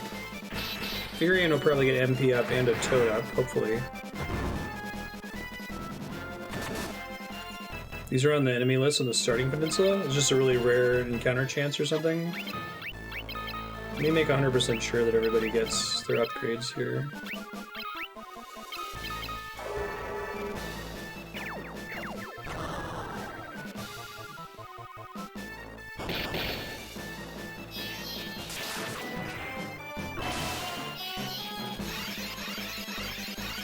Or not 100%, let me increase my chance.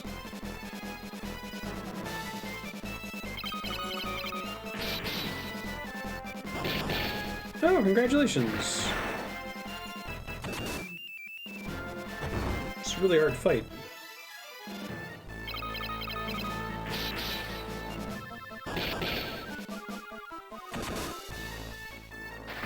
Taking a break for a while. Nice crit, Kai. That's what we're fishing for. Sword level increase, shield level increase, thunder, HP, MP, strength, intelligence, magic, MP, axe, teleport, spirit. I'll take it. Did I not get a Toad level? Holy shit. I got a ways to go, apparently. As soon as a spell, like, you literally don't want it to level up. There's no reason for it to level up. It's all bad news. Mysidia. Mysidia, Kingdom of Mages. You certainly come a long way to be here. No fucking kidding. Many ancient texts in our town. Browse them at your leisure. This is super exciting. Again, I'm borrowing joy from future me. Ha! Knight armor is better than gold armor. Enhances agility, enhances strength. Okay, what are the spells, though? Can I buy ethers here?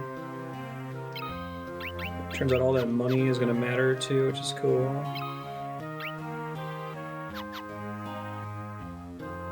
Hey, Jafada, how you doing? Okay, they made ethers more expensive in this one. They're not as expensive as they are in later games, but... Come on, y'all are a ton of mages. Okay, so you gotta have a mage shop. Well-stocked one at that, dang. Fire, Thunder, Blizzard, Cure. That's fine. Cure, Blink, Protect, Shell, of course. Barrier, Wall, Swap, Holy. Really? This early? Definitely need to pick up life. basically for everybody. I need everyone to be able to pick everyone up. And especially since the level of the spell is irrelevant. Seems like a good grab now. Warp to another dimension or transport party to the previous floor. I like that these have a combat effect in this game. That's kind of cool. I guess it's a reason they're like, okay, shoot. Why would you have a warp spell that you could level up? It's got to do something in combat, otherwise it's pointless.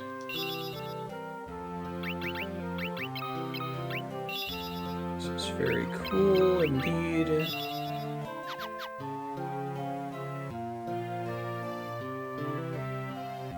FF2 is said to have weak magic, but it's strong. If you play normally and not be able to demonstrate the true value.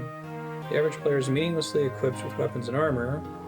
Weapons and armor have a hidden status of magical interference, which reduces the success rate of magic. What?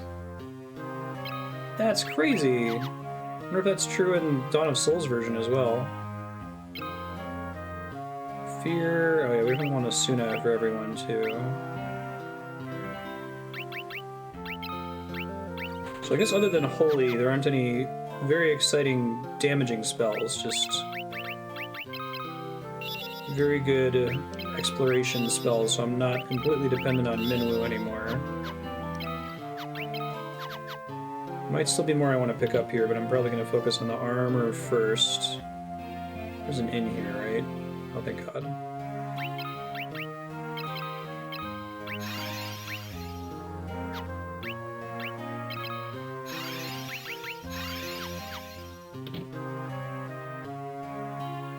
Japanese website, linked in a Reddit post that was updated a decade ago.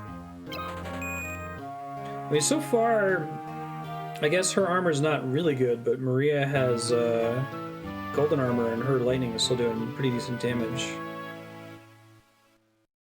But maybe it's affecting the success rate of Toad, for instance. Doesn't affect damage, but specific spells.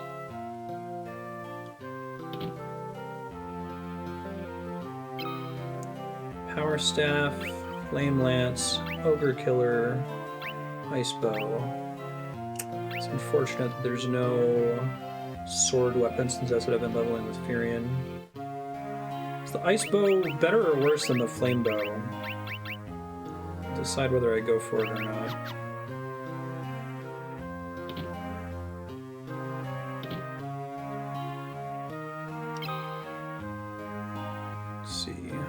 Shield. I wonder why some characters can't use those. Maybe it has a stat requirement to equip.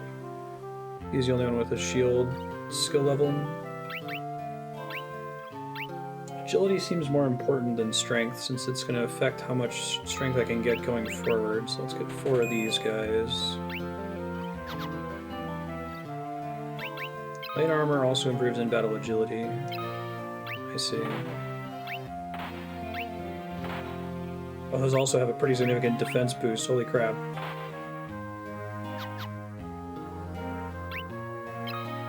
Ice bow is stronger than the fire bow. Okay. Probably pick it up then.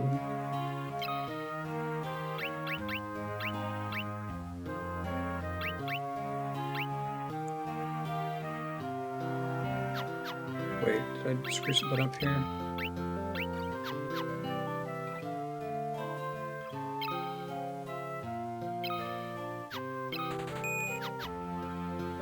Replacing his starting shield, isn't it? Oh, interesting. Shields don't have a defense value by themselves. It's kind of surprising. Sell that extra gold armor. So technically it was resistant to poison.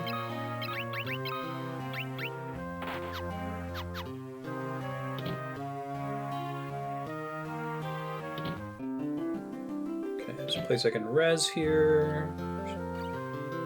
Many ancient texts in our town. Browse them at your leisure. Well, I've got a few more items to pick up. Yeah, I'm gonna get it in a second. I'm just grinding outside first. I'm trying to reduce the chance of wiping, so I'm putting defense first. Oh, that's kind of cool. Ask Mythril on bookcase. I like this learn ask system. It's pretty smart. Strong, easily processed metal, highly responsive to magic, forms the basic magical armaments. So I guess you come here with certain keywords, you can ask about the keyword and then maybe learn a new keyword from the bookcase.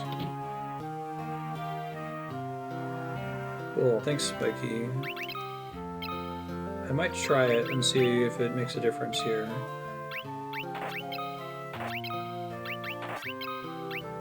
Probably keep the Thief's Gloves equipped.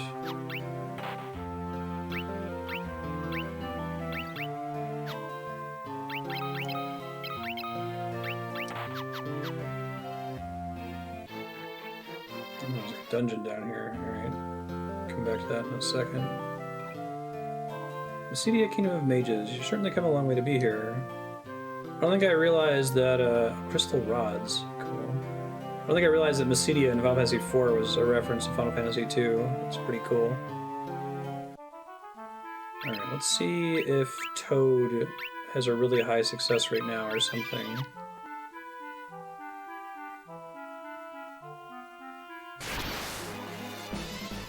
Cockatrice. Just fought one of these in The Witcher.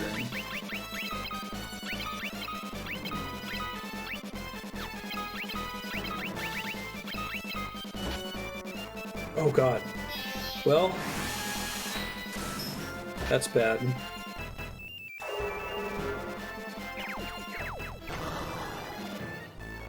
Okay, well, it's not a significant enough effect to make Toad a guaranteed hit.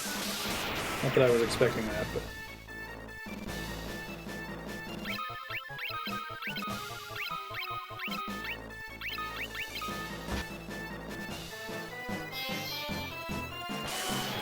everyone has a Suna now. Oh, does that not work on Petrify? Uh-oh. I guess Petrify was a bigger deal in Final Fantasy 1 and 2, huh?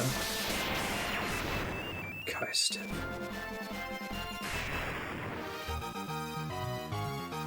Just leave the poor guy behind. Alright, so what cures...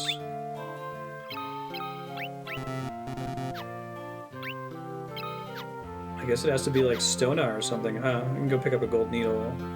I think they're expensive in this game if it's like Final Fantasy 1. Not too bad. It could be worse. Every level in a spell like Toad is a separate roll for the spell to land. Oh, that's kind of cool.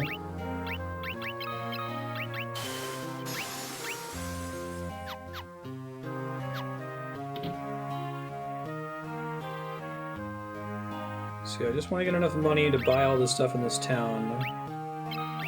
Get all the armor upgrades and the ice bow and that kind of thing, and then we can skedaddle back out of this area. Oh my god, this is extremely bad. Although, I think I can cast Cure on all of them. Let's see if that's good enough to matter. Oh, that's a good call, Altair. I should try that next time.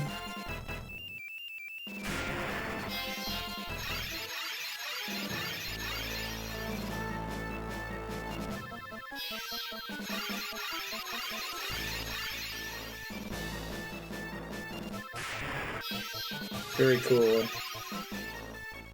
I get a ton of money out of this.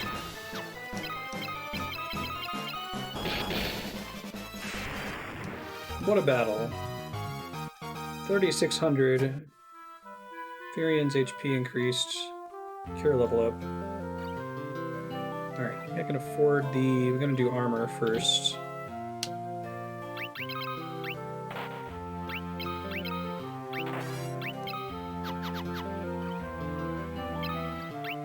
Probably the defense is better. Unless if I put Firion in the back to make him an official Toadmancer. Seems a little silly.